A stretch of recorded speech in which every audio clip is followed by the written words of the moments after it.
A month has passed since the world changed, a month away from what should have been a simple discharge. Now, the city burns. And the sky itself seems to have gone mad, raining down debris. Communication between the base and the outside world has been severed, leaving Shin Young-jun to desperately check his radio. But there are no signals, nothing but static. What in the world is going on?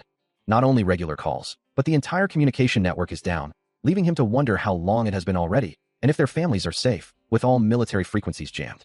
That's how it's been until now, a full month since he was supposed to be discharged, and there are no signs of the situation getting any better. To make matters worse, their food supplies are dwindling rapidly, leaving nothing but empty containers. In the relentless pursuit of survival, a difficult decision had been made. As Shin Young-jun meticulously prepared the ingredients, he hummed softly to himself.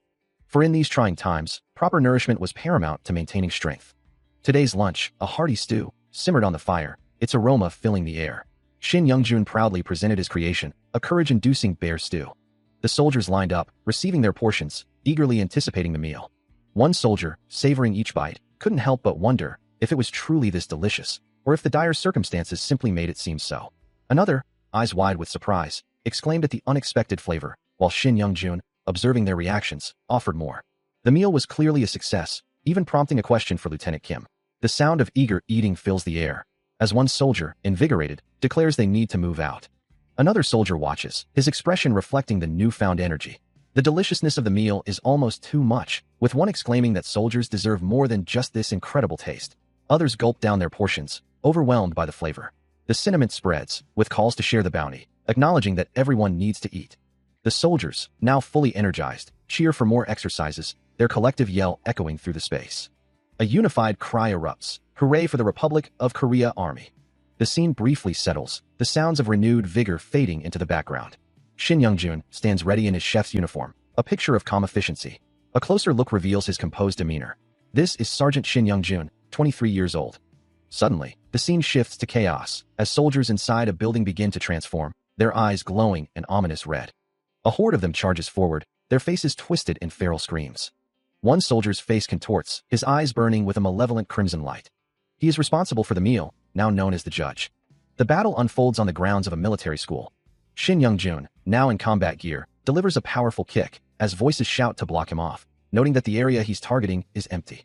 A soccer ball arcs through the air, met with a powerful kick as a player shouts in surprise, urging his teammate not to miss. Back at the military base, a soldier asks Lieutenant Kim if he has heard Sergeant Shin's latest track. The question hangs in the air as various soldiers in the mess hall react to their lunch, some questioning the taste, others noting the menu is the same as always. Meanwhile, Shin Young-jun, now in a standard military uniform, rushes through the base, clutching a box of ingredients, knowing time is short. He mutters that everyone is waiting, and he needs to cook with whatever he can find. His focus is singular, he needs to get this to the kitchen quickly. A moment of quiet determination passes over him. Before he stands ready in a chef's uniform, a knife glowing with purple energy in his hand, poised to begin. His eyes now glow with the same ethereal purple light, as carrots float around him, manipulated by an unseen force. With a swift, almost ethereal motion, carrots are sliced with incredible speed, a faint purple aura still clinging to the air around them. The knife blurs, each cut precise and instantaneous, sending fragments of orange flying as the blade carves through them. Suddenly, a voice cuts through the rhythmic chopping, calling out to Sergeant Shin Young-jun. He pauses, turning to face the soldier who just spoke, still holding his knife midair. Both men look taken aback, a shared expression of bewilderment crossing their faces. Their surprise is quickly overshadowed by the stern gaze of a senior chef, who reprimands them for not properly checking the food. The senior chef continues his lecture, demanding to know how many times he has to repeat himself, while the soldier nervously tries to interject, calling out to Sergeant Shin. His face contorted in anger, the senior chef demands an explanation. Sergeant Shin Young-jun, still reeling from his recent display of skill, stands alongside a subordinate chef as a stern senior chef looms over them, reprimanding their actions. The subordinate chef sighs, lamenting the extra work, muttering about additional kitchen duties due to a shortage of hands. His distress is palpable as he worries about the menu changes, especially with no squid for dinner and Lieutenant Kim's dislike for lunch vegetables. Taking charge, the senior chef gathers everyone's attention, his voice cutting through the kitchen's din. He announces a critical menu change, switching dinner from stir-fry squid to pork belly stir-fry. The subordinate chef quickly acknowledges the order, as the senior chef urges them to hurry, reminding them that the others will be waiting. His instructions continue, directing them to retrieve cream and chicken from the fridge. With a determined look, the senior chef declares a new task, preparing a chicken pasta dish for Lieutenant Kim's lunch, urging everyone to move quickly. A discarded paper bag lies on the ground, a small, white device nearby, hinting at an abrupt abandonment. The device, a phone, rests on cracked, dry earth, surrounded by sparse, withered vegetation, emphasizing the harshness of the environment. From a dark, organic mass, something sharp and menacing begins to emerge with a soft, tearing sound. As a massive, scaly creature stirs, its single visible eye glowing faintly amidst swirling green particles, emitting a low, guttural rumble. The ominous presence moves through the dense forest, its heavy steps marked by a dull thudding sound. Finally, the monstrous entity reveals its full, terrifying visage, its red eyes blazing as it unleashes a deafening roar, sharp teeth bared. The powerful, guttural cry echoes through the desolate landscape, a primal sound of raw power. Elsewhere, a man in traditional attire, wearing a green hat, offers a soda can, remarking that only a few people have been discharged. A short-haired woman, also holding a can, simply agrees, acknowledging the truth of his statement. Lieutenant Kim looks up at Shin Young-jun, demanding to know his purpose here. As the cook's sergeant simply states his profession, Kim, however, recalls a different ambition for his friend, who then expresses surprise, muttering about the difficulties of the food industry and how cooking wasn't even his major. A confident smile spreads across Young-jun's face, as he explains finding something he excels at, something that brings him joy when others appreciate his culinary skills, confirming his new path as a chef. Kim can only express his genuine admiration for the revelation, before Young-jun extends an invitation to his former workplace, offering to mentor him as a senior. But the offer is met with a sudden, violent rejection, as Kim crushes the can in his hand, angrily dismissing the idea and calling his friend a jerk for even suggesting it. Even in this new reality, his mind sometimes drifted, a quiet thought escaping him. Oh, but Japanese cuisine is good too. Back in the traditional setting, the lieutenant's frustration was palpable, wondering aloud if they were going to eat earlier, while Shin Young-jun calmly replied that he wasn't interested in terms of hierarchy or status. With a sigh, the lieutenant instructed someone to be sent to the storeroom, and Shin Young-jun acknowledged the order, turning to leave. His footsteps echoing softly, he reminded himself that it was almost mealtime, and he needed to get things in order. As he walked, his mind drifted to the endless possibilities of the culinary world, envisioning exquisite Japanese cuisine. He considered the idea of serving under someone, perhaps even as a concubine, but quickly dismissed it, resolving instead to open his own restaurant and live by his own style. That was the only way. His internal debate continued, a firm rejection of any path that didn't align with his vision. Nah. He stood firm in his conviction, believing that the parable of gourmets was a good one to follow. With a heavy thud, a wooden door closed. A sudden, unseen force sends him recoiling violently, a cry of alarm escaping his lips. Meanwhile, in a different location, a man in traditional attire looks on with a deeply troubled expression. Shin Young-jun tumbles through the air, startled by a familiar voice calling out, while the traditional man, clutching a bottle, wonders aloud what could possibly be happening. His mind races, recognizing the name, Junhyuk. He finds himself perched precariously on a broken fixture, staring down into a dark, blood-splattered abyss, a guttural growl echoing from its depths. His eyes widen in pure, unadulterated terror, his face a mask of horror. From the swirling darkness, a massive, scaly limb, glowing with ominous red energy, begins to emerge, accompanied by a chilling, grinding sound. A single, expletive-laden question escapes his lips, demanding to know the nature of the horror before him. The monstrous limb continues its terrifying ascent, its movements accompanied by another deep, resonant growl. He frantically checks the radio, finding no signals, his mind racing with confusion as a monstrous limb looms into view. The grotesque hand of the creature seizes his head, its grip crushing. His eyes widen in terror, a name escaping his lips, questioning the impossible. A primal scream tears from his throat. His hand trembles, desperately trying to convince himself this is all a nightmare, a bad dream from which he will soon awaken. His gaze darts wildly, searching for an escape, for any sign of reality. But the violent splatter of blood confirms the horrifying truth, as he lets out a guttural cry of frustration and despair. This isn't a dream, this is terrifyingly real. The silence is shattered by a guttural cry, as a violent impact sends a spray of blood across the sterile tiled floor. Behind him, a fellow soldier aims his weapon into the darkness, while another calls out, "Sergeant Shin." The grim reality settles in as one soldier mutters, "If we're next to get eaten, we're next to get eaten." Another voice urges them to simply, quietly leave. A desperate plea cuts through the tension. "Lie down quickly and go." But the confusion remains. "Sergeant Shin, what's going on?" As if in answer, a hand reaches out from the doorway, followed by a creeping, shadowy presence that begins to emerge from the depths. The monstrous entity stands revealed, its form towering over the blood-soaked floor and the shattered remnants of communication equipment. Its shadowy mass shimmers with malevolent purple particles, and a single, glowing red eye fixes its gaze. The creature's presence is overwhelming, a terrifying silhouette against the dim light, surrounded by swirling magical energy. Faced with the impossible horror, Shin Young-jun can only let out a raw, primal scream of pure terror. A desperate voice cuts through the chaos, urging someone to flee. Without hesitation, Lieutenant Kim launches himself into the air, a blur of motion as he closes the distance. His hand grips a blade, ready to strike. He descends with furious resolve, vowing to take down the monstrous entity. The attack comes down with immense force, but the shadowy creature meets it with an explosive burst of purple energy, shattering the assault. The impact sends Lieutenant Kim hurtling back, crashing hard into the ground. He lies defeated, his body broken from the overwhelming power. Above him, the monstrous entity lets out a guttural roar, its red eyes glowing with unchallenged might. A desperate cry escapes him as the world around him crumbles. He stares at the unresponsive radio, a growing dread in his voice, realizing his attempts to call for help are utterly futile. From the shadows, a monstrous maw opens wide, revealing rows of razor-sharp teeth. The creature, a hulking beast with glowing red eyes, lets out a guttural roar, its presence filling the confined space. Before he can even react, the beast lunges, its powerful strike sending him flying across the room. He tumbles helplessly through the air, the impact rattling his bones. The monster lets out another triumphant roar, its red eyes burning with predatory satisfaction.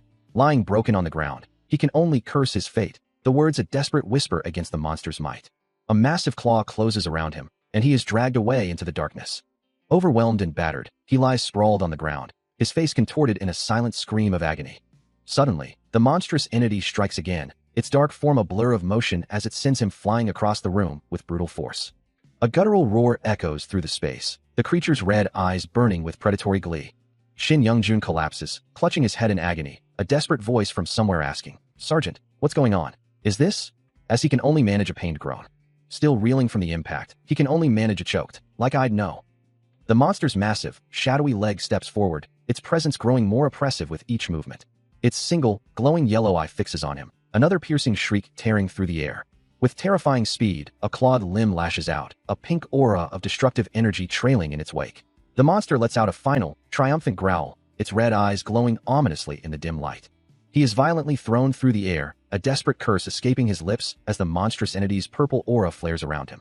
Before he can even recover, the creature lunges forward, its clawed hand reaching, glowing red eyes fixed on its prey. A deafening croak echoes through the ruined space as its massive maw opens, ready to devour. Overwhelmed by terror, Shin Young-jun screams, desperately raising a hand to ward off the inevitable. A chilling silence has fallen, the communication devices lying inert, unable to pick up any signals. A growing unease settles in. As the gravity of the situation becomes clear, something is terribly wrong. Despite the unsettling quiet, Shin Young-jun continues his work, stirring a golden, shimmering concoction in a large wok, the light reflecting off the rich broth. Suddenly, a frantic shout pierces the air, calling out to Sergeant Shin, his expression shifting to one of alarm. A monstrous, shadowy appendage lunges from the darkness, as a voice urgently commands him to get down. He barely manages to drop to the floor, as Lieutenant Kim, moving with incredible speed, intercepts the attacking beast with a powerful, glowing strike, sending it recoiling. The lieutenant lets out a fierce cry, his face contorted with effort and determination. The monstrous creature, a hulking wolf-like beast with glowing red eyes, lets out a pained, guttural roar as it's forced back. With the immediate threat repelled, Shin Young-jun cautiously rises, looking back at his cooking with a hopeful, "Did it work?" He returns to the wok, the golden, glowing food still simmering, seemingly unaffected by the chaos. Still focused on his task, he grumbles about the hot oil, a minor annoyance in the grand scheme of things, yet enough to elicit a frustrated grunt. But the monster, a shadowy mass of malice, closes in, its voice a guttural command to die. It lets out a terrifying roar, its presence overwhelming the space. Suddenly, his body moves against his will, a chilling realization that he is no longer in control, a silent ugh escaping his lips. He finds himself responding to an unseen command, a bewildered "Yes, sir," forced from his mouth. His gaze snaps upward, mouth agape at the monstrous form looming over him. But before the creature can fully assert its dominance, Lieutenant Kim bursts into action, delivering a powerful, arcing kick that glows with focused energy. The impact sends a shockwave through the monster's shadowy form, its appendage recoiling from the force. As the monster takes the hit, a sharp, involuntary cry of pain escapes Shin Young-jun, clutching his head in agony. As the kick connects with the shadowy entity, Shin Young-jun cries out in agony, the impact reverberating through him, while Lieutenant Kim grimly notes the monster's influence, even over the junior. But the entity is not easily subdued, its dark energy erupting outward with a violent shriek. The force of the counterattack sends Lieutenant Kim reeling, pushing him back with relentless pressure, forcing him to brace against the invisible wall of power, a grunt of effort escaping his lips. The situation rapidly spirals out of control, and he curses the escalating chaos. Despite the danger, Lieutenant Kim lunges forward again, delivering another brutal kick that draws blood from the shadowy form, even as he questions if this painful method is the only way to save the junior. He considers the implications of his actions. thinking of others like Shin Hyun and the Junior, who might be similarly afflicted. Meanwhile, Shin Youngjun's face is a mask of pure agony, his features contorted, splattered with the blood drawn from the entity, a testament to their horrifying connection. The monstrous entity lunges forward with a guttural cry, its shadowy form blurring as sharp claws extend. But a dark, oily substance splashes across its form, followed by a spatter of blood, indicating a successful strike. The entity recoils with a pained shriek, its monstrous face contorted in surprise. A glowing red wound now marks its dark, scaled body, a clear sign of its vulnerability. Lieutenant Kim realizes the truth. The entity cannot perceive him through the oil. Though its scales are incredibly tough, he has found a way to bypass its defenses. Observing its movements, he notes a vulnerable spot on the back of its head. A grim determination settles on his face as he considers the possibility, knowing he must find a way to strike that precise point. Moments later, the monstrous entity lies incapacitated on the blood-stained floor, Lieutenant Kim standing over it, a familiar knife, Sun Hyun's favorite, clutched in his hand. The monstrous entity lets out a guttural roar, its presence filling the confined space. While Shin Youngjun, crouched low, knows that even the slightest sound could spell his end. He remains perfectly still, calculating his next move. With a fierce resolve etched across his face, he declares his true identity. I'm the judge. Then, with explosive speed, he strikes the creature's arm, sending debris flying. The monster recoils, its limb bleeding from the sudden assault, as another sharp crack echoes, indicating further damage to its monstrous form. Without hesitation, his hand plunges a knife deep into the creature, as he positions himself on its back, delivering a decisive, glowing strike. As external voices reported no radio signals and questioned the unfolding chaos, Shin Youngjun, undeterred, prepared to strike the monstrous entity before him, burying his glowing knife deep into its shadowy form. The creature recoiled, letting out a piercing shriek of agony, its dark energy flaring as its cries intensified. Despite a fresh smear of blood on his cheek, the young man's gaze remained sharp and resolute, his determination unwavering. He lunged forward again, a powerful aura surrounding him, delivering another devastating blow that sent shockwaves through the air. The monster, its red eyes glowing menacingly, snarled, declaring that he definitely wants to die. Ignoring the threat, Shin Youngjun drove his knife in once more, even as external voices debated the need to understand his abilities before allowing him to continue.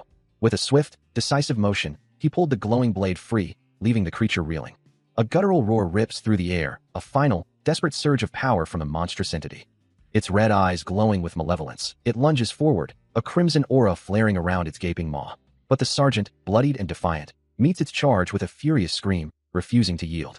He delivers a devastating kick, sending a spray of blood and dark energy across the ruined floor. His bloodied hand, clutching a knife, plunges repeatedly into the monster's flesh.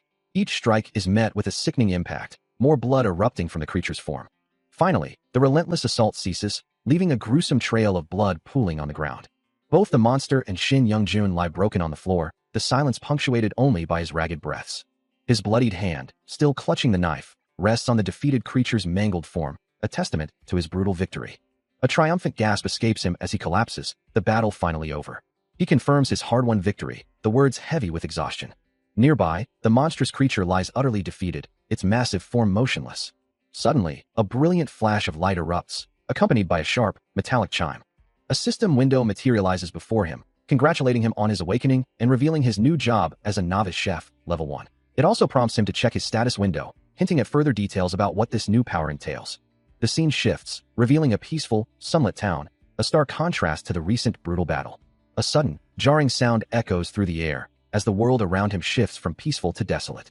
Looking down upon the city streets, he sees them, hordes of grotesque creatures swarming everywhere. The sheer scale of the devastation is overwhelming, with countless bodies strewn across the ravaged landscape. A chilling thought grips him. Could everyone truly be gone? Overwhelmed by the sudden, horrific reality, he collapses to his hands and knees, gasping for air. His eyes widen in disbelief, struggling to comprehend the madness unfolding before him.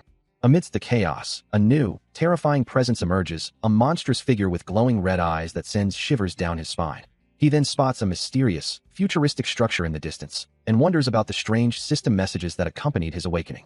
A new system message blares, announcing a worldwide event has begun, urging all to unite and form or join a faction. The message continues, promising that the earliest factions will receive special perks. Yet, the system notes that the current contents have no faction, leaving him to wonder what this nonsense could possibly be. He muses that it looks like a game, and perhaps he should form a faction, but then questions who is behind this elaborate trick. The system reiterates that the worldwide event has begun and will soon commence fully. A new directive appears, declaring him the sole participant in his zone, instructing him to capture and expand his territory by seizing flags within his region, Box 17, promising special perks for advancing his faction. Shin Youngjun stares up at the glowing text, the words echoing in his mind. A faction must capture the flags. Clutching his head in frustration, he admits he doesn't know anything about any of this. With a determined gaze, he resolves that he's too busy to care about such trivial matters right now, his immediate priority being to escape his current predicament. Having decided to prioritize survival, Shin Youngjun surveys the wreckage of what was once a familiar space, concluding that finding other people is the most logical first step, as there is safety in numbers. Moving through an overgrown landscape, he reaffirms his resolve to survive, no matter the cost. Cautiously peering from behind dense foliage, he plans to thoroughly search the immediate vicinity, hoping to find some sign of life. His journey takes him past crumbling buildings and through deserted streets, the silence broken only by the sounds of his own movement. Climbing over a barrier, he considers the system messages he'd received earlier, reasoning that if others could enter this area, he should also be able to find a way out, feeling a sense of progress as he draws nearer to his goal. He then stumbles upon a grim scene, a pile of bodies, and a chilling thought crosses his mind. Perhaps the people who came here weren't killed by monsters, but rather ran out of ammunition. Despite the grim reality of his surroundings, a flicker of hope remains in his eyes. He continues his urgent search, sprinting through a narrow alleyway. His gaze fixed on something ahead, a new discovery awaiting him. A guttural roar echoes through the desolate street as a monstrous, reptilian creature lunges forward, its red eyes glowing with predatory intent. Shin Youngjun, caught off guard, questions its sudden appearance, realizing he's completely unprepared for such an encounter. Without hesitation, he launches himself from a nearby structure, descending towards the creature below. A sudden flash of light erupts, illuminating the grim surroundings.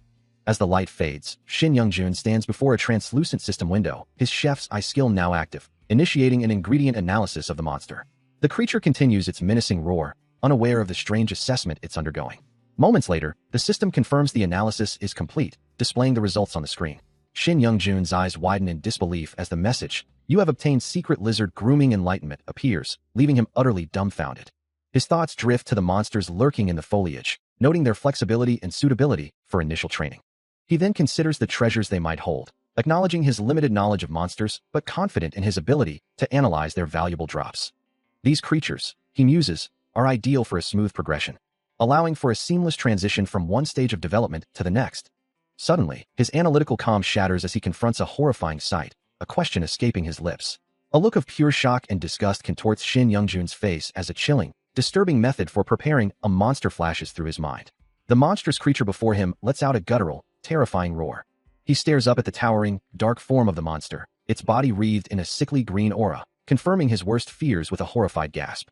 Clutching a knife, he grapples with the grim reality, wondering if such a horrific method could truly be possible. He finds no signals on the radio either, leaving him utterly bewildered by the unfolding situation. Aghast at the chaos, he realizes there's no time left for thought. With a hardened gaze, his resolve solidifies. Hell, he decides, let's give it a try.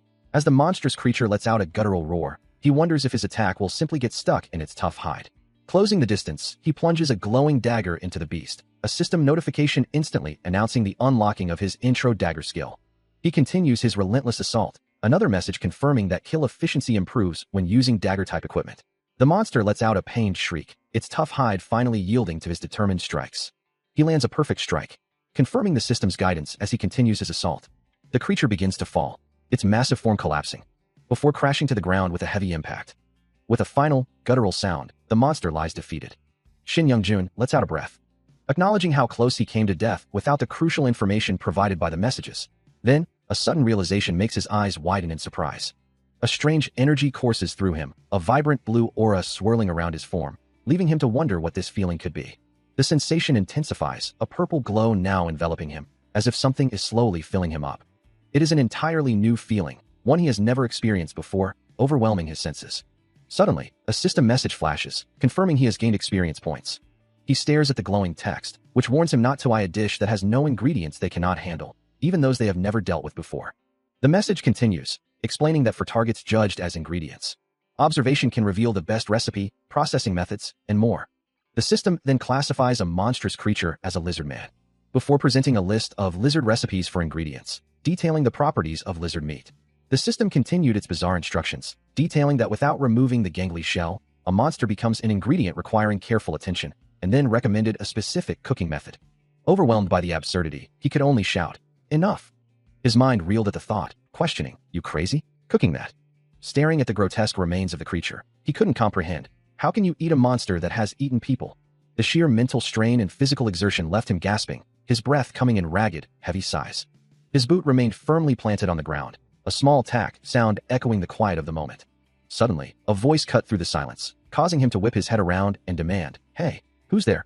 Another figure emerged, surprising him with an "Oh," as he introduced himself. "I'm Sergeant Shin Young-jun, a chef." The newcomer, also a sergeant, recognized him, exclaiming, "Sergeant Shin." The other sergeant, relieved, stated, "Ah, you're alive." He then inquired, "What are you doing here alone?" He ponders the strange man who found him, wondering about the long, convoluted path that led him to this desperate situation.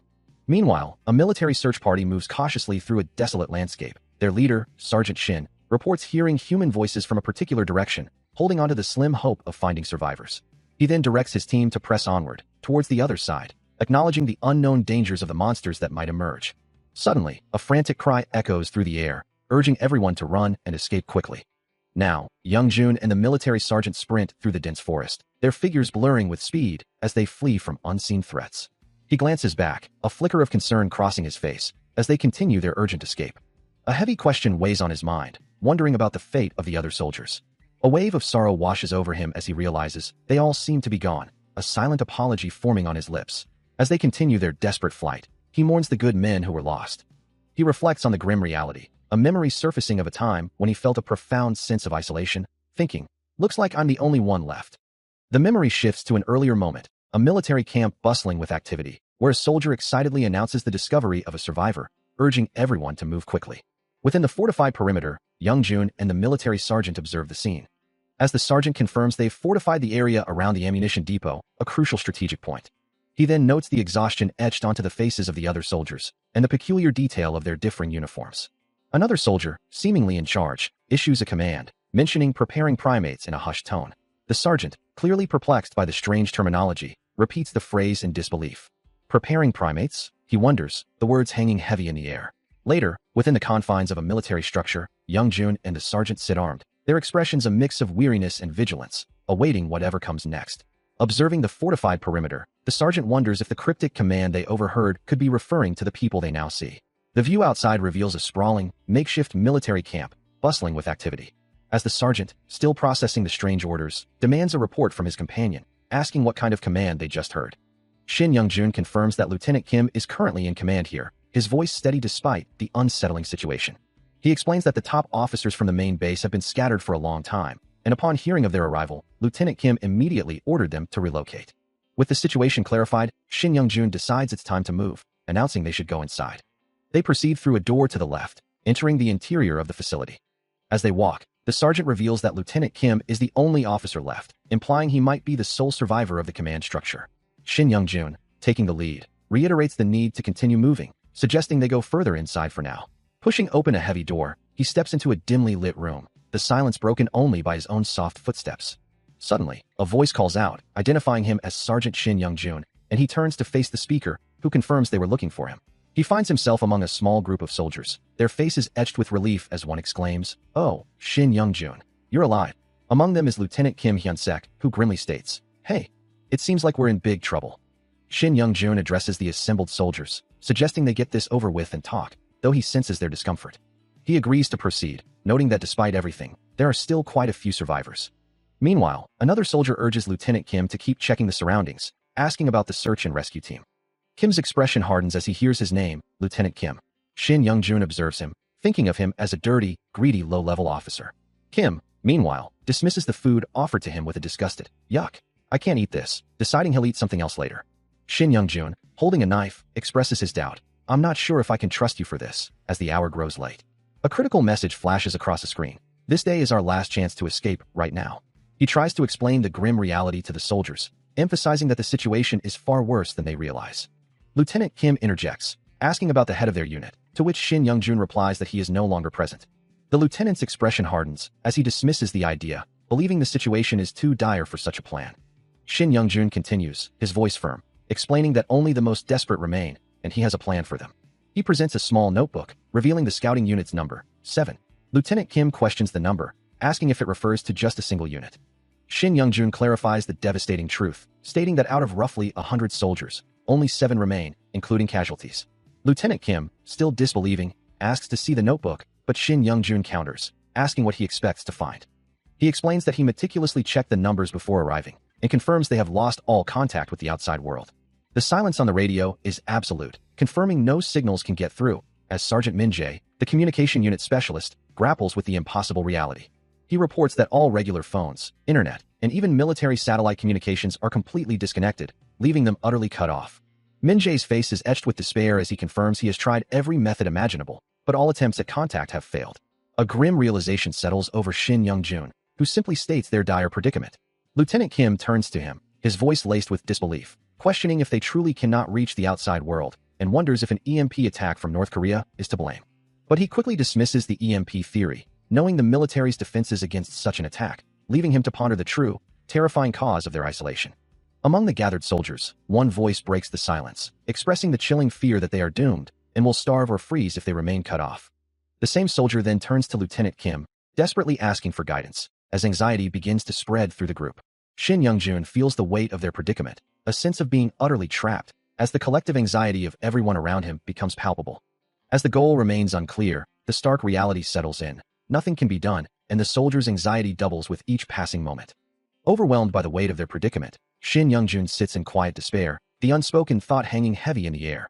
A commander who can't manage the situation is useless. The pressure mounts as a voice cuts through the silence, reminding him, as the only officer in charge right now, everyone is waiting on your decision. He struggles to form a coherent response, stammering, I'm. The young sergeant sits at the head of the table, facing the expectant, desperate gazes of his men, who voice their fears directly. But we're going to starve to death if we stay here, another adding, and freeze to death. The collective frustration builds, the men wondering, if the lieutenant can't make a decision, how can we? They question if he's just sitting there doing nothing, predicting that eventually, there'd be a mutiny. A soldier's voice rings out, a direct challenge to his authority. You said you'd take responsibility. The stark reality of their isolation is hammered home with a rhetorical question. Lost contact, right? Min Jae approaches, expressing concern that they shouldn't send anyone out, especially with their communication lines down, suggesting they wait for the situation to stabilize before attempting contact. He then asks Lieutenant Kim, his voice tinged with apprehension, if such a move wouldn't be inherently dangerous.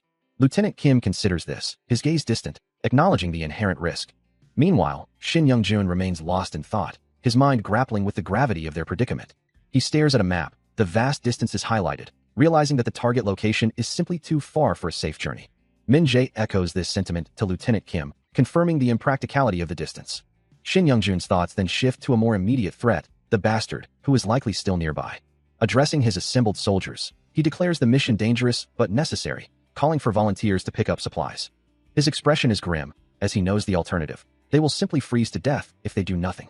As the discussion continued, Lieutenant Kim challenged his superior, stating that he didn't want to be in command, to which Shin Young-jun retorted that if he made the wrong choice, he would have to deal with the consequences.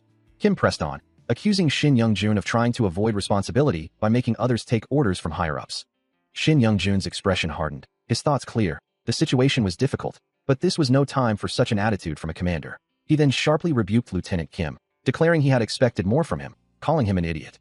Kim, taken aback, could only offer a hesitant, if no one else doesn't care, it's not like we have other alternatives.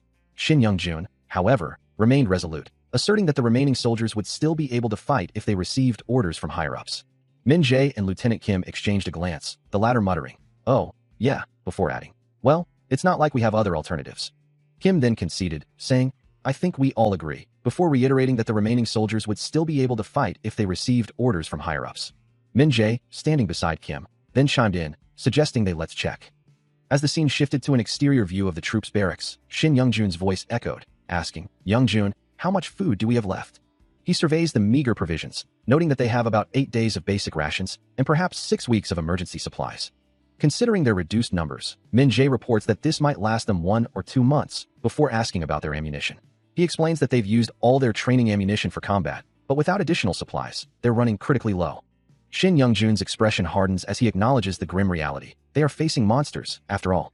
He then considers the immediate threat, pondering how they will deal with the increasing number of monsters within the base itself. Despite the dire circumstances, a flicker of hope remains as he believes the base commander will surely find a way to contact the outside world. He concludes that the higher-ups need to make a decision, trailing off as the full weight of their predicament settles upon him. Turning to Min Jae, he gives a direct order to go and inform the other troops. Min Jae, however, looks back with a questioning gaze, feeling that he isn't being told the important things. Still reeling from the dire supply situation, Min Jae, among the gathered soldiers, voices his concern, asking why they aren't discussing the awakening. A collective murmur of confusion ripples through the group, with Min Jae and others questioning Sergeant Shin about what he means by awakening. Min Jae presses further, reminding them that their mission was to hunt monsters. Sergeant Shin confirms their task, asking what the problem is with hunting their prey. He observes their uneasy expressions, questioning their reaction to his words. Then, with a sudden, unsettling movement, he produces a knife, declaring he has something to show them. Min Jae, alarmed by the weapon, demands to know the meaning of the knife and why he is doing this. Sergeant Shin holds up the knife, now stained with what appears to be blood, reminding Min Jae of his earlier promise to do anything asked, even jump like a lunatic. With a chilling declaration, Sergeant Shin states he has stabbed Min Jae to death, but Min Jae, looking at the blade, dismisses it as nothing more than a stupid wooden toy. He closes his eyes, a bead of sweat tracing a path down his temple, the sensation of chopping vegetables filling his mind. Then, with a sudden, explosive burst of speed, he brings twin blades down in a devastating arc, pink energy trailing from their edges. His gaze remains sharp, unwavering, as the force of his strike dissipates. The air crackles with residual energy. Before the two soldiers, the sturdy wooden table splits cleanly in half with a resounding crack. One exclaims in disbelief, "Oh, that's insane. How'd you do that?" Another demands, pointing at the impossibly clean cut. The table is cut like paper. A system window flashes, displaying his newfound ability, talent, novice chef's proficiency. He turns to them, explaining, after killing the monster that entered the kitchen, this became possible after undergoing an awakening. He stares ahead, a sudden realization dawning on him as the words echo in his mind. Fellow awakened? An awakening. Lieutenant Kim, standing beside him, questions, didn't you see it with your own eyes? His thoughts drift to the precariousness of his survival, unsure how he'd made it this far, but certain he now faced a situation where he had to feed himself or perish. The constant threat of running out of water and food loomed large. With the number of monsters unknown and only 5 days of supplies left, he wonders how he could possibly die here. A fierce resolve hardens his expression as he declares, "No, I will survive. I'm going to get out of here in one piece and return to my own restaurant." His immediate priority becomes clear. In order to survive, he'll have to feed this group. A system message flashes, confirming his new purpose. From here on, I will feed you. His novice chef's proficiency talent, now at level 1, ensures all food he prepares will become a delicious meal. His ultimate goal, however, is far grander, to awaken the entire battalion. To be continued. Shin Youngjun stands amidst communication gear, a radio in hand, his face etched with disbelief as he realizes all signals are dead. He points urgently, his voice rising in alarm, proclaiming they are in trouble as monsters approach. Lieutenant Kim, standing nearby, shares his concern, wondering how such an event could unfold, yet hoping they can contain the threat. Just as their meeting concluded, the monsters reappeared, prompting Shin Youngjun to rally his forces, urging them to move. He barks orders for everyone to return to their positions and prepare for the impending battle. A surge of frustration and anger washes over him, questioning why the creatures are attacking them so relentlessly. With a desperate command, a soldier opens fire, unleashing a volley of bullets. But the monstrous threat is too swift, one of the creatures lunging forward, its glowing red eyes fixed on a soldier, sending him reeling from the impact. The monster lets out a piercing shriek, its sharp teeth bared, as it continues its relentless assault. With all communications down, the unit finds itself in a desperate fight, as a soldier fires his weapon, urging his comrades to conserve your ammo. Aim as high as you can. The monsters prove resilient, absorbing an impossible amount of damage, making it feel as though it almost seems like it takes a full magazine to kill one. Still, the soldiers focus their fire, knowing that at least the head is still. Observing the relentless assault, Shin Youngjun grimly calculates the cost, realizing that 30 rounds for one monster. He knows, with a sinking feeling, that there's no way. We'll be wiped out before we even scratch 10,000 of them. Despite the overwhelming odds, a faint hope persists, a whispered reassurance that they said we could hold out for now. Finally, a moment of respite as a voice calls out, "Clear. It's over." The commander quickly follows up, "All right. Set up a perimeter and check for injuries." The cost of their victory is starkly visible, as a soldier laments, 2 casualties today. Another curses softly, shit. Later, Shin Youngjun and Min Jae stand over the covered bodies, Min Jae asking, "What do we do with their bodies?" Shin Youngjun replies, "There's a cemetery we made behind the base." He then instructs, "Now go. We'll be put into rotation soon. You hurry." As the call to action echoed, he watched his comrades rush forward. And with that final push, the battle with the monsters concluded. The strategies discussed in their recent meeting were swiftly put into motion. As Lieutenant Kim questioned the certainty of their current plan, instructing a subordinate to be dispatched to the higher unit for supplies, Min Jae confirmed that a subordinate had already been sent and that they were actively gathering the necessary provisions. Pleased, the lieutenant ordered the two to rotate out, stating he would handle the remaining troops, emphasizing the need to prepare for a coming surge in awakened individuals, a sentiment largely driven by Shin Young-jun's own experiences. Later, among the other soldiers, a frustrated voice wondered why they couldn't achieve an awakening, despite being certain they had killed a monster. Another soldier mused that perhaps it was because they lacked a gun, a suggestion met with disbelief. Yet another speculated that perhaps the monster had simply been consumed by the one who defeated it. The discussion continues, focusing on the monster's remains, as one soldier points out that the creature was shot from a distance, preventing any close contact. Min-jae agrees with the assessment, acknowledging the difference in how the monster was engaged. Lieutenant Kim then theorizes that some kind of energy must have been present within the monster when it was killed. If that energy is what triggers an awakening, he muses, then one must first be capable of killing a monster to experience it. Another soldier raises a practical concern, asking about those who didn't possess a gun to kill the creatures, to which Min-jae simply replies that they are simply unlucky. Lieutenant Kim clarifies that they will leverage this understanding, not for a siege, but to gain an advantage. This implies a need to get closer to the monsters, a thought that almost sounds like a dangerous proposition. Shin Young-jun's hands are shown, as he confidently declares that they will proceed in a different manner, finding it easy enough to kill with bare hands anyway. He concludes, suggesting that this method reveals a hidden strength. As the monster's weakness is exploited, a brutal attack lands, reminding them of the harsh realities of combat. Back in the present, Lieutenant Kim considers their options, musing, then you're going to have to engage them with a bayonet. He then suggests, maybe we should just attach the bayonet with a shotgun. Min-jae, however, quickly interjects, a bayonet attached to a shotgun? That's not how it works, sir. Lieutenant Kim dismisses the practicality, insisting, until a bayonet is attached. He then reflects on Shin Young-jun, noting, Shin Young-jun depended on his physical strength in actual combat. He had a very specific and. He continues, his gaze fixed on the younger man. This guy's willpower is off the charts. A grim thought then crosses his mind. We're going to die. Min-jae, overhearing the dire pronouncement, reacts with alarm. What? In this situation? He continues, a sense of unease settling over him. I don't know how, but I'm getting a bad feeling. He shakes his head. No, I don't think so. Lieutenant Kim, seemingly shifting gears, announces, lunch is gone, and I've got to get dinner ready. Min-jae then addresses a superior. Captain, may I? He then adds, yes, we need to eat so we can fight. All the other soldiers. As the military camp bustles with activity, orders are relayed for the upcoming meal, with soldiers confirming their understanding and preparing to inform the troops. A voice then echoes, speaking of the awakening, as another soldier confirms their orders with a sharp salute.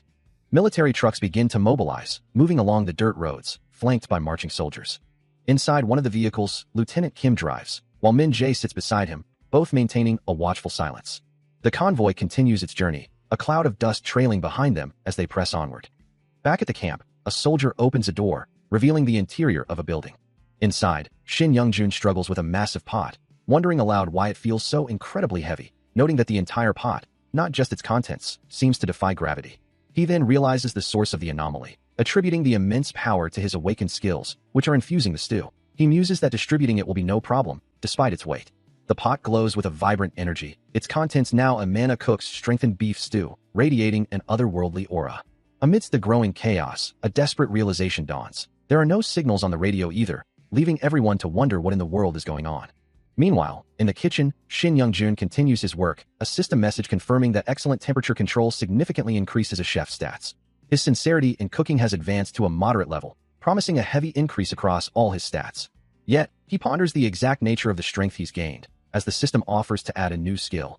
Chef Special, mangacaps strengthened beef stew. He continues to refine his dish, focusing on his chef's special sauce to complete the meal. As he works, a strange energy begins to emanate from his hands, a visible glow accompanying his newfound power. He realizes the implications of this ability, wondering if he can now control the emotions of those who consume his cooking to some extent. Meanwhile, the world outside remains gripped by fear, with everyone panicking and trembling. Observing the widespread distress, Shin Young-jun hopes that his special food will make them feel a little more comfortable. As he prepared his dish, Shin Young-jun reached out, feeling the mana drops coalesce into his hand, absorbing them into his being. This act of sincerity had granted him a new skill, Chef Special, mangacaps strengthened beef stew, a dish designed for comfort. With a determined expression, he declared, "Now, let's eat." He watched as the soldiers gathered, his stew steaming invitingly, a silent hope in his heart. Min-jae, eager for a taste, requested, "Sergeant Shin, I'll take a double portion." He then urged his comrades, "Yes, eat a lot." As Lieutenant Kim took his first bite, a single tear welled in his eye, the unexpected comfort of the food washing over him. A silent question hung in the air. Would it truly work? The answer came quickly as Min-jae exclaimed, "Wow, this is delicious." Lieutenant Kim, now visibly moved, asked, You made this all by yourself, Sergeant Shin? He then added, I'm not like the others, so I can't tell if you're a mana-packed awakener. Observing the effects of his cooking, Shin Youngjun notes that from the way it looks, his new skill is indeed working, though he can't help but wonder if this isn't actually a bad skill to possess. Meanwhile, Min Jae, feeling the profound effects of the meal, gives a hearty thumbs up, expressing his gratitude to Sergeant Shin for the incredible food. Lieutenant Kim adds that while the monster had a sensitive body, he now feels completely full and refreshed, a sentiment Min Jae echoes, feeling equally invigorated. Shin Youngjun responds with a simple, confident yes, of course, though internally, he admits it doesn't seem to be going as he expected. A close-up of the steaming, mana-infused stew reveals its comforting warmth, as Shin Youngjun muses that he's not yet sure about the full stats or implications of his new ability. An overhead view of the mess hall shows countless soldiers, all quietly enjoying their meals, a testament to the widespread calming effect of the food. Lieutenant Kim and Min Jae watch the scene unfold, their expressions shifting to one of profound surprise, a soft tuck sound emphasizing the sudden realization. Their eyes widen further, a silent take, marking the moment of dawning comprehension, as the full scope of Shin Youngjun's culinary magic becomes apparent. Even Shin Youngjun himself looks on, his brow furrowed in a mixture of surprise and confusion, clearly questioning the unexpected potency of his own creation. His moment of contemplation is abruptly shattered as a sudden, sharp sound echoes from a nearby door, a clear indication that whatever peace he might have found is already over. He can't catch a break. The military base lay quiet under the night sky, a basketball court illuminated by distant lights. Suddenly, a group of soldiers sprints across a rooftop, one of them shouting, "Over there!" Shin Youngjun looks up, a question forming on his lips as he notices the sudden silence. The gunfire has ceased. More soldiers rush past on the ground below, their urgency palpable, prompting Shin Youngjun to lean out and call down. "Hey, what's going on?" He grumbles, annoyed by the interruption to his routine. "I just came back from eating. That's..." As he descends to the ground, he spots a familiar face among the commotion, calling out, "Tae-jun. Oh, you came too." He then turns to another soldier, Min Jae, his confusion growing. "Even you're here, Min Jae? What the hell happened?" Min Jae quickly explains the situation. "We saw a monster, so we chased after it. And you said we need to go and awaken." He glances out a window, a hand reaching for the pane, relieved that the others are safe. Meanwhile, a grotesque, bloodied monster snarls in the darkness, its form covered in wounds. Outside, Min Jae, Tae-jun, and Lieutenant Kim gaze up at the building, wondering if anyone else survived the attack. His resolve hardening, Shin Youngjun decides he must go check on them himself. He grips his rifle, a determined glint in his eyes. Min Jae suggests that those who have already awakened should go first, explaining that without rune stones or the power of awakening, the soldiers stand no chance against the monsters. Tae-jun agrees, believing it's too dangerous to fight without awakening first, though Lieutenant Kim counters that they can't simply wait for a miracle. Ultimately, a voice declares that the seniors will go first. A pained gasp escapes him, the world around him blurring into a chaotic mess. As a monstrous limb, dripping with blood, lunges toward him, a sudden, overwhelming surge of power erupts within his very core. A brilliant flash of light engulfs the area, followed by a clear, resonant voice announcing, "Congratulations on your awakening."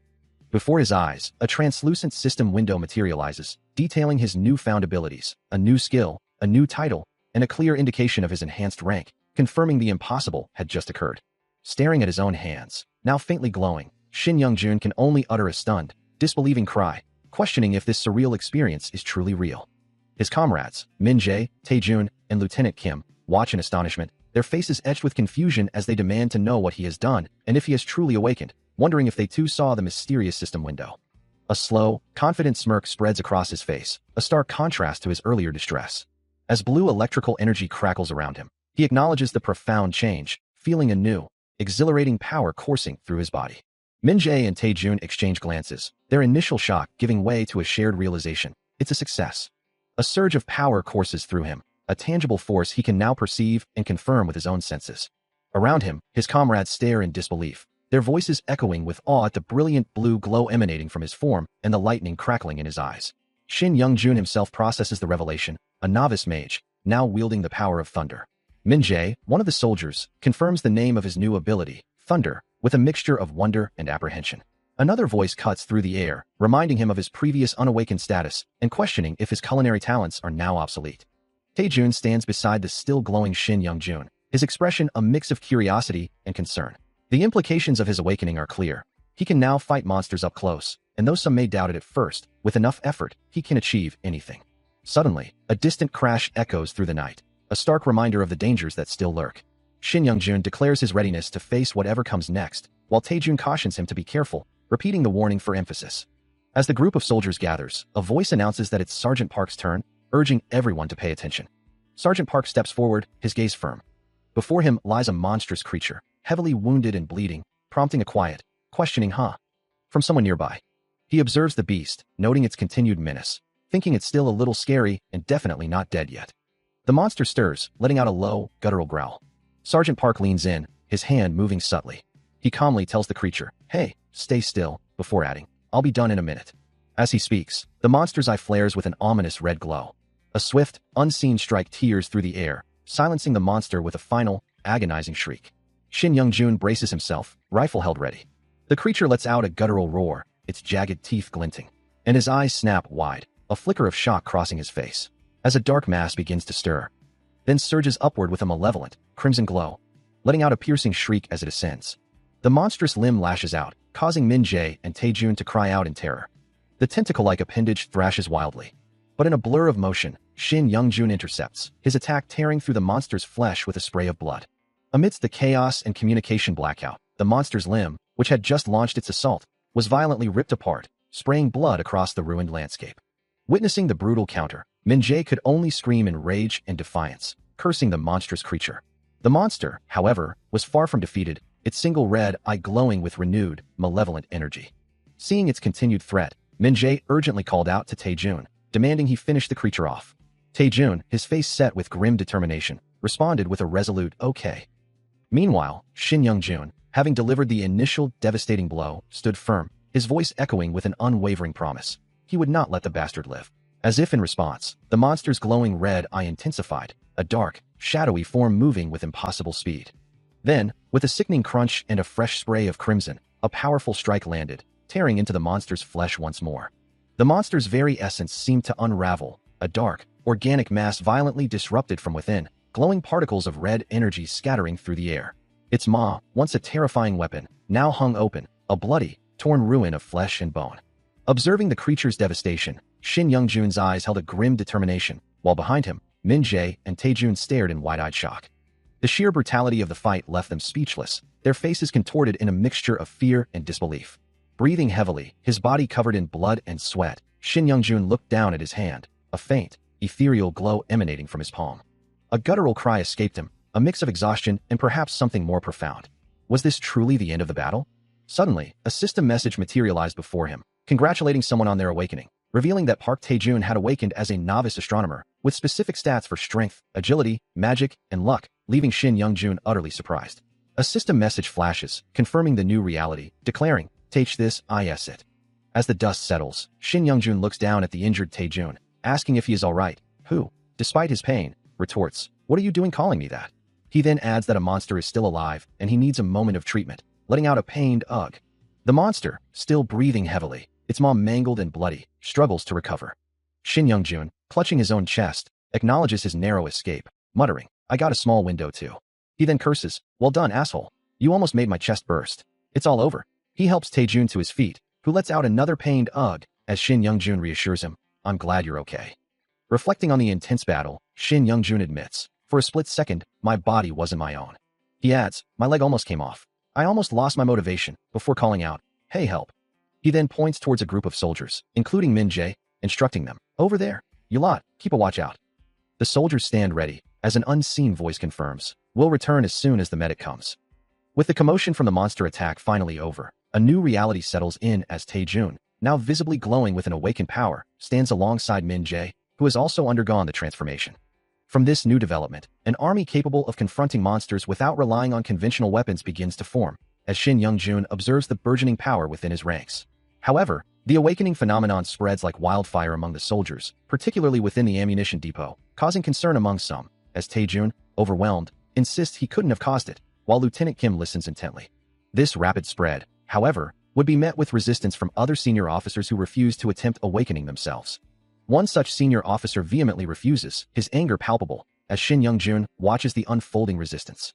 "Hey you, Tae-jun, Sergeant, Sergeant," the soldiers call out, one adding, "The only thing I've ever killed before this was a chicken." Lieutenant Kim extends a hand, asking if he truly doesn't understand the situation. His face tight with frustration as he insists, "We, the soldiers, have to set an example." But Shin Young-jun firmly refuses, "Can't do it," prompting a frustrated "sheesh you" from the lieutenant. Shin Young-jun repeats his refusal. No matter what you say, I can't do it, explaining that there's no way he can fight this kind of monster and he's going to die. Lieutenant Kim slams his hand down, the sound echoing through the air. The other soldiers whisper amongst themselves, one noting, "You could have gotten hurt, too," while another adds, "I heard he's an expert." A third observes that he knows, but Shin Young-jun is a little scared for his life, concluding that now that he's seen the monster, he's even more afraid.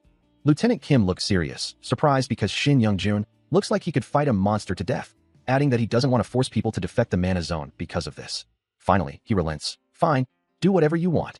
Still reeling from the previous exchange, Shin Young-jun hesitantly asks if Lieutenant Kim is truly certain about his decision, offering a quiet thank you. Kim, his expression firm, advises him not to act without proper respect for a superior in the future. As the other soldiers watch on, Kim questions the situation, while Shin Young-jun acknowledges his superior's rank, but with an unspoken reservation. His gaze intense, Kim declares that the leader they truly need now must be an awakened one. Shin Young-jun, his face etched with a mix of fear and defiance, points out that Kim himself rejected that very idea. One of the observing soldiers quietly agrees with Shin Young-jun, while Shin Young-jun himself cries out in disbelief, unable to accept the situation.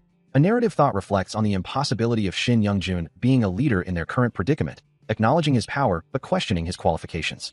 Finally, with a sigh of resignation, Kim utters a quiet, "Ah, I understand." As the other soldiers call out for each other to move on, confirming Shin Young-jun isn't coming, he continues to protest, unable to accept the reality of his situation.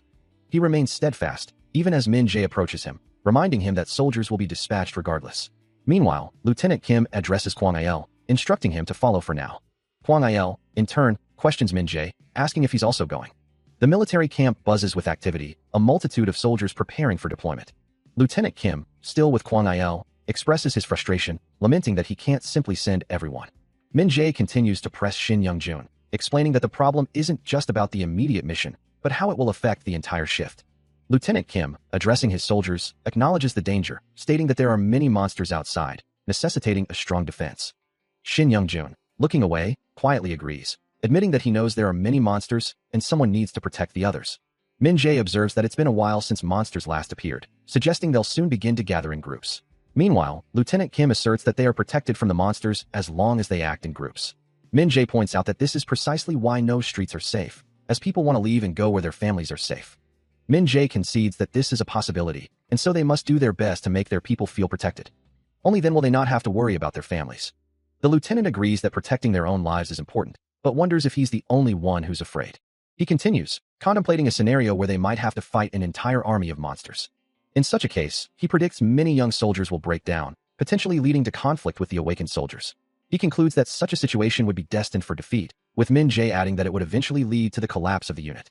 Continuing their grim discussion, Min Jae questions the implications of the awakening, as Lieutenant Kim confirms its arrival.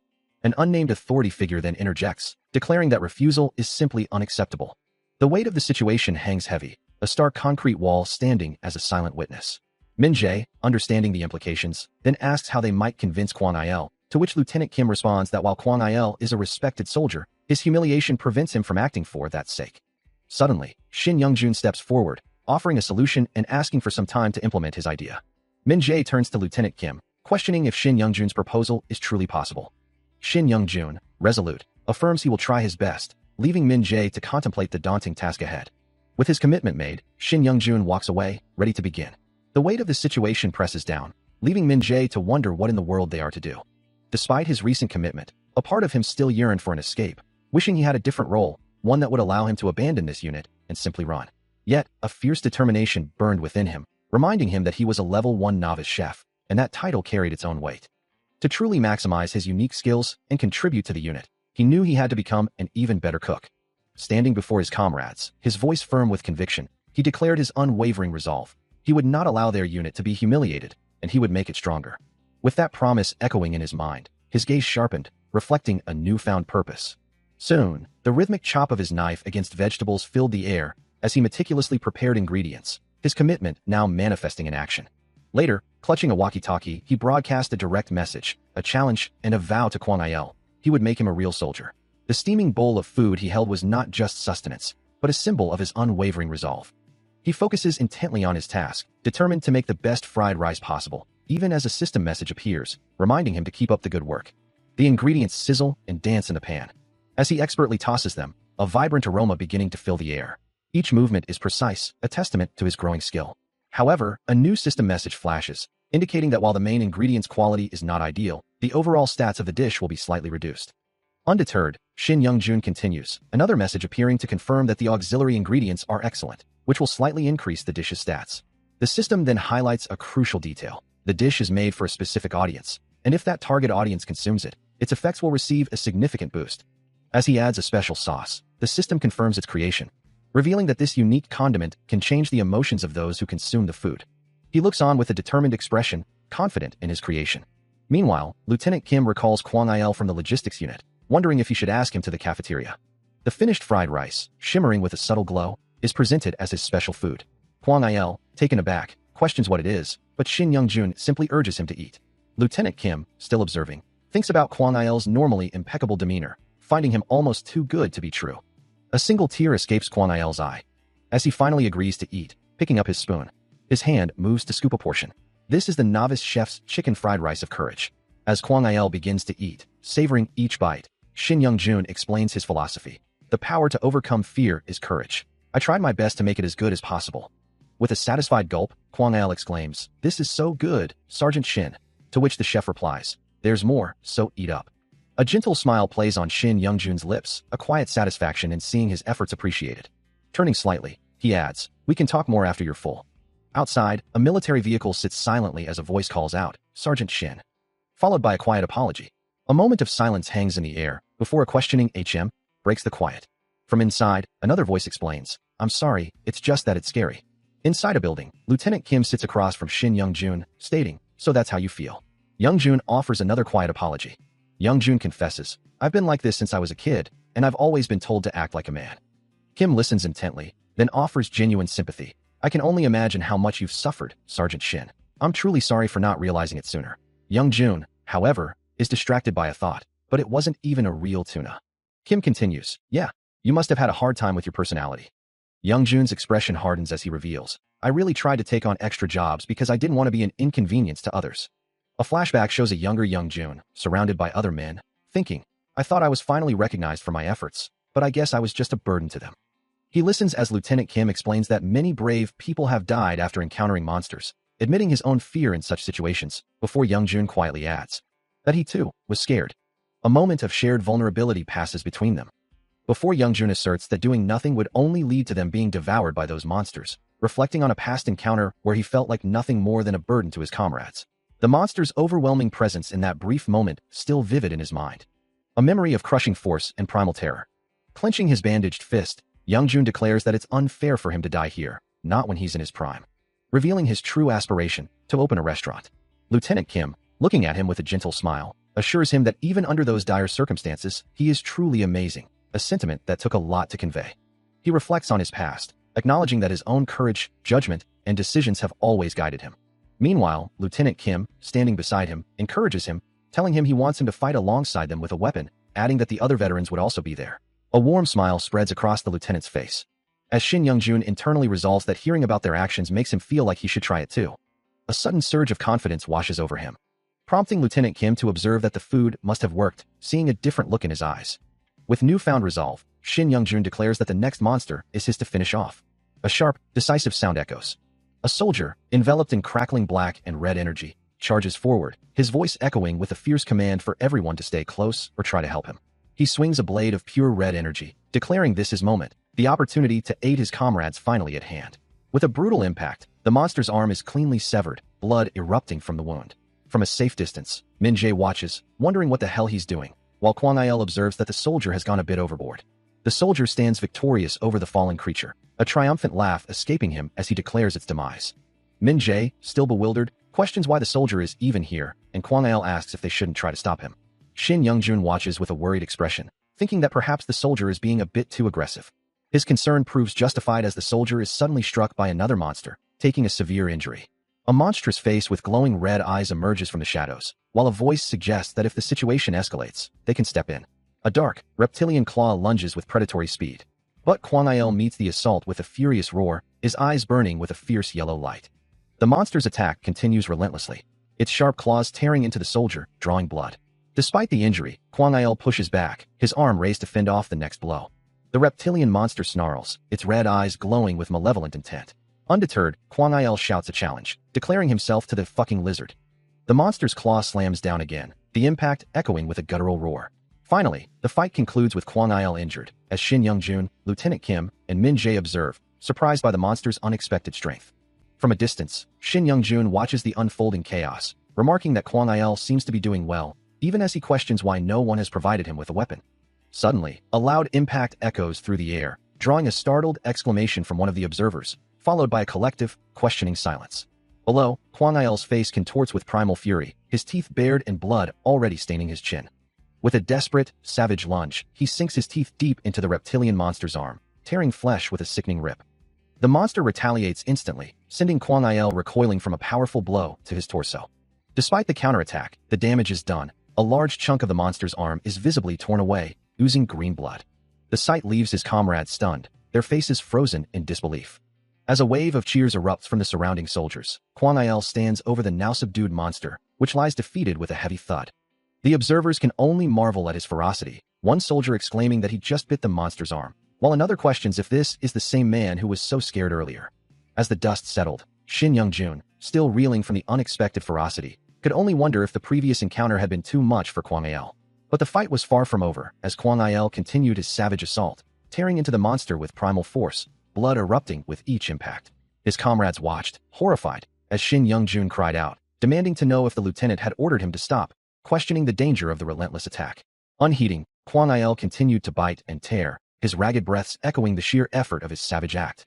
The group of soldiers could only stare, their faces etched with a mixture of shock and profound unease. Lieutenant Kim, standing beside Shin Young-jun, remained silent, his own expression a grim testament to the unsettling display before them. The monster's body continued to give way, torn apart by the relentless, primal assault. Flesh and blood exploded outwards, a gruesome testament to the finality of the attack. Even as the monster lay broken, Kwang Il's bloodied mouth remained clamped down, still tearing, still consuming, a terrifying display of raw, untamed instinct. He continues his brutal assault, tearing into the already defeated reptilian monster with primal ferocity, when suddenly, a blinding light erupts from within him, enveloping his form. A guttural roar escapes his lips, a sound of both pain and immense power. As his vision clears, a system interface overlays his sight, confirming a profound change within him. Nearby, Shin Young-jun recoils, witnessing the bloodied hand of his comrade, a chilling testament to the transformation. Kwang Il lies amidst the gore, his comrades Lieutenant Kim and Min Jae now gathered, their faces etched with concern and disbelief. But then, he slowly pushes himself up, letting out another powerful cry as he gazes towards the sky. Turning to his stunned recruits, Kwang Il declares with a triumphant, blood-stained grin that he too has awakened. A blue system panel materializes before him, a clear sign of his transformation. From behind, his comrades shout in disbelief and awe, acknowledging his incredible feat and the true awakening he has undergone. The soldiers continue to marvel at his power, declaring that he could now easily overpower 10 men, offering their congratulations to the newly awakened sergeant. As he stands over the defeated monster, the praise continues, with one soldier proclaiming it the best bare-handed fight they had ever witnessed, commending Kwang Il for a job well done. He exhales slowly, a deep breath escaping him as he processes the aftermath of his intense battle and awakening. Meanwhile, Shin Young-jun, with a determined glint in his eye, boasts that all their success is thanks to him. The group stands together, observing the scene, a mix of awe and exhaustion on their faces. As Kwang Il smiles, a system message appears, reflecting his internal resolve. He will have to be more diligent next time. From above the assembled soldiers, a voice questions, Young-jun, what did you do? He's a completely different person now. Shin Young-jun replies, I just made some food and talked with him. That's all. Lieutenant Kim scoffs, you have such a talent for exaggerating. That's how the human heart works. Still unconvinced, he asks, so we just talk to them and everything will be fine? Shin Young-jun insists, you can't ignore what you're listening to. Lieutenant Kim's expression hardens. It can't be that easy. He mutters, that's right. It doesn't make sense. Shin Young-jun looks out over the group, stating, it's all thanks to the effectiveness of my skills. He concludes, keeping his secret close, but I can't reveal it yet. He unleashes a surge of power, a purple aura flaring around him, as he observes that this situation is different from the usual table pacing he's accustomed to with people. Meanwhile, Lieutenant Kim and Min Jae watch, concerned, as Kwang Il stands nearby, his demeanor now quite intimidating, a stark change from before, yet still a welcome one. Outside, the group stands together, Shin Young-jun calm amidst his transformed subordinates. The lieutenant considers the implications of bringing someone like Kwang Il, now a berserker, into their ranks, questioning if it's too dangerous to exchange their reasons for such power. Shin Young-jun acknowledges that survival is paramount, making such changes a necessary good in the end. He then instructs that in the future, only those truly unfit to awaken should be sent to him, adding that he'll need to provide them with special food first for such a dangerous job. A look of concern crosses his face, realizing the difficulty of his own request. He surveys the empty shelves of a store, the remaining food having quickly deteriorated. Boxes of rotting produce and meat confirm their dire situation, leaving them with nothing to waste. He sighs, the thought of a proper meal a distant memory, counting down the days until he can truly eat again. After all, emergency and combat rations don't really have a cooking process. Suddenly, the mundane thoughts are shattered as a voice shouts that something is running. Without hesitation, he gives the order to lead it in their direction. He raises his weapon, the muzzle flashing brightly as he fires, urging his comrade not to miss this time. Another shot rings out, a quiet admission that there were bound to be a few exceptions to their success. As they continue their pursuit of the fleeing reptilian creature, he reflects that overall, the awakened are doing well. The injured monster snarls, blood dripping from its maw, as one voice declares, we must just kill it, while another softly apologizes, I'm sorry. A sharp gasp escapes one of the soldiers as they survey the scene. Min-jae, looking down at the defeated creature, remarks that the process wasn't exactly smooth. This was the strongest monster in the group, a formidable foe that required significant effort to corner and defeat. Lieutenant Kim observes its lingering defenses, noting their surprising resilience. Most monsters, when nearing death, enter an uncontrollable rage, making them incredibly dangerous and nearly impossible to approach. This inherent danger underscores the critical need for awakening.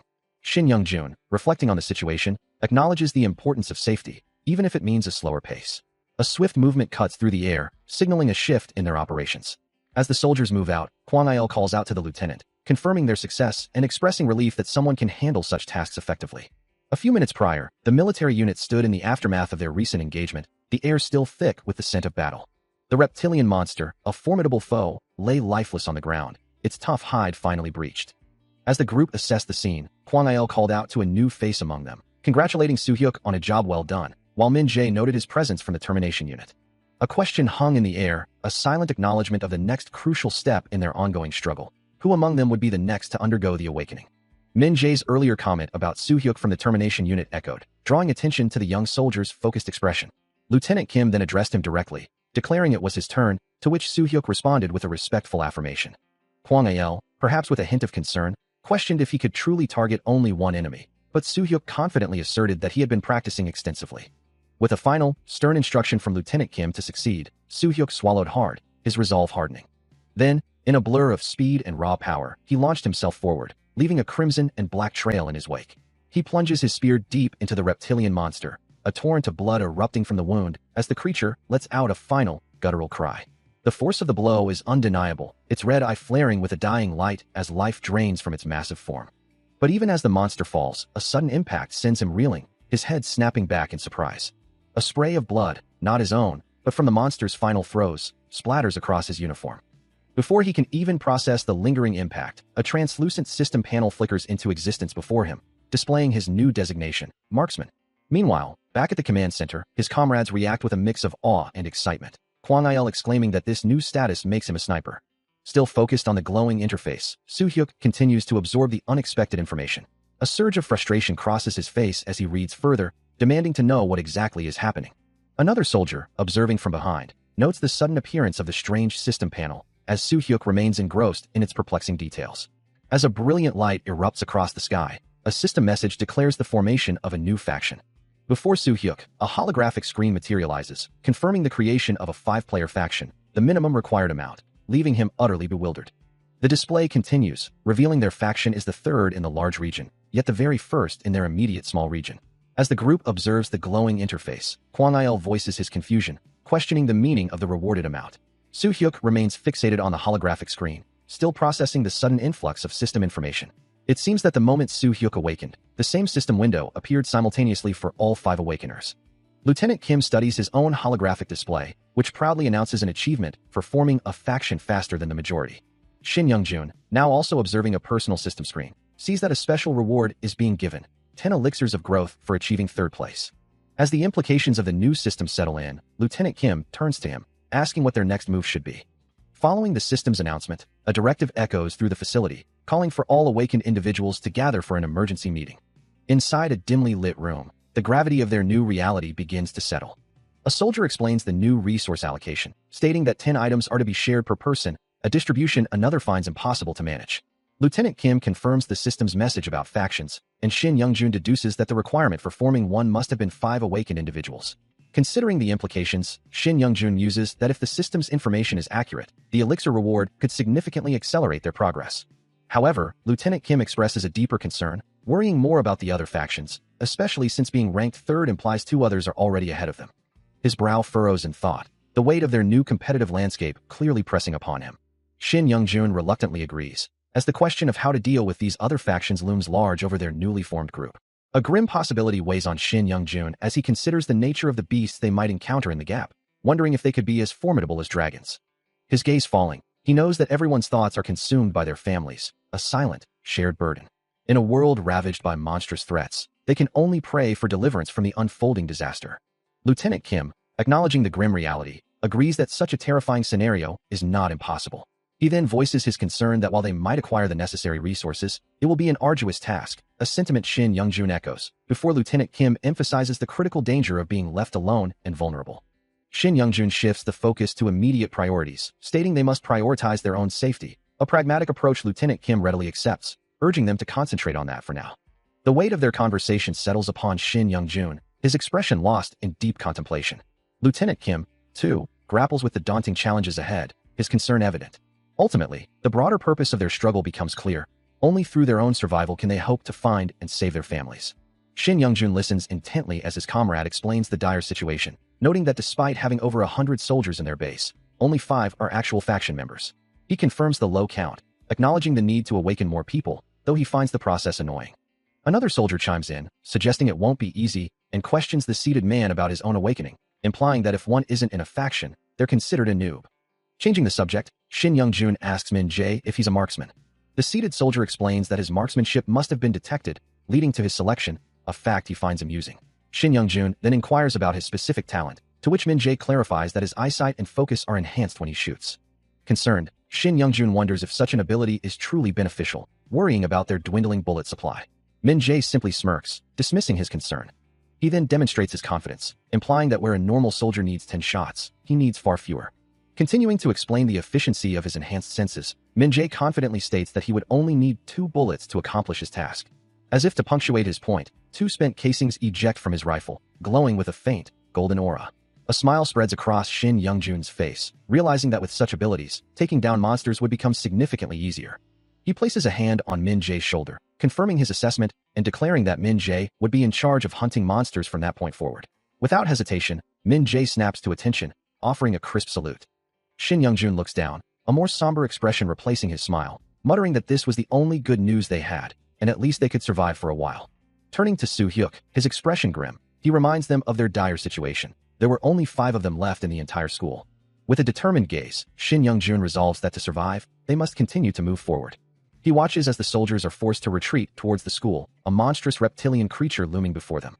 Amidst the chaos, one soldier, Soo Hyuk, collapses, overwhelmed by terror, his body trembling uncontrollably as he cries out that he cannot continue, certain he will die. Shin Youngjun approaches him, attempting to calm his panicked comrade, urging him to compose himself so they can discuss their next move. He looks on, a deep concern etched across his face, when suddenly, Min Jae launches himself forward, delivering a powerful, reckless kick to the monster's head, a surprising display of aggression.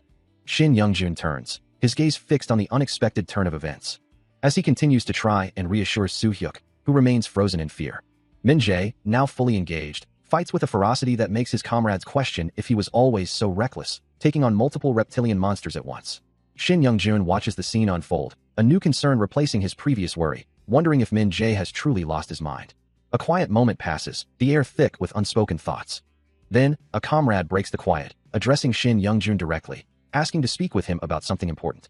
Taken aback by the suddenness of the inquiry, Shin Youngjun questions the urgency, but his comrade presses on, convinced he is concealing something. The other soldier reveals his observations, noting a pattern. Every time Shin Youngjun requests a little talk after training, he returns noticeably stronger, hinting at a hidden combat method. Caught red-handed, Shin Youngjun internally concedes, acknowledging the truth of his comrade's deduction. He attempts to explain his secrecy, stating it was for the team's benefit, and that his comrade is the only one aware of his true capabilities. With a heavy sigh, he leans against a wall, realizing he can no longer keep his abilities hidden. As they walk together, the conversation continues, the weight of the revelation settling between them. Shin Youngjun then shifts the topic. mentioning that Min Jae had fortunately recovered his composure and was now focused on motivating the other troops. Having made the decision to focus on his cooking, he continues his work in the kitchen. Suddenly, a system notification flashes, declaring him Awakened Shin Young-jun, no longer able to hide his true strength, and revealing his F-rank chef skill tied to his training in cooking. His gaze falls upon the 82 points displayed, and a thought crosses his mind. I think I can use these. He knows that in games, points are typically used to buy items from a store. A hopeful expression crosses his face as he wonders if something similar exists here. His finger points, and the holographic screen shifts, confirming his suspicion. See, point store. A soft chime sounds. The system interface expands, revealing the point store as it opens. He looks intently at the newly opened holographic store, filled with various items. He acknowledges the system's message, understanding that his current abilities alone won't suffice. Curiosity piqued, he reaches out to explore the newly revealed point store. The initial offerings display various combat-oriented tools, such as axes and knives. He observes that many items cater to combat classes, a realization that brings a slight frown to his face, especially when he spots something as mundane as rye bread listed for purchase. His hand hovers over the holographic image of the bread. A hint of confusion enters his voice as he questions the unexpected item. Further browsing reveals powerful stat-boosting potions and skill books, but their exorbitant prices are immediately apparent. He sighs, confirming his current inability to acquire such valuable items. Deciding to prioritize, he resolves to revisit the more complex skills and traits later, for now focusing on what he can manage. Holding a dagger, Shin Young-jun muses, I'm using Chef's special skill and Chef's eye well. This newfound aptitude is confirmed by a system notification, displaying novice dagger proficiency. He recalls a time, long before his current circumstances, when he was merely a chef who couldn't even cut a carrot properly. Now, practicing with multiple daggers, he observes, I haven't even tried sword fighting, let alone swordsmanship, but I'm already pretty good with this. A thoughtful expression crosses his face, as he considers the implications of his rapid progress. Holding a simple kitchen knife, he wonders, if this is novice, then what should master level be like? Another system message appears, revealing he also possesses novice flame affinity. He remembers this particular skill, which appeared when he accidentally burned a pot. Now, with flames dancing in his hands, he declares, I can hold flames in my hands for 5 seconds. This 0-point skill, I'll keep practicing it. Despite his efforts, he finds himself frustrated, muttering, I don't feel like I'm getting stronger. His status window confirms his suspicion. His novice cooking proficiency remains stubbornly at 0% experience. Yet, he acknowledges the immediate benefits of his culinary creations, stating, it tastes great, and I must say, it's strangely energizing. He then realizes the deeper impact, adding, and my stats in the status panel have increased. A fellow soldier, intrigued, asks, really? Shin Young-jun explains, I noticed that the dishes I ate that were attached to the status window are still there. He reflects that no one else seemed to notice, before a thought clarifies everything. He muses, isn't that because I've awakened my abilities? I can see the status window, but then concludes, oh, that's why. As other soldiers enjoy their meals, a narration box clarifies that the effects of the consumed dishes do not appear in the system message, making their benefits invisible to others. He confirms this, stating, it won't tell me about the effects of your cooking at all. His comrade, still unaware of the full implications, offers encouragement. Well, I'm sure you'll improve my abilities if you got a defense. He then asks, so how does it feel? Shin Young-jun responds with a hint of awe. It's huge, because my strength stat was 10 and it suddenly increased by 3. He elaborates on the significance. It's only plus 30% on paper, but it's so much greater. He confirms, with a knowing look, the buffs are already kicking in. As the unique properties of his cooking continued to manifest, a thought occurred to him. If Min Jae's assessment was correct, then at least in their case, the novice skills weren't underperforming. Meanwhile, Lieutenant Kim, contemplating the broader implications, mused, if only that kind of skill could be applied to the entire battalion. Suddenly, a soldier sprinted through the barracks, his voice echoing with urgency, Sergeant Shin, we need you. Shin Young-jun, caught off guard, could only question the sudden alarm. Over at the barracks department? What in the world was going on? His face contorted with fear, he realized the gravity of the situation. Before him stood a monstrous entity. Unlike anything they had faced before, a new type of monster. It was completely different from those lizards they had grown accustomed to. Shin Young-jun walks across the military base, greeted by Min Jae and Soo-hyuk. Min Jae asks him about his presence, wondering if something urgent has come up, as Soo-hyuk adds that they were keeping an eye on the area. Min Jae then reveals that something happened before they were caught by a monster, prompting Soo-hyuk to ask what kind of monster appeared. Lieutenant Kim joins the group, explaining that its appearance is completely different from any they've seen so far, and that Young-jun will know it when he sees it. Young-jun looks on, a sense of unease settling over him, as he hears the description of the creature. Min Jae continues, describing how the monster moved against the peak over them, and Soo-hyuk reiterates his question about its type. Young-jun, still processing the information, can only utter that it sounds like a normal guard. A sudden realization dawns in his eyes, as the true nature of the threat becomes clear. The source of his concern is revealed: a swarm of monstrous, bat-like creatures with glowing red eyes, emerging from a dark, cavernous opening. From the dark, rocky landscape, a colossal, scaly form begins to emerge, its single red eye glowing ominously. As more of its massive body becomes visible, a voice exclaims, "Oh, I see it now." The creature shifts its immense weight, prompting another cry. It's moving. Now fully revealed, the reptilian behemoth, wreathed in a dark, smoky aura, begins its inexorable advance. With a thunderous crash, one of its massive feet slams down, shaking the very earth. Its single, glowing red eye intensifies, radiating power as cracks spiderweb across the air around it. From an observation deck, Shin Young-jun and his soldier watch in horror, a collective gasp of terror escaping them. The soldier raises binoculars to his eyes, trying to make sense of the approaching nightmare. A look of pure dread washes over Young-jun's face as he realizes, shit, it's coming this way. As the massive reptilian creature continued its approach, the communication systems failed, leaving Shin Young-jun in disbelief, unable to get any signals on the radio either. He wondered what in the world was happening. The sheer scale of the approaching threat was undeniable. That thing had to be over 3 meters long.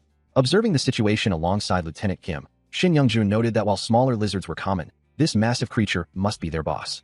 Lieutenant Kim agreed, acknowledging that monsters lived everywhere, but the lizards that had appeared previously were only 1 or 2 meters, making this new threat significantly larger. Shin Young-jun's expression tightened, wondering if this one had come from somewhere else entirely. As if to confirm his fears, a swarm of smaller, distinct reptilian creatures began to emerge from the terrain, their scaly bodies writhing across the ground. There were more than 20 of them, all different types of lizards, and the thought of them attacking all at once was daunting. Despite the overwhelming numbers, Lieutenant Kim remained resolute, believing they would simply have to use a lot of bullets, but it wouldn't be a problem. Despite the overwhelming numbers, Lieutenant Kim asserts that they already understand the monster's weaknesses, but a strange feeling persists. He acknowledges their numerical disadvantage, yet there's a deeper concern brewing. Shin Young-jun, sensing the unease, questions if this unusual calm could be a trap. He then inquires about the monster's growth, learning it began to expand this morning at dawn.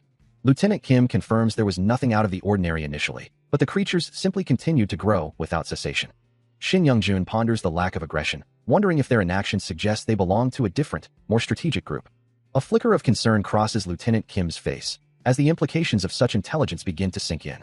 The massive reptilian creature looms in the distance, its imposing form a silent testament to the growing threat. Lieutenant Kim's expression hardens as he realizes the truth. The monsters are not attacking because they are patiently waiting for an opening. As the military personnel observed the unusual stillness of the reptilian monsters, a collective unease settled over them, leaving them to question the strange situation. Lieutenant Kim, continuing his analysis, explained that the monsters understood their maneuvers and would not fall for simple tricks, which was why they were merely hovering near their scouting positions. Still, something about the situation bothered him, as he pondered if the reptilian creatures could truly possess such intelligence. Shin Young-jun offered a chilling comparison, reminding him of the cunning intelligence of wolves, and noting that these bipedal monsters were likely even more formidable. Lieutenant Kim conceded the point, agreeing with Sergeant Shin, but then proposed a direct assault, wondering if they should simply attack first. The suggestion caught Shin Young-jun off guard, as he echoed the question, considering the implications of such a move. He quickly countered, realizing the tactical disadvantage, explaining that they were already at a disadvantage within their base, and venturing outside would only worsen their position. Lieutenant Kim acknowledged the truth of his words, agreeing that they couldn't go out, and decided they would instead keep a close eye on the monster's activity, waiting for them to make the first move. With a heavy sigh, he issued a final command, instructing the men to remain vigilant and careful. Shin Young-jun considers the precarious situation, knowing that if the monsters managed to breach their defenses, the entire base would be in grave danger. The pervasive fear of the unknown enemy weighs heavily on everyone, reinforcing the urgent need to eliminate them for the safety of all. A monstrous silhouette looms on the horizon, a stark reminder of the lurking danger. Amidst the tension, the base finds solace in the small comforts, like the chef's special sauce, known for its calming effect, or the simple yet effective calming bean sprouts, a testament to the chef's ability to provide a sense of normalcy. Lieutenant Kim remarks to Soo-hyuk that at least they have a chef like him, whose culinary skills keep the monsters at bay, at least from their stomachs. He adds that they still control the chef, and there's a chance he could help them if asked, but for now, it's better to stay put. The chef's special comfort sauce offers another layer of reassurance, prompting Soo-hyuk to express his gratitude for Sergeant Shin, whose cooking is far superior to military rations. He even jokes about getting fat from the delicious meals. Such dishes, like the chef's faith-inducing braised pork and vegetables, are a vital source of morale for the weary soldiers. As Lieutenant Kim and his comrades observe the ongoing situation, Shin Young-jun admits it would be a lie to say he wasn't worried about his family, but finds solace knowing the others in their allied squadron are also alive. Despite the constant threat, somehow, the morale of the soldiers remained remarkably high, and their defense never faltered. He watches them, acknowledging that they are all doing their best, even when utterly exhausted. Later, at a counter, Lieutenant Kim remarks, "Not much has changed, has it?" To which Shin Young-jun simply agrees, noting they are still in the same precarious position. Outside the base, the true enemy lurks, monsters as intelligent as wolves and as swift as cheetahs, patiently waiting for any mistake. Back inside, Lieutenant Kim ponders, "I wonder what will happen when their numbers swell to 200 or 300, before reassuring himself that with an awakened among them, they will be fine." Shin Young-jun then reveals that out of the 20 or so awakened, 3 are marksmen, showcasing their specialized skills. He elaborates on their prowess, describing it as crazy accurate to hit a target while firing a standard K2 assault rifle. However, a more somber thought crosses Shin Young-jun's mind, as he concludes that if they counterattack, they will be defeated, and if they keep showing their current strength, they will ultimately lose. Shin Young-jun surveys the dwindling supplies in the warehouse, a grim realization settling over him that at this rate, they will soon run out of essential food and water. He notes the stark reality that despite the critical shortage, they have only half the personnel they should, and without his support, the troops will struggle to maintain their strength. As he meticulously checks the inventory, he mutters to himself that this is all he can do for now. Suddenly, a heavy thud echoes through the air, jolting him with a jolt of alarm as a monstrous, horned visage flashes in his mind's eye, a chilling premonition of danger. He hears a voice, demanding clarification, asking if the maintenance unit in their station town has been compromised. The full, terrifying form of the monster appears in his thoughts, and he wonders in horror, could it have already overrun the entire base? A cold dread washes over him as he considers the implications, realizing the catastrophic consequences if the monsters have made their move.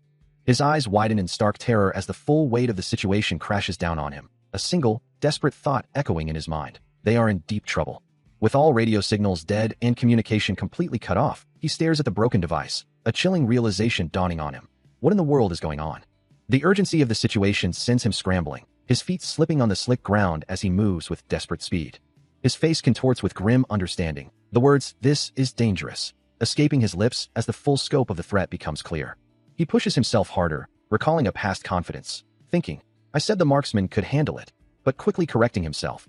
But that's a story from a time when the field of view is secured. Gazing out at the encroaching darkness, he mutters, "Without light." The grim reality settles in as he surveys the base, knowing that in this impenetrable night, they'll be completely useless. With urgency in his voice, Sergeant Shin Young-jun directs his troops to their positions, specifically instructing the marksmen to secure a clear line of sight from the rooftops. As the soldiers move swiftly, taking up defensive stances, an affirmative response echoes through the ranks. Meanwhile, Lieutenant Kim addresses the rest of the awakened, reminding them to focus on their assigned duties. Shin Young-jun leads a contingent of soldiers through the facility's corridors, before taking up a sniper's position himself, aiming his rifle from a vantage point. Later, gathering his troops at the ammo depot, he gives clear instructions to guard the entrance. He continues to oversee the deployment, guiding more soldiers into place. Nearby, Soo-hyuk questions another soldier about the unfolding situation, receiving confirmation that the hunters are almost fully deployed. Min-jae, wearing a yellow jacket, expresses relief over the received support, wondering if the madmen they face are as strong as they are, to which Soo-hyuk can only reply with uncertainty, as Shin Young-jun listens intently. Shin Young-jun surveys the scattered communication devices, a growing unease settling over him as he realizes no signals are getting through on the radio either. He then turns to Lieutenant Kim, expressing his concern about the effectiveness of their current preparations, even as he acknowledges that the monsters may not be infinite in number. Lieutenant Kim, however, cuts him off, emphasizing the critical need for speed, warning that if they don't deal with the threat quickly, they'll be in serious trouble. Meanwhile, Soo-hyuk, focused on a holographic tactical display, reports on the mage's capabilities, confirming their ability to provide both offense and defense. He continues, explaining that while the hardcore awakened are handling the front lines, the modules should be able to provide sufficient support with their tactical functions. Lieutenant Kim observes the display, taking in the information, before turning back to Shin Young-jun and asking where they should proceed from here. Shin Young-jun, with a slight smirk, suggests that if the lieutenant is so confident in his abilities, it might be better for him to stay behind. The lieutenant's expression hardens as he retorts that it's not like he can stop him. Under a starlit sky, a low, rumbling sound begins to emanate from the distance, the quiet night disturbed only by the gentle sway of nearby objects. Suddenly, a powerful impact echoes through the ruined landscape, shaking the very ground and sending debris flying. Lieutenant Kim, his gaze fixed through binoculars, maintains a grim composure, while Shin Young-jun's face contorts with a sudden, worried realization. A voice cuts through the tension, confirming their worst fears. They're here. As if on cue, a blinding light erupts from the horizon, its raw power pushing back the darkness of the night. The sky itself seems to crackle with energy as the brilliant glow intensifies, signaling a massive arrival. Another violent impact rocks the area, sending tremors through a nearby building. At a defensive barricade, 2 soldiers stand ready, their rifles aimed, awaiting the imminent threat. As the communication blackout persists, a blinding flash erupts across the landscape, followed by a concussive force that ripples through the air. From the chaos, a terrifying swarm of horned creatures emerges, charging forward with relentless speed. Another violent burst of energy tears through the sky, illuminating their monstrous forms. Their red eyes glow with malevolent intent, as their sharp claws and horns become terrifyingly clear. One of the creatures sprints ahead of the pack, a blur of dark scales and raw aggression. As the military lines brace for impact, Min-jae urgently calls out, demanding orders from his captain, while the command echoes for the troops to prepare. A nearby soldier snaps to attention, confirming the command with a sharp, "Yes, sir." The captain's voice rings out with unwavering authority, issuing the decisive command to open fire. Immediately, a volley of gunfire erupts from the military line, the soldiers unleashing a barrage against the encroaching threat. The heavy artillery unleashes its fury, a deafening roar echoing across the battlefield. As a relentless barrage of bullets tears through the night, streaking towards the advancing horde. The first impacts send a horned monster reeling, its form recoiling violently. Still, the torrent of fire continues, unyielding and precise. More monsters are caught in the deadly crossfire, their bodies twisting and falling amidst the explosions of light and debris. A monster's arm is visibly shredded, the impacts tearing through its tough hide. Another takes a direct hit to the head, its form erupting in a shower of glowing particles. The relentless assault continues, each impact sending more monsters crashing to the ground, their forms dissolving into shimmering light. From behind the firing line, Min-jae watches the devastating volley, observing the immediate effects of their coordinated attack. He knew that without the boss to draw their attention, they would need to be far more cautious. Just then, the massive horned creature, the true boss of this horde, descended from the sky, immediately drawing concentrated fire from the soldiers below.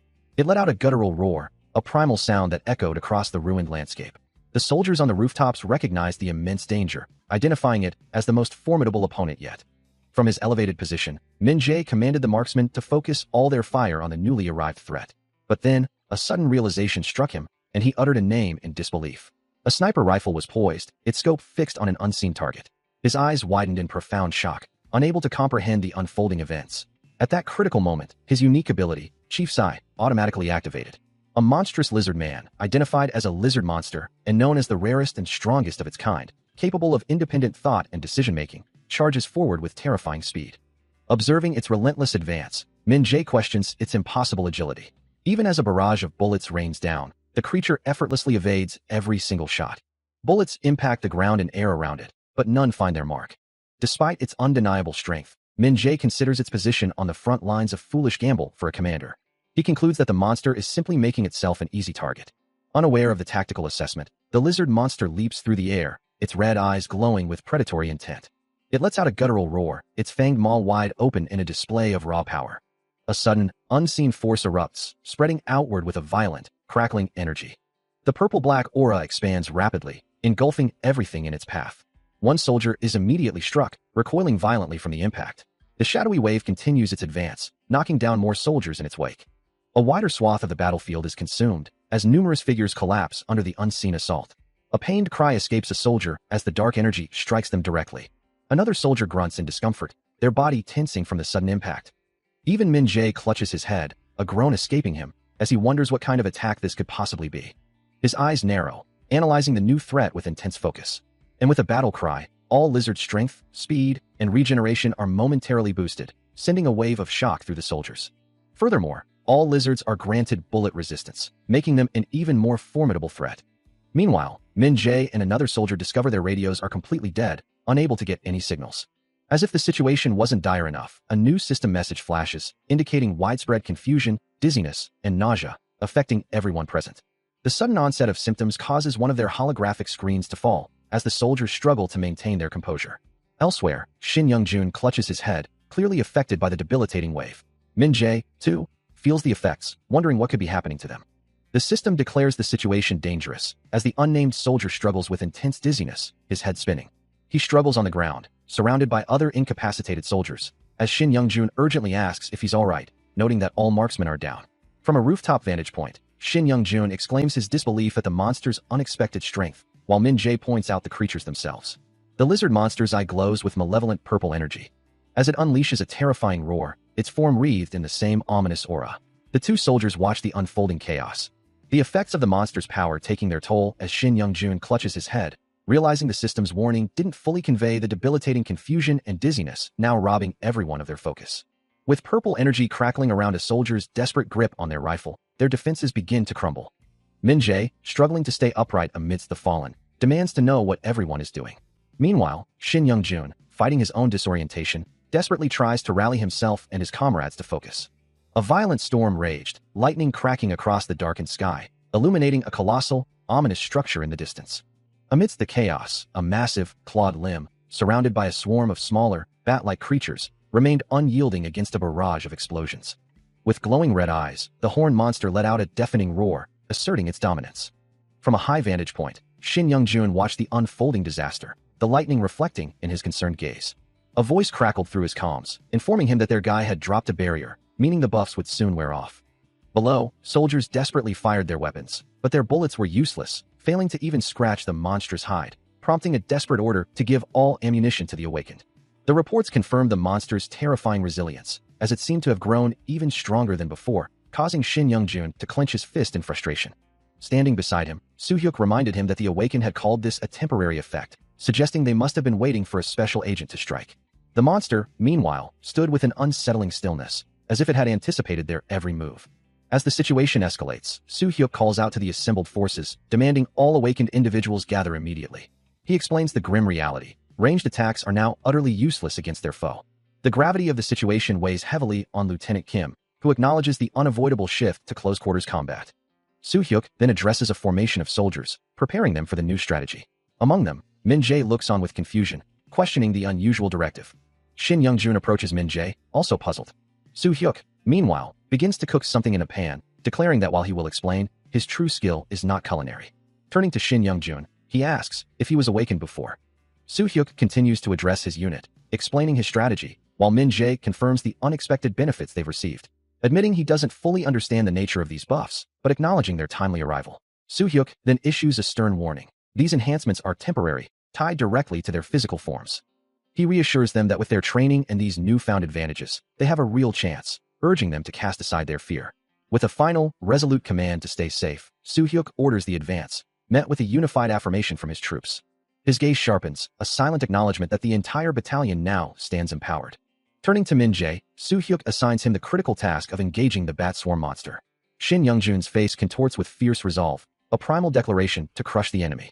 As Soo-hyuk's hand glows with a soft, ethereal light, the enhanced effect of his cooking is revealed, intensified by the quality of his ingredients. With a surge of adrenaline, Shin Young-jun, Min-jae, and the other soldiers charge forward, the former still grappling with the bewildering nature of their situation. He watches the approaching horde, a grim determination setting in as he realizes. They're getting close. The entire battalion, now supercharged with a massive boost for the day, charges forward into the fray. And the effect of the invincible chef buff manifests around Lieutenant Kim, crackling with purple energy. From the darkness, a monstrous creature with glowing red eyes emerges, its presence a chilling declaration. Here they come. The sheer force of the battle begins to tear the environment apart, sending debris raining down as Lieutenant Kim looks up in shock. The chaos is overwhelming, even for Shin Young-jun, who watches with wide, concerned eyes. But then, he leaps, a powerful purple aura surrounding him as he delivers a devastating punch, a glowing magic circle forming beneath his strike. His eyes glow red with fierce power as he lets out a primal roar. He unleashes a devastating punch, the impact reverberating through the air. Without missing a beat, he follows through with a powerful kick, sending the massive creature reeling. The monster screeches in pain, its body scraping against the ground as it's forced backward. It finally crashes into a pile of debris, sending rubble flying in every direction. But the creature is far from defeated, retaliating with a burst of crimson energy blades from its glowing red eyes. Other monsters join the fray, their combined assault erupting in a massive explosion of fire and force. Amidst the chaos, he emerges, his sword now glowing with a vibrant purple aura as he cuts through the horde. His movements leave trails of shimmering purple energy, a testament to his overwhelming power. As he continues his relentless assault, a voice calls out, urging him to stay focused and support his allies. He unleashes a flurry of purple-tinged strikes, his enhanced speed a blur as he slams into the horned monster, sending smaller creatures scattering. The tactical advisor's voice cuts through the chaos, urging him to maintain the pressure. Another glowing impact rocks the monster, but it holds its ground, its resilience unnerving. Suddenly, the monster lashes out with a sweeping attack, forcing Shin Young-jun to dodge back, narrowly avoiding the blow. He retaliates instantly with a powerful kick to its head, the advisor's voice reminding him that the lizard chieftain has grown stronger. Another strike lands, But the monster's resilience is alarming. The monster roars, pushing back with immense force, and the advisor acknowledges the difficulty, even for a top-tier chef. Shin Young-jun struggles against the relentless assault, the sheer power of the chieftain threatening to overwhelm him. The tactical advisor, his sharp eyes focused, watches the battle unfold. A system message confirms the consumption of a chocolate cookie of bravery, a dish made by a novice chef, which significantly enhances the consumer's effectiveness, causing all attributes to increase by 1 for 1 day. With newfound power coursing through him, Shin Young-jun unleashes a devastating blow, sending the horned monster reeling.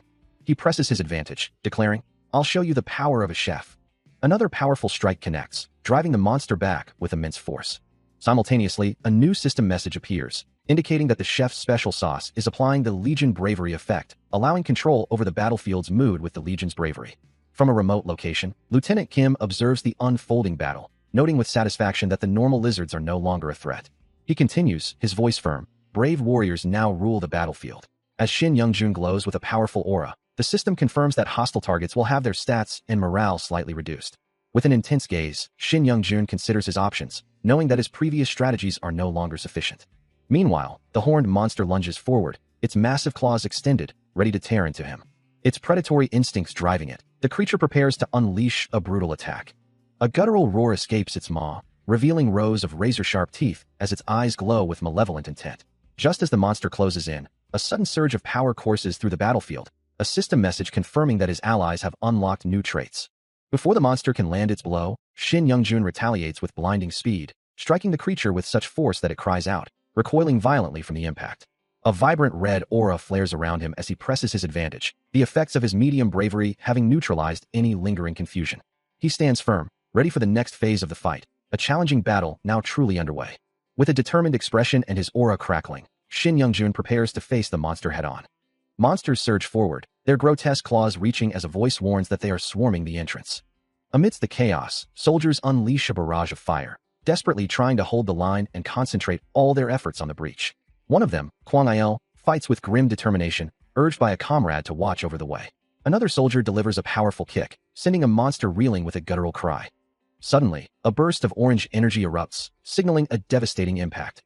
Shin Young-jun moves with incredible speed, his form wreathed in a vibrant red aura as he unleashes his full power.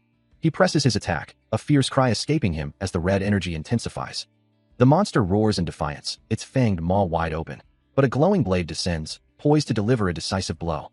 The monster's massive form rips apart, purple energy crackling around its dissolving body, as Shin Young-jun, wreathed in a brilliant blue aura, delivers another devastating blow.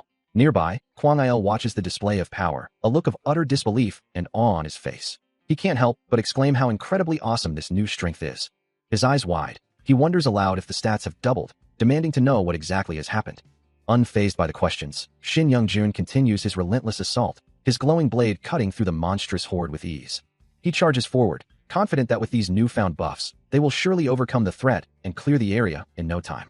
Lieutenant Kim, observing the battle, acknowledges Shin Young-jun's crucial role, stating that he is the core of their unit. He cautions him not to let his guard down, reminding him that monsters are still pouring from the gate, and therefore, there can be no focus on support. With a determined expression, Shin Young-jun acknowledges the command, his glowing blade flashing as he declares, "Got it, leave it to me."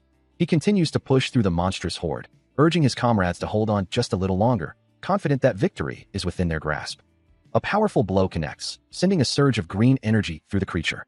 Meanwhile, Kwang Il, Min Jae, and Soo Hyuk sprint forward, closing the distance on another monstrous threat. Shin Young-jun unleashes a torrent of crackling blue energy, the force of his assault blurring into a streak of pure power. He follows through with a decisive strike. Suddenly, a look of alarm crosses his face as he calls out, "Kwang Il." A new, more aggressive monster, wreathed in a crimson aura, lunges at Kwang Il and Min Jae, who cry out in pain. The creature continues its relentless assault. Still reeling from the previous assault, the aggressive monster's form continues to be torn apart by an unseen force. Each impact reverberates, further dismantling its monstrous body. Finally, with a guttural shriek, the creature lets out a pained roar. Its single, malevolent eye flares with a dangerous yellow light. Before he can react, the monster lashes out, striking him with immense force. The impact sends him reeling, his eyes glowing crimson with a surge of power and fury. Unwilling to yield, he unleashes a powerful counterattack, a burst of purple energy erupting around him as he sends the monster flying. The creature is propelled backward, crashing through the air with violent force. Still trailing purple energy, the monster continues its uncontrolled flight into the darkness. Still reeling from the previous impact, he clenches his fist, a silent declaration of intent. The monster, however, lets out a guttural roar, its yellow eyes blazing with renewed fury, a dark purple aura flaring around its form as it recovers. It seems to question the audacity of its opponent, a silent challenge in its glowing gaze. But Shin Young-jun doesn't hesitate, his own purple aura intensifying as he closes the distance, launching himself into a devastating assault. His hand connects with brutal force, sending shockwaves through the air. The monster roars in agony, its maw wide open, the impact clearly taking its toll. Shin Young-jun presses his advantage, his form a blur of purple energy, relentlessly driving the creature back. The monster's glowing yellow eye narrows in a mix of pain and desperate rage, its sharp teeth bared in a silent snarl. With a final, powerful strike, he sends the creature reeling once more. Shin Young-jun continues his relentless assault, a blur of purple energy. The monster's arm recoiling violently from the impact. As its massive form is silhouetted against the stormy sky, its red eyes blaze with pain and fury, but its defenses shatter under the barrage. The creature is sent plummeting, crashing downwards with unstoppable force, violently thrown and disoriented. Still falling, enveloped in residual energy, it finally slams into the water below, sending up a massive splash, as Shin Young-jun watches the impact. He gritted his teeth, pouring every ounce of his strength into the relentless assault. As the monster's form buckled under the impact, its body contorting amidst a violent burst of dark energy. It was thrown through the air, a guttural roar tearing from its throat. A desperate scream echoing as red slashes tore across its hide. Still, the assault continued, red energy flaring around its battered form. Its face contorted in a bloody, enraged shriek, the monster's eyes burning with an ominous red glow. Even as it fell, the crimson light in its gaze pulsed with defiance. While the young man, splattered with its blood, maintained his fierce resolve. The final, brutal impact of his attack sends a spray of crimson across the air, confirming the monster's demise. Its massive, clawed foot now lies motionless, blood still dripping onto the ravaged ground. A final, guttural krk echoes as its eye, once burning with defiance, now stares blankly into the void. The colossal form of the creature, once a terrifying presence, is now just a dark, inert mass against the cloudy sky, tangled in barbed wire. Amidst the rubble and shattered structures, the monster lies utterly defeated, its reign of terror brought to an end. The battle is truly over, leaving behind a scene of devastation and the silent testament of its fallen foe. Having secured victory, Shin Young-jun surveys the scene, addressing his assembled unit with a calm, yet firm, query. Is everyone okay? His expression remains serious as he warns them not to lower their guard, reminding them that more monsters could still be lurking, and orders major officers to confirm the status of their unit members. The soldiers, some smiling in relief, others still wary, begin to process the aftermath of their hard-won battle. Still reeling from the recent confrontation, he finds himself unable to get a clear read on the situation, as all radio signals remain stubbornly silent. A growing unease settles over him, wondering what could possibly be happening. Meanwhile, in a different part of the devastated area, two soldiers survey the damage, a grim reminder of how easily their actions could be neutralized, even in a seemingly controlled situation. Despite the communication blackout, a holographic display flickers to life before him, revealing a world event, occupation battle status screen, confirming successful control over Area 1 and highlighting a trait-level ability, provisionally designated as world-level influence. He observes the various battalion statuses, taking in the percentages and unofficial rankings displayed on the screen. As the sun begins to set, a small, glowing orb materializes in his hand, the tangible reward for achieving first place in the recent event. A faint smile touches his lips as he acknowledges the achievement, muttering to himself about securing the top spot. In the chaotic aftermath, the streets teemed with both military personnel and civilians, all moving with a desperate urgency. From a shattered window, Shin Young-jun cried out, his voice strained with effort. He desperately called for aid, urging those below to bring the severely wounded here. It's over. Stay with me. His pleas continued, asking for some water. Mr. Park, are you there? With his hand outstretched, he continued to direct the rescue efforts, prioritizing the most urgent cases. After the battle subsided, the awakened individuals possessing healing powers became the busiest people, and Shin Young-jun, exhausted, sat amidst the wounded, a faint green glow emanating from his body. His hand, now radiating a vibrant green energy, gently touched a wounded limb, the injury visibly mending under his touch. Thankfully, the combined efforts of these healers and the regular medics were sufficient to manage the dire situation, though he could only think, please, gods. His hands glowing with a soft green light, Shin Young-jun continues his tireless work, mending the grievous wounds of the fallen. As the injured man beneath his touch gasps, the pain is gone. He calls out, urging the others forward, the others now. Lieutenant Kim watches him, acknowledging the immense pressure. You're fighting to save everyone. Later, Min-jae approaches him, offering a word of praise. Good work, Hyung. But Shin Young-jun quickly deflects the credit, insisting, no, it wasn't me. It was Min-jae, Kwang-il, and Soo-hyuk. Min-jae then turns his attention to a wounded comrade, noting they're both exhausted and laid out. Lieutenant Kim, still assessing the situation, asked Shin Young-jun, "By the way, I haven't seen the battalion commander." He continues, "I don't know. I haven't seen him at the beginning of the battle." A worried tone enters his voice as he adds, "Where'd he go? It'll be hard for the rest of us to clean up the mess without him." Shin Young-jun's expression darkens, a clear sign of his disappointment. After the battle, Lieutenant Kim continues his report. "Did you check it?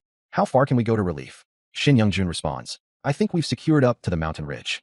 Despite earlier communication failures, the military team confirms their success, as Min-jae announces they've secured the mountain range, standing over the defeated lizard-like monsters. This was the very mountain range where they had been stationed, a strategic point now firmly under their control. Shin Young-jun considers the implications, realizing that besides their own unit, the only other soldiers spread across the mountain range were these very lizards. He lets out a soft ah of understanding. He wonders if anyone else was involved with those occupying the mountain, his thoughts turning to the broader context of their mission. As one of his comrades confirms his suspicion, stating, "If you're right, the group stands over more defeated god-eaters, the formidable lizards they had just vanquished." A glowing display confirms the grim reality, with a voice agreeing, "Yeah, I guess that's what it means." The weight of this realization settles on Shin Young-jun's face, his expression a mix of concern and growing unease. But the unsettling discoveries don't end there. Another comrade asks, "What else is there?" as a narration box reveals the most troubling detail. "But where we were stationed, there was no sign of a battalion." Shin Young-jun's resolve hardens, thinking, "At this point, we can't leave them out," as he grips his sword. He offers a slight, knowing smile, acknowledging the inherent difficulty of their current predicament. His teammate questions the reason for such a grim assessment, recalling the previous day's battle at the isolated outpost. Though the previous engagement was complicated, they ultimately held the advantage, yet there remained a significant difference between merely defending a position and actively seizing a stronghold. Even in a defensive posture, facing the onslaught of monstrous creatures, a single misstep could have proven catastrophic. He continues, noting the increasing number of awakenings among their ranks. And his teammate suggests that combining these new abilities with the buffs from his cooking would make things easy. However, Shin Young-jun quickly dismisses the idea, warning against relying too heavily on such advantages. The reason for his caution becomes clear as he prepares a spread of quality ingredients, explaining that each dish requires at least 4 to 5 hours of meticulous preparation. He sighs in exasperation, realizing that the effort involved in his cooking is far from simple.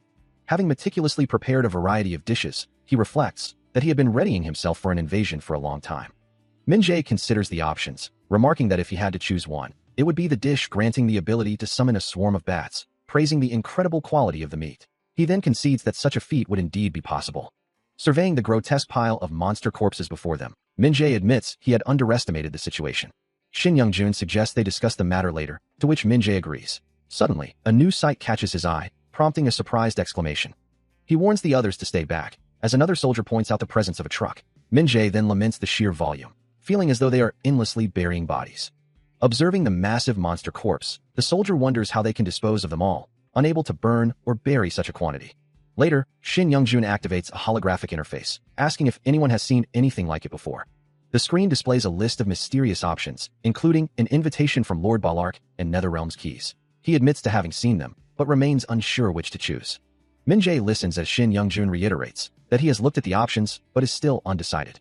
Still grappling with the mysterious choices before him, he wonders aloud which path to take, but Min-jae offers a blunt assessment, reminding him that his inexperience means his choice is largely irrelevant, and that he feels a sense of impending doom regardless.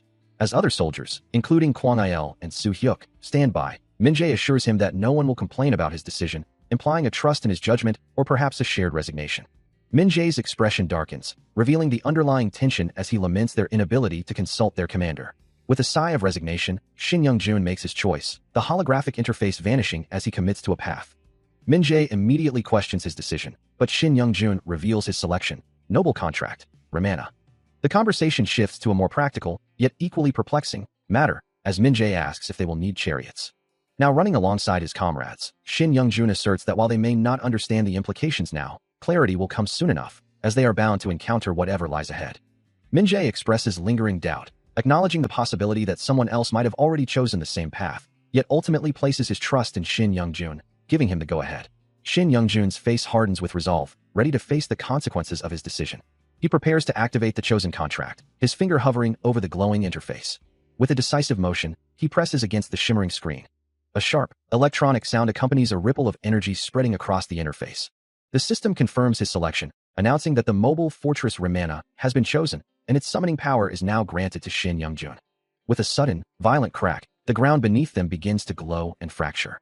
Min-jae observes the unfolding event, realizing the implications of the power now flowing through his comrade, while Shin Young-jun, enveloped in a faint aura, declares his intent to summon it immediately. A confident smile spreads across his face. With a deep, resonating hum, a massive, intricate mechanical structure, accompanied by smaller units, begins to rise from the earth. Both Shin Young-jun and Min-jae gaze up in awe at the newly manifested mobile fortress. As the mobile fortress Ramana materialized, a system notification confirmed the acquisition of a new skill, but the sudden shift left Shin Young-jun reeling, unable to get any signals on his radio, wondering what in the world was happening. Meanwhile, his companions, Min-jae and Kwang-il, were equally stunned, questioning the sheer scale of the fortress and if its immense size was due to the sheer number of corpses it contained. Deciding to investigate further, the group agreed to head to the barracks to test out the new summon. Before leaving, he instructed unseen personnel to finish cleaning, receiving confirmation that the task would be completed. With their decision made, the three quickly made their way towards the barracks. The journey was swift. But upon arrival, Shin Young-jun found himself frustrated, realizing there simply wasn't enough room at the barracks to properly test the massive fortress. Shin Young-jun muses to himself, noting that while he's been gaining some weight, he's also been getting stronger. He continues to eat, fueling his growth. Reflecting on his progress, feeling his own power increase, and observing the troops' training going well, understanding that every point of buff completion contributes to his experience. A soft thud echoes from outside his room. As Lieutenant Kim's voice calls out, "Hey, Young-jun." A relieved smile spreads across the lieutenant's face as he confirms, "There you are." Young-jun shifts, the sound of movement filling the small space. As Lieutenant Kim stands in the hallway, having located him in room 3, a sense of urgency permeates the air as a radio crackles with static, its signal lost, and a voice laments. No signals on the radio either. The frustration is palpable, followed by a bewildered query. What in the world is going on? Amidst this growing confusion, the scene shifts to a military barracks, where Shin Young-jun stands at attention, offering a crisp salute to Lieutenant Kim, who greets him with a knowing smile. Lieutenant Kim approaches Soo-hyuk in the barracks, offering a word of praise, acknowledging the difficult time he'd had, and commending his good work. Soo-hyuk humbly responds that he only did what was necessary, but Kim quickly dismisses the notion that people without ability are needed, especially if they're just a chef. This thought of Shin Young-jun, the cook's sergeant, crosses his mind, as if from someone who can see the obvious. Kim's expression hardens, accusing Soo-hyuk of talking a good game, but always running and hiding when things get tough and are left to others. He then shifts his tone, expressing gratitude that Soo-hyuk and his men awakened so well, revealing he had already called his contacts, just in case. His face now grim, Kim delivers the sobering news that he doesn't have any good news. Soo-hyuk, concerned, inquires about the 2 people they sent to the upper units.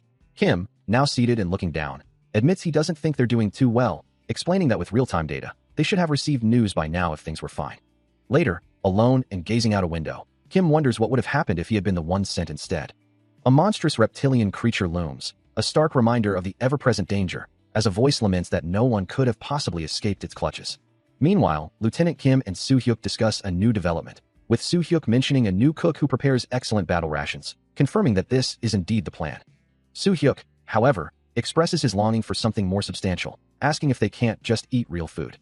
Lieutenant Kim apologizes, explaining that they are in a state of emergency and everyone must consume rations to conserve resources. He then asserts his authority, stating that no one can contest him since he is in charge. Soo-hyuk, however, looks away with a hint of apprehension, admitting he doesn't know if he'd want to eat those rations. Meanwhile, glowing hands prepare a special treat, designed to help awakeners whose mana is dangerous, with the offer extended to Lieutenant Kim if he wishes to be awakened as well. Lieutenant Kim ponders what those who were already awakened ate, recalling his previous report about the necessity of such measures in case of monster attacks. Soo-hyuk, still processing the information, questions the idea of using food to awaken powers, wondering what difference it makes if he eats it. With a sigh, he acknowledges the situation. There's truly nothing he can do about it. Lieutenant Kim, observing his subordinate's resignation, reminds him that he's the only officer left in their battalion. In these uncertain times, the military stands as the sole protector of the people, or rather, the only semblance of protection left. He will safely become that protection. Soo-hyuk, still processing the weight of this responsibility, concedes that he has no choice but to put up with it, as Lieutenant Kim then offers. Actually, there might be some spare food. But the young officer quickly rejects the offer, declaring he's eating his own rations. Lieutenant Kim, unfazed, simply states that the monsters are leaving, and he's letting it slide, adding that Soo-hyuk shouldn't be such a wake-up call. A determined expression settles on Soo-hyuk's face, before a soft thud echoes from the door. As he reaches for the handle, making his exit, Shin Young-jun stands in a room, a thoughtful expression on his face. He reflects, "I've never smoked a cigarette in my life. But ever since the mountains became our territory, the monster attacks have been cut in half or less. Meanwhile, Lieutenant Kim addresses his subordinates, Min Jae and Kwang Il, explaining, "We still get the occasional one, but it's generally subdued." He continues, "I'm using them as tools for awakening more people." Back in his room, Shin Young-jun nods slightly, acknowledging, "That's good. That means things are stabilizing." Lieutenant Kim, still with his subordinates, adds, "We did the hard work while you were lying there. Everyone worked hard." Elsewhere, Soo-hyuk walks away, his bandaged ankle visible, a question forming in his mind. So there's really no treatment for it? Reflecting on the situation, Shin Young-jun laments that the healer who promised treatment should have arrived by now. He acknowledges that too much time has passed, and though he's in good health, he still struggles with walking. A somber expression crosses his face, his thoughts heavy with unspoken burdens. Nearby, Soo-hyuk observes him with concern, noticing the weight of his friend's distress. Shin Young-jun's mind drifts to a chaotic memory of monsters, a moment of regret echoing. If only I hadn't asked him to come back then. Overwhelmed by guilt, he whispers, "I'm sorry. I blame myself for that." As Shin Young-jun's face contorts in anguish, Soo-hyuk firmly tells him, "It's not your fault, so don't make that face." Soo-hyuk continues, reminding him that the person in question didn't even understand the situation, yet still returned for him. "You're the reason I'm still alive," he insists, "so don't you dare blame yourself for all those people." Placing a comforting hand on his shoulder, Soo-hyuk concludes, "You're why we are still all here." Soo-hyuk kneels beside Shin Young-jun, who sits quietly, his hand resting gently on the other man's knee. His gaze is steady, filled with a quiet resolve, as he prepares to speak. Then, with a gentle suggestion, he proposes they step outside to see something important. The vibrant hues of sunset fade into the deep expanse of night. As Soo-hyuk pushes Shin Young-jun's wheelchair beneath the stars, asking if his role is now that of an attendant, a term Shin Young-jun questions. Around the wheelchair, faint purple particles begin to shimmer, catching the starlight. Soo-hyuk elaborates, explaining that attendants care for the sick and weak, those who cannot move on their own, prompting Shin Young-jun to realize it's like him, but without the ability to fight. Looking up at the shimmering sky, Soo-hyuk confirms, that's the essence of it. As the purple light intensifies around him, Shin Young-jun looks up with a dawning realization, a profound understanding of what it means to be human. The map reveals crucial intelligence. While these new rifts show no connection to others, they do allow for the detection of rift owners within a 2-kilometer radius, a detail that could prove invaluable for strategic planning. This new information is precisely why Soo-hyuk had sought him out. Indeed, he confirms, he has uncovered two significant things. Looking up at the vast, star-filled sky, he reveals that they are expecting visitors tomorrow. A sudden realization dawns on Shin Young-jun, wondering if these visitors imply something far more dangerous. Meanwhile, a hand grips a knife, its blade glinting subtly. Soo-hyuk adds, with a knowing glance, that it would be wise for them to conceal their true capabilities. Shin Young-jun gazes forward, his expression thoughtful, as a large house stands quietly in the distance. Above, the night sky slowly gives way to the first hints of dawn. As the sun rises high, painting the clouds in brilliant hues, and the day fully awakens. Deep within a dense forest, a military unit moves cautiously, their objective clear. There's a large house ahead. Min Jae, full of youthful energy, points ahead, urging them on, asking if they should really go over there. As they press on, Kwang Il glances back, a sense of unease settling over the group, realizing there must be other soldiers nearby. Meanwhile, deeper in the woods, a civilian woman clutches her child, both terrified, as a man looks on with concern, the child crying out for their mother. Back with the unit, Min Jae's resolve hardens, proclaiming their survival, while Lieutenant Kim rallies the troops, commanding everyone to move forward towards the house. As the unit closes in on their objective, a voice cuts through the air, urgently pointing towards a large, imposing gate that marks their destination. A scouting squad reports a group of 20 individuals approaching the military base, their clothes dirty and faces disheveled, expected to reach the unit within the hour. It is the morning of the 11th day since the attack, and Lieutenant Kim observes the distant landscape through binoculars, with Shin Young-jun standing beside him. He notes their movement, crossing the river and attempting to enter the military base, wondering aloud where they could possibly be coming from. As the group of civilians makes their way through the dense forest, the lieutenant questions what their next course of action should be. Shin Young-jun considers their plight, reasoning that they likely have nowhere else to go, and if they've traveled this far, they should be accepted. With a firm resolve, he declares his decision to save them. Later, under the vast expanse of the starry night sky, the lieutenant looks up, a thoughtful expression on his face. He ponders the situation, questioning if these are the very people Sergeant Shin had been discussing. A military truck is then dispatched, moving out into the night. A large group of civilians, disheveled and numerous, gathers in the military base's courtyard, their presence a stark contrast to the organized military environment. Amidst the chaos, Shin Young-jun steps forward, attempting to bring order to the crowd, urging everyone to calm down and form a single line. As the civilians begin to comply, he instructs them to write down their names, assuring them that the military will now take care of them. Lieutenant Kim observes the process, noting the sheer number of new arrivals, 25 individuals, both men and women, who now need accommodation.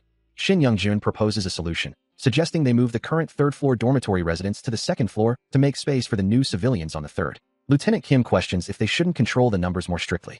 Undeterred, Shin Young-jun issues new orders, directing his subordinates to begin cleaning the second floor immediately.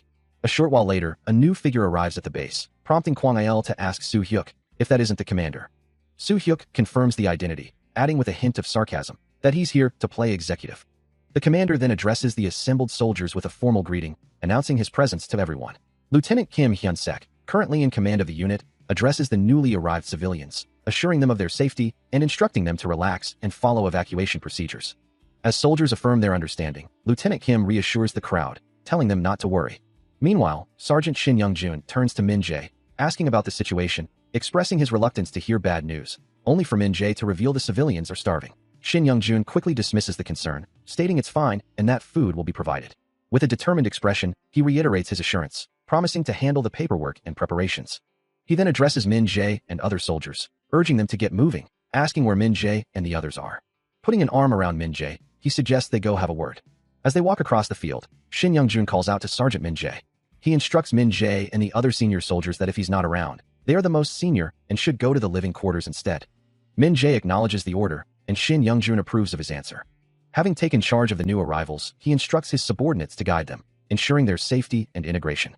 He assures them he will personally verify their progress with the commander, emphasizing the importance of immediately addressing any issues that arise. Looking directly at Min Jae, he adds, "And Young-jun, make sure the food distribution is handled properly."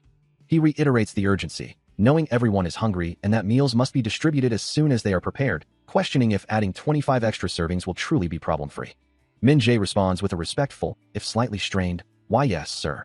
Internally, Shin Young-jun grapples with the reality that increasing meals for the 25 survivors, on top of the 99 soldiers, will inevitably strain resources, forcing him to lie to his own men about the situation.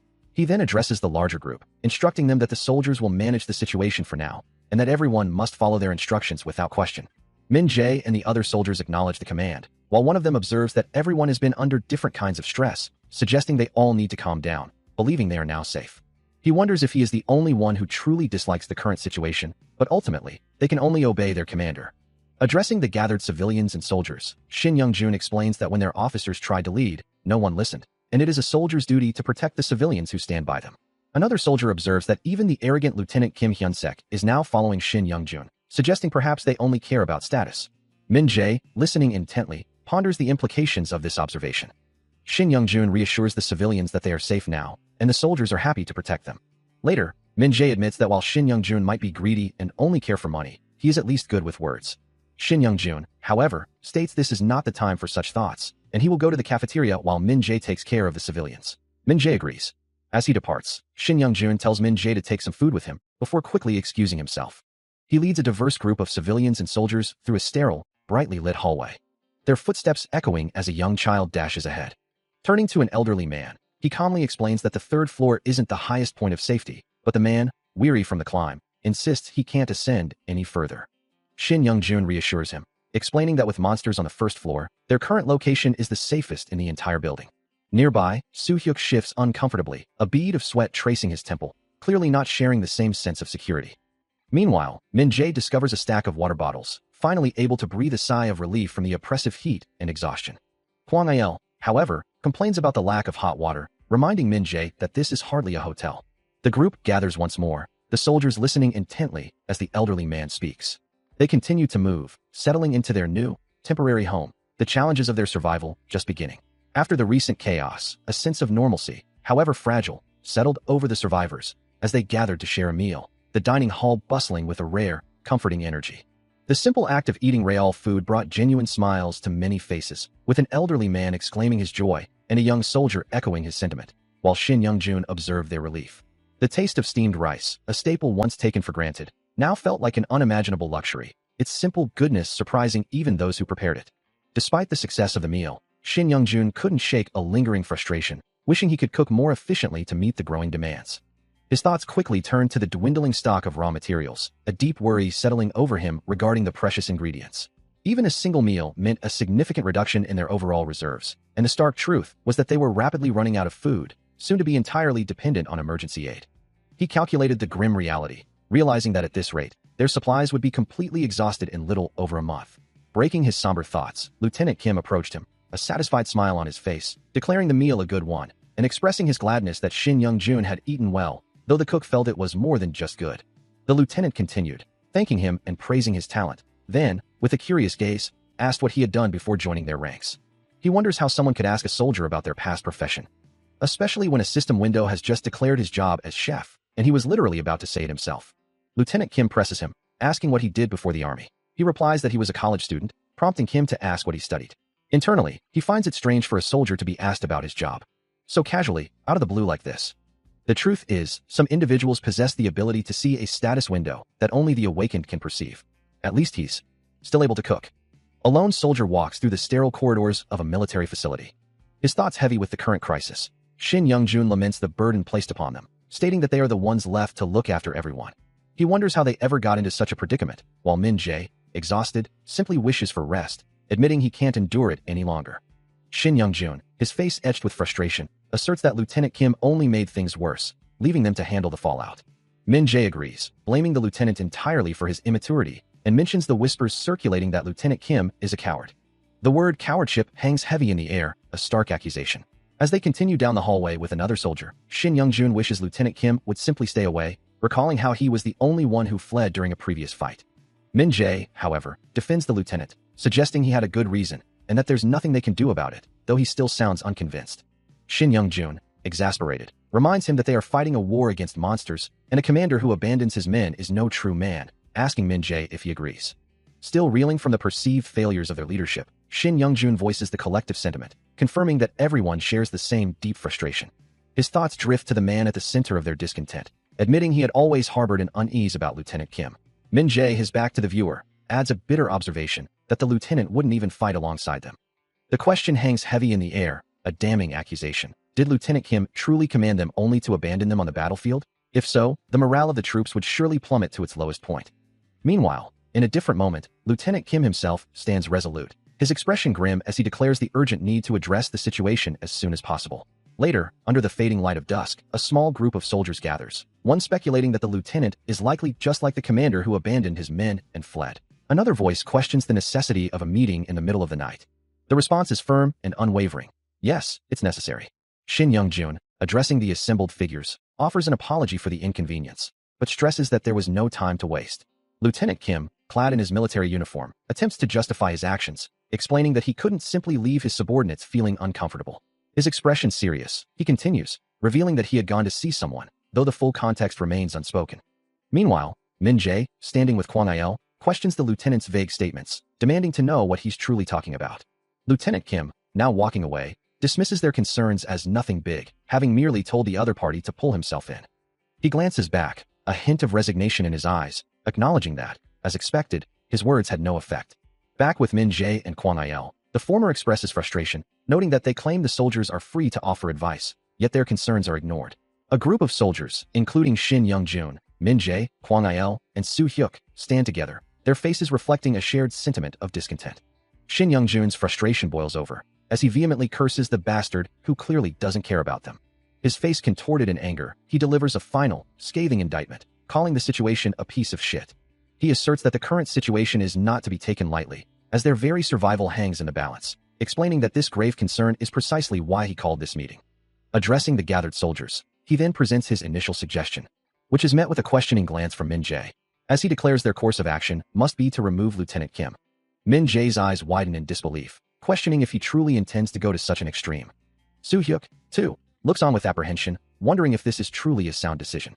Min Jae confronts Shin Young-jun directly, demanding to know what is wrong with him, arguing that they cannot simply dispose of a lieutenant. Shin Young-jun turns to him, attempting to persuade him, asking if he doesn't agree with his assessment, and urging him to consider how long they will continue to be dragged down by the lieutenant's actions. But Min Jae remains firm, stating that Kim is still an officer, and even if his orders seem strange, they are supposed to discuss and decide among themselves. Min Jae, still processing the gravity of the situation, wonders if such a drastic measure is truly the right thing to do, considering the potential for their group to grow much larger.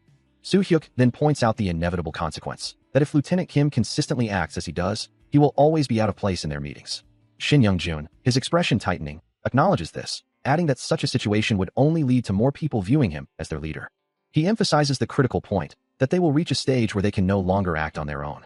Turning to face the seated group, Shin Young-jun challenges them, asking for their thoughts and if he is mistaken in his assessment. He continues, his voice firm, reminding them that they all know Lieutenant Kim's shortcomings. Min-jae, with Soo-hyuk and Kwang-il listening intently, concedes that Shin Young-jun is right, but then adds a crucial caveat about their identity as military personnel.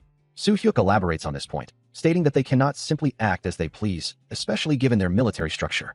Min-jae then turns to Kwang-il, seeking his input on the matter. Still debating the precarious situation, the idea of ordinary soldiers acting as commanders is deemed the ultimate, yet most dangerous, form of modern warfare. Considering the weight of the argument, Soo-hyuk acknowledges the validity of the point. Min-jae then expresses his alarm, realizing that without Lieutenant Kim, they are the only officers present, and any incident report would lead to their immediate removal. Shin Young-jun, however, counters, insisting that even ordinary soldiers can assume command in the absence of officers. He stands firm in his conviction, his gaze unwavering as he considers the implications. Soo-hyuk, still concerned, points out that this would mean they bear full responsibility for everything, inevitably leading to problems with their superiors.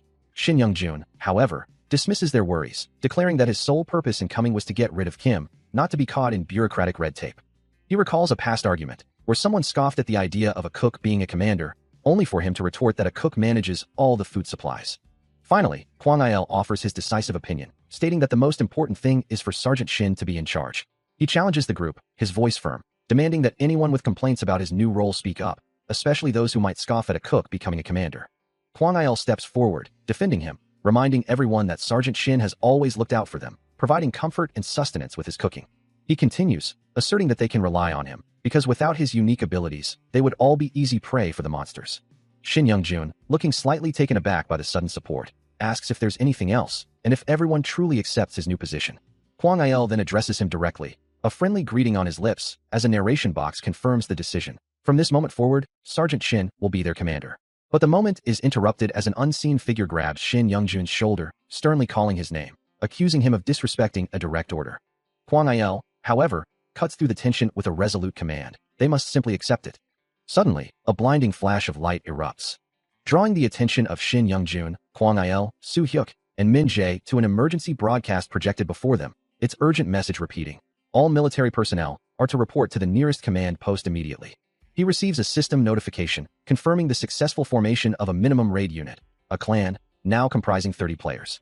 This clan represents the crucial first step toward becoming a full-fledged force, a level of cohesion far beyond that of an average party gathering.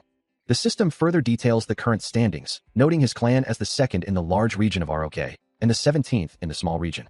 Rewards are promised for those who lead the way, with the second reward being a group skill token.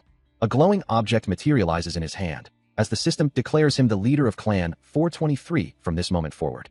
Shin Young-jun stares at the confirmation of his new status, a clan leader with a new group skill, a quiet realization dawning on him that he has truly become a leader. A sigh escapes him as he looks out over the landscape, accepting the harsh reality of their situation. The other soldiers turn to him, acknowledging his new position, entrusting him with their lives as Sergeant Shin. With a determined expression, he resolves to do things the right way. His first command as their leader is clear: Lieutenant Kim must not be abandoned. The other soldiers immediately protest, arguing that the situation is hopeless and too dangerous to keep him around. Shin Young-jun urges them to reconsider, asking them to calm down and think things through. He explains that if they start abandoning their own, they will lose their spirit, even if their bodies survive. His gaze firm, he emphasizes the critical need to retain their humanity. He concludes, stating that they must not be the ones to initiate violence against other people. Addressing the assembled soldiers, Shin Young-jun makes a solemn request: I need you all to promise me this. From the ranks, a voice, belonging to Min-jae, acknowledges his stance. So that's what you meant. That's very good leadership. Yet, the same voice quickly shifts to concern. Hey, following your orders means we can't abandon Lieutenant Kim. If he's not going to be useful, why would we keep him on the team? It's too dangerous. We still don't need to kill him. Min-jae continues, grappling with the moral dilemma. What? What about that? He's a human being, and only doing damage right now. But still, throwing him away would be a waste. Shin Young-jun, unwavering, offers his counterpoint. We can make use of him. The three soldiers, Soo-hyuk, Kwang-il, and Min-jae, exchange uncertain glances, their expressions reflecting the weight of his decision. Later, under the cover of night, the group stands gathered outside a building. The discussion seemingly concluded, but the tension still palpable. Shin Young-jun observes the return of the troops, noting their presence as a hand reaches for a radio, confirming that the soldiers are back. Meanwhile, Kwang-il, lounging casually, questions the plan to go out for the ritual at night as a group, wondering if it might pose a problem.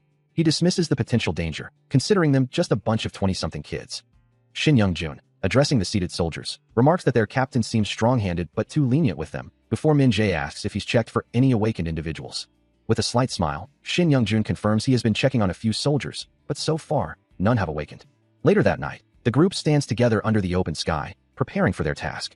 Inside, as they sit on their beds, one of them shares an observation. He took a peek and saw that the other group uses guns to kill monsters, too. Shin Young-jun listens intently, his expression serious. Kwang Il, still relaxed, declares they are ready to go.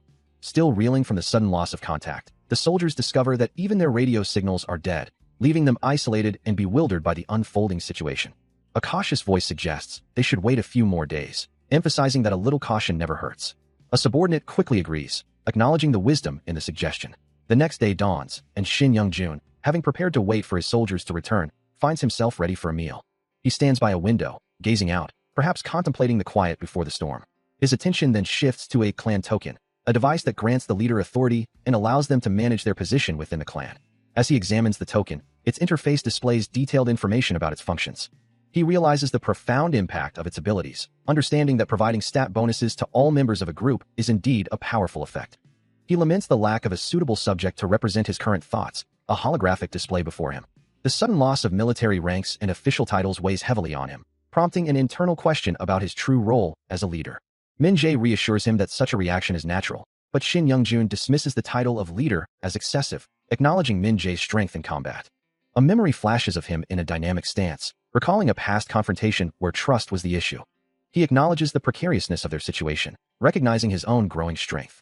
Min-jae suggests a more empathetic view towards their adversaries, but Shin Young-jun firmly corrects him, asserting they are merely threats. A surge of power emanates from him as he realizes he is the last remaining hope. Min-jae confirms his actions, stating his belief in helping those who ask, which prompts Shin Young-jun to reflect on their preparedness, before Min-jae offers a simple affirmation. He had also instructed them to avoid discussing military matters as much as possible, ensuring their safety. Still, Min-jae cautioned, they might need to remain vigilant, as Tae-jun hadn't fully grasped the situation, urging them to be as careful as possible. He advised keeping their eyes peeled.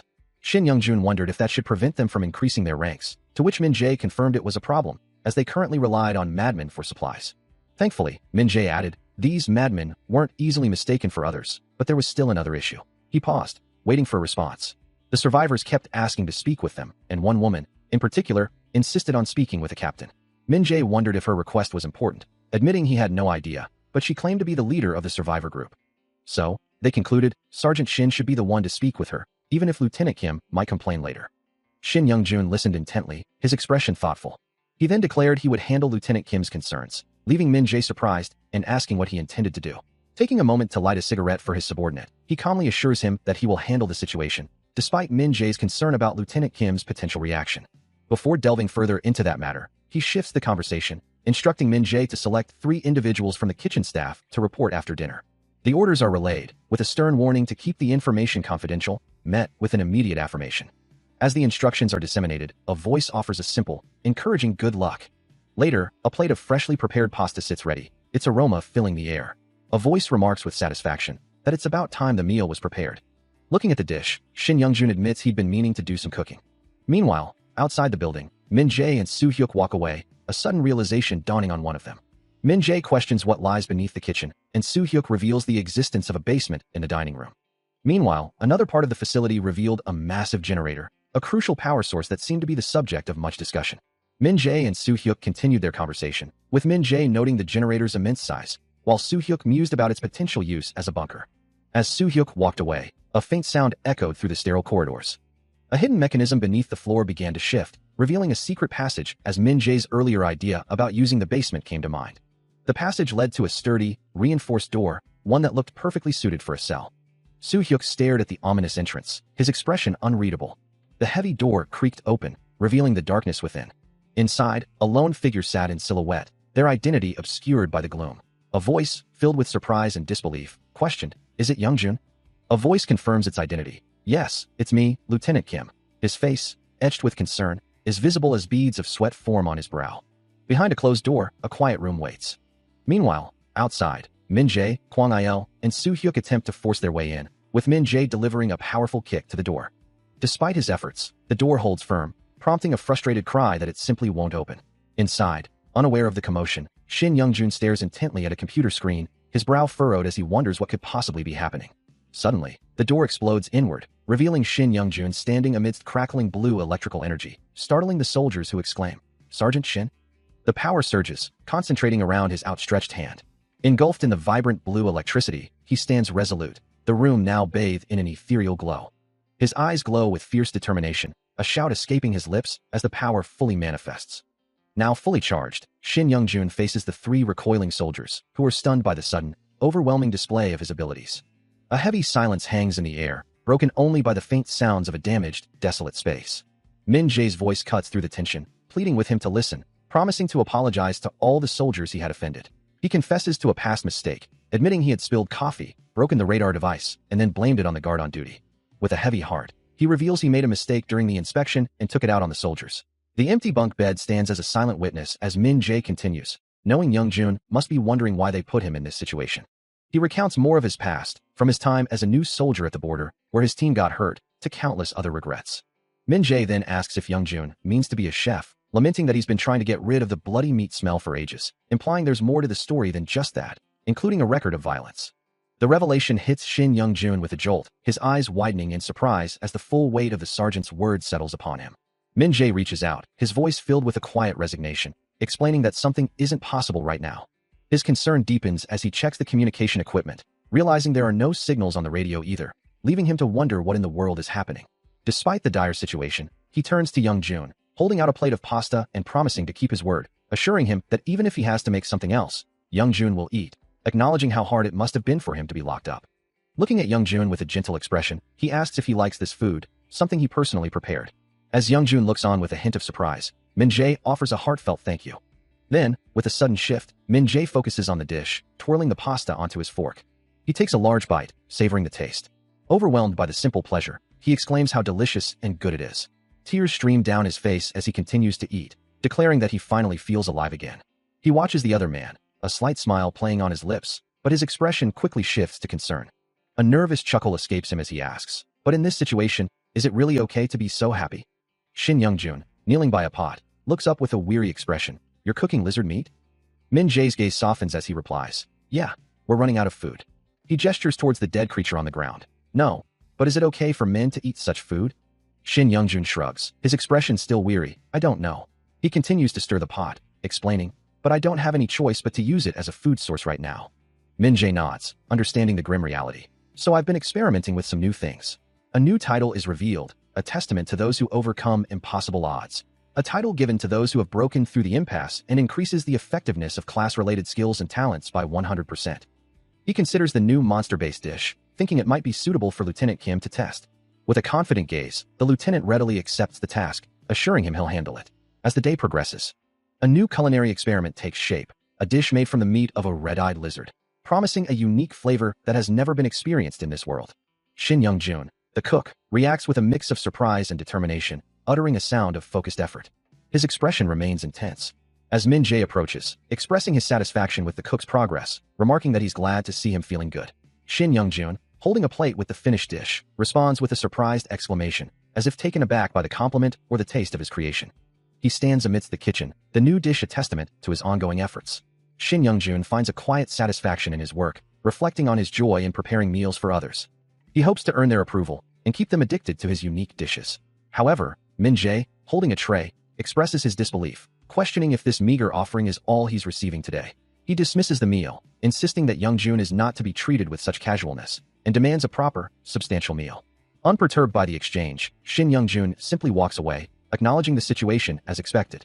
Meanwhile, Min Jae and Lieutenant Kim stand together, with the lieutenant declaring it's time to get down to business.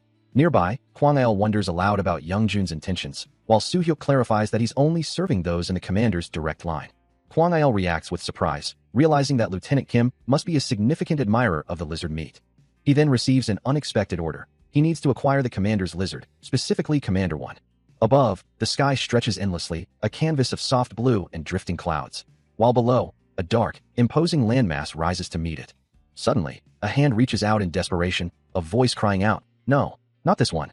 Elsewhere, a commanding figure stands with his back turned, issuing an absolute order. This is an order. Bring me a proper dish right now. Min Jae then reiterates his demand to Shin Young-jun, stating, if you don't want to change your mind, I'll just come back tomorrow, as the chef silently considers his words, think carefully about it until then. In another moment, Kwang-il reacts with disbelief, exclaiming, what? Are you serious? While Soo-hyuk, beside him, worries internally about the sheer volume of his friend's voice, wondering if this intensity might be his undoing. A hand belonging to Lieutenant Kim gestures emphatically, his voice firm as he declares, Ace, I'm saying this to Lieutenant Officer. My orders are absolute. Min Jae's foot steps down with finality, his words echoing his earlier statement. If you don't want to change your mind, I'll just come back tomorrow. As Shin Young-jun's silent thought persists, think carefully about it until then. Finally, a sharp, intense purple eye opens, its gaze piercing and mysterious. The silence of the communication devices hangs heavy, a walkie-talkie and a router lying inert, as a voice confirms no signals are reaching the radio either, leaving everyone to wonder what in the world is happening. Amidst the growing uncertainty, a military boot descends with a heavy thud, drawing a furious reaction from Kwang-il, who protests, you can't do this, Sergeant Shin. You're not allowed to do this, he shouts, demanding the sergeant look him in the eyes. Ignoring the outburst, Shin Young-jun calmly offers, well, I'll cook for you, but on one condition. His expression then shifts to one of profound shock, a silent question hanging in the air. A swift, blurring motion cuts through the space, followed by the heavy impact of a hand or clawed foot striking the ground. Meanwhile, Lieutenant Kim stands at the threshold of a darkened room, peering inside, a fragmented thought about John people and random orders crossing his mind. Deep within the shadows, a sharp, glowing purple eye snaps open, as a voice exclaims, ah that, Kim. The scene shifts abruptly to a gruesome discovery, a dead lizard-like creature lying in a pool of blood, prompting a shocked exclamation from Shin Young-jun, who then sets a firm condition. If anyone desires his cooking, they must first eliminate such monsters. A muffled struggle echoes through the murky depths, as a bloodied hand clenches tight. Suddenly, a system message flashes, congratulating him on clearing a hidden goal, leaving him stunned and covered in grime. The message details the awakening of a commander, increasing the stats of all nearby troops by 10%. A revelation that brings a small, satisfied smile to his face. Lieutenant Kim Hyun-sek demands an explanation from Young-jun, who internally muses about his luck and the lottery ticket being a test. The lieutenant, bloodied and confused, can only wonder if this strange turn of events was a win. Shin Young-jun stands in the kitchen, observing a transparent system screen that identifies him as a novice chef, level 1. He considers the system's assessment that his current stats are too weak, emphasizing that numerical increases are less important than overall growth. The system elaborates, explaining that fixed stat increases are more effective when the target possesses low base stats. He reflects that even Lieutenant Kim wouldn't have been more effective if the system hadn't granted him so much experience. He was able to experience the system, confirming his success in gaining complete control through training his body, an achievement that earned him the fruit of the dragon as a reward. He had gained significant experience, leveling up to novice chef level 10, and was now being promoted to junior chef level 1. He notes his mana level is now 9, and his stats will increase by 2 for every level he gains. The system declares his potential unlimited, even as a novice chef level 1. He was a master-level chef in his previous life. He carefully examines the dish before him, a new creation born from his culinary skill, wondering how it will turn out. With a final touch, the battle rations are complete. A system notification confirms his success, and he can't help but feel a surge of satisfaction for this new skill. The battle ration skill allows him to create preserved food for combat, less potent than a normal meal, yet designed for extended preservation and high caloric density in a compact form, making it easy to carry. He muses on its practical applications, realizing it's perfect for expeditions or training the troops. Suddenly, his thoughts drift to a different scene, as he stands in a military uniform, observing a holographic display and wondering aloud, who would have thought that the useless Lieutenant Kim would be this good? Back in the kitchen, he returns his focus to the dish, a determined expression settling on his face as he considers his next steps. Under a clear, expansive sky, as the military operation prepared to begin, a soldier questioned why Lieutenant Kim would not be joining them, while another confirmed they were about to start.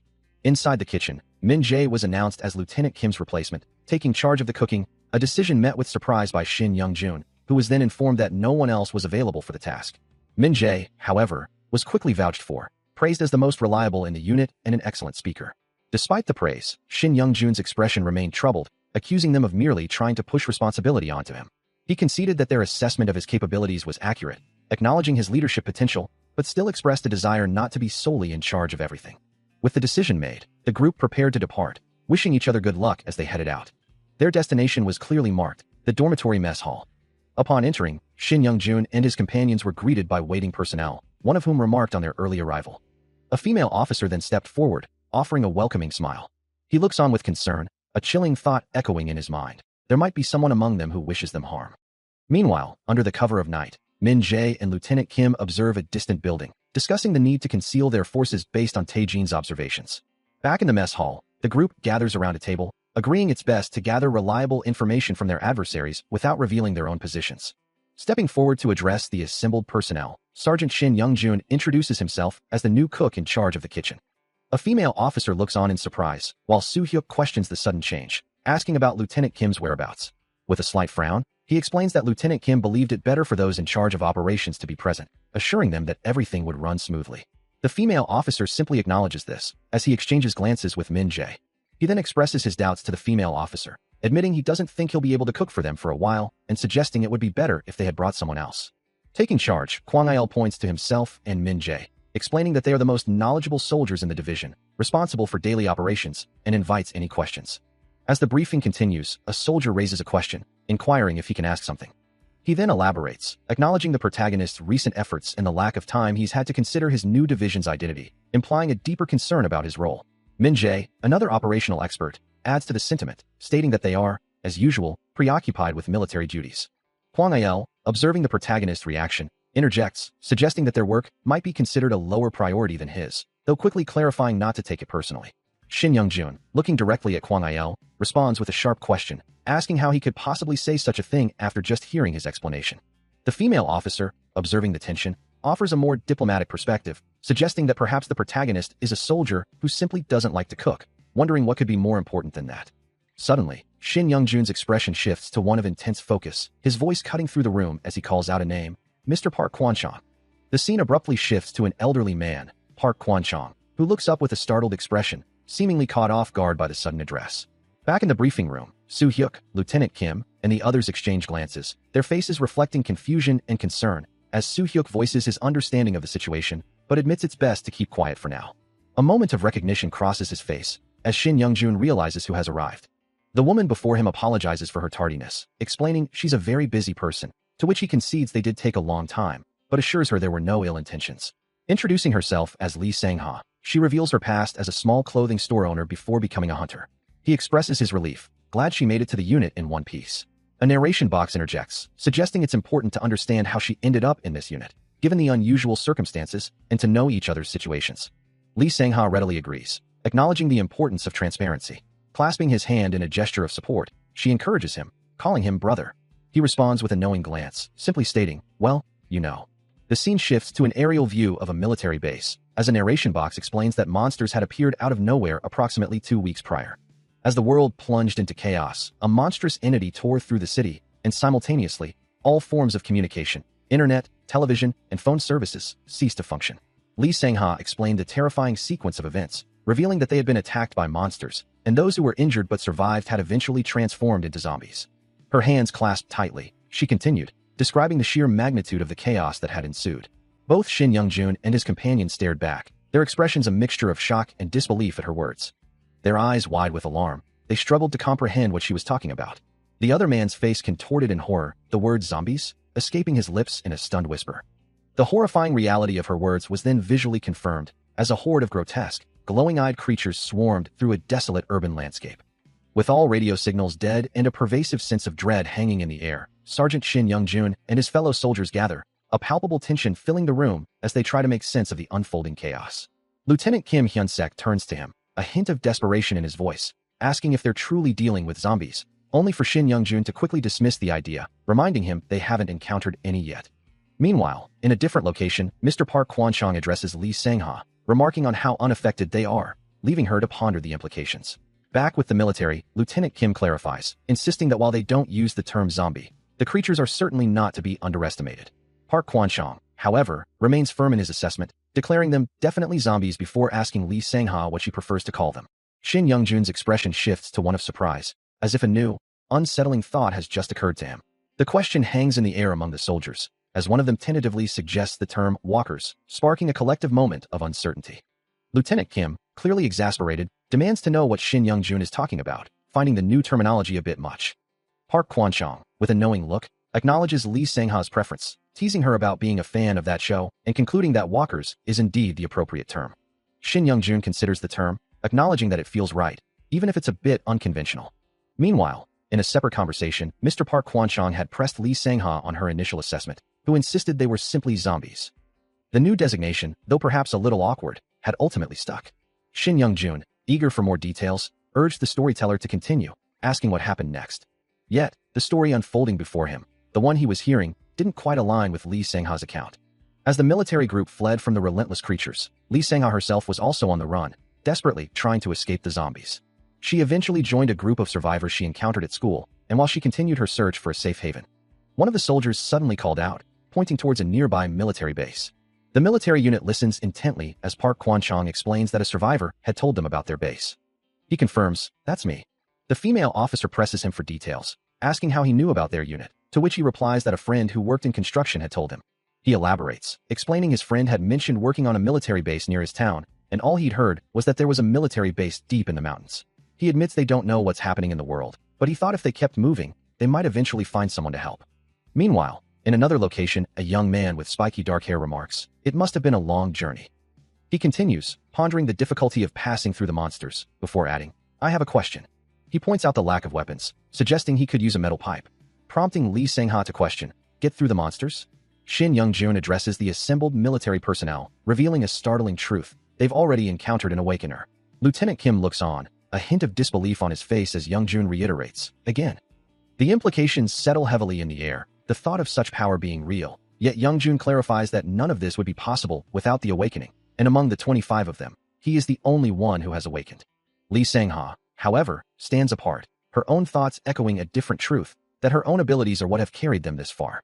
Later, seated with Shin Young-jun, she remarks on his revelation, "That's a cool reveal," but questions if it's truly possible with just one awakener. Her gaze sharpens, a silent challenge in her eyes as she declares, "Let me prove myself." Lieutenant Kim reacts with a gasp of surprise, his eyes wide as he questions, "H here?" A soft click echoes as Lee Sang-ha offers a confident smile, leaving Lieutenant Kim stunned, a silent ellipsis hanging in the air as he stares at the open door. She began to adjust her clothing, finding the thick fabric too restrictive for proper movement. These weren't like normal clothes, she noted, requiring modification. Watching her, Lieutenant Kim mused that while he knew she'd worked at a truck stop, he hadn't realized she'd acquired such unique skills there. With focused precision, she continued to cut away the excess fabric, her expression resolute as she prepared for what was next. Suddenly, a vibrant red energy surged around her, enveloping her in a powerful aura, her knife glowing with the same intense light. She dropped into a low, aggressive stance, every fiber of her being radiating readiness. Then, with a blinding burst of speed, she launched herself upwards. She plummets downward with incredible speed, the air rushing past her with a sharp, echoing sound. Her body angled for the rapid descent.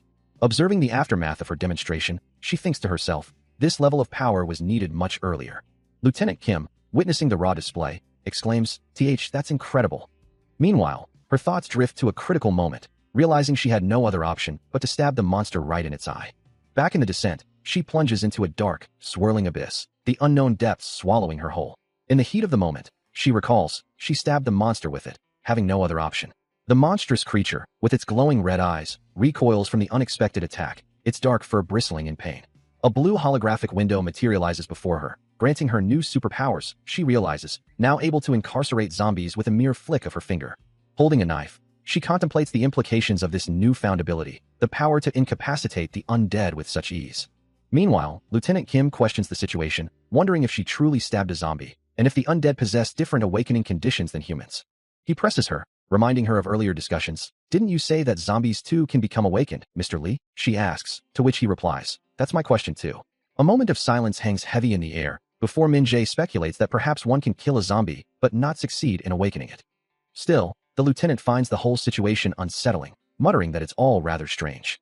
His thoughts race back to the zombie, the one that was once human, and he exclaims in disbelief, "What the hell?" As Lee Sang-ha stands alone, a voice wonders, is she really the only awakened? Another voice, unseen, suggests a darker possibility. Or, are they hiding something from us? Shin Young-jun stands amidst stacked boxes, awaiting information, as a voice asks if he had something to tell them about Min-jae. Lee Sang-ha confirms she has news, explaining that while she doesn't know the exact criteria, there's a chance Min-jae's rank could increase after he completes a dungeon, information she felt compelled to share. He expresses his sincere gratitude for the valuable insight. She then extends a further offer, assuring him that if he ever finds himself in a similar situation, they would be ready to help. A different scene unfolds, showing Min-jae from behind, as Shin Young-jun considers his actions, believing they aren't involved in anything malicious. He muses that if they were, they would also be putting themselves in grave danger. Back in the original room, Lee Sang-ha shifts the conversation, offering to explain her unit's current situation and promising proper accommodation for his team. Shin Young-jun accepts her offer with a firm handshake. Turning to a subordinate, Shin Young-jun instructs Kwang Il to clear the table and find a spare one. He would go prepare a trap, he declared, his gaze firm. Later, sitting alone, he found himself deep in thought. The word zombies echoing in his mind as he recalled Mr. Lee's warning that all kinds of monsters had surfaced in the city. He sighed, finding the whole situation to be such a pain. His thoughts were interrupted by Kwang Il, who announced that the dishes were ready. Thanking him, Shin Young-jun then turned to Lee Sang-ha and the student, who insisted he didn't have to do everything on his own, offering to pay for their accommodation and meals. Instead, he presented them with a tray of snacks he had prepared, inviting them to share. The student's eyes widened in surprise, exclaiming, "You got snacks?" With a soft tap, he sets down a pair of homemade popsicles, a small reward for those who had diligently helped with the cleanup. Offering one to the unnamed student, Shin Young-jun encourages him to enjoy the ice cream, admitting he'd used leftover ingredients and wasn't sure how good they'd be, as he wasn't a professional chef. He then extends the invitation to Lee Sang-ha, insisting she should have one too. As the two students hold their treats, a thought crosses their minds. This isn't just any ice cream. It's a happiness-flavored one, made with the chef's special sauce. Meanwhile, Shin Young-jun's mind is already strategizing, planning to spread a rumor that helping with chores comes with delicious rewards. Lee Sang-ha takes a tentative bite, and both students continue to savor their unexpected treat. When the unnamed student's eyes suddenly widen in pure astonishment, exclaiming that it's incredibly delicious, a flavor he's never experienced before, and wonders aloud if others don't like it as much as he does. Still savoring the unexpected delight, the unnamed student confirms his enjoyment of the popsicle, a profound sense of happiness washing over him, a feeling he hadn't anticipated. Observing his reaction, Lee Sang-ha playfully asks if he was laughing, a hint of a smile playing on her lips. As they both enjoy their treats, a shared moment of simple pleasure settles between them. Shin Young-jun, watching the student, notes that he hasn't laughed like this since his parents passed, admitting to himself that the sight brings him a quiet happiness. Suddenly, the atmosphere shifts, a profound emotional change rippling through the air. Tears welling in his eyes, the unnamed student laments having forgotten how to simply be happy, unable to hold back his emotions as Shin Young-jun gently encourages him, assuring him that crying is a good thing. Lee Sang-ha, witnessing his raw vulnerability, finds herself also overcome with emotion, tears beginning to stream down her own face as she tries to maintain a cheerful facade. Her heart, overflowing with repressed emotions, struggles to contain the torrent, even as she attempts to appear strong for her friend. Shin Young-jun observes the scene, understanding that such a profound emotional release is a testament to the skill of producer. His producer's skill had finally subsided, leaving the monsters in its wake trembling with an unexpected fear. In a quieter moment, a hand gently offered a small treat. A simple gesture as Lee Sang-ha reassured the student that sometimes an ice cream was all it took. Later, walking away, he mused to himself that he should probably try to hunt more. The evening after a meeting, he recalled a persistent individual who kept asking him for a drink, and he had even managed to get his room number. Later, Lieutenant Kim inquired if there was anything new, to which a soldier reported that 5 people were in the room. Shin Young-jun then revealed that they had all known each other since before the outbreak. Lieutenant Kim questioned if their reliance on the producer's skill meant they weren't truly working together, to which Shin Young-jun conceded that while true, they still should be collaborating. He stands before Lieutenant Kim, a subtle tension in the air as they discuss the unfolding situation. Later, overlooking the city from a high wall, Lieutenant Kim questions their next move, wondering aloud what they should do, but Shin Young-jun counters, asserting they cannot simply eliminate the problem and pretend it never happened. He explains that if word got out, it would cause widespread panic, and they couldn't afford the survivors rioting. Lieutenant Kim agrees but insists they cannot merely wait, while Shin Young-jun emphasizes the potential threat posed by the awakening individuals. Back inside, Shin Young-jun proposes a plan to make the individuals disappear, hoping to force them to reveal their intentions, then recalls a detail about someone arrested from the same unit as the survivors.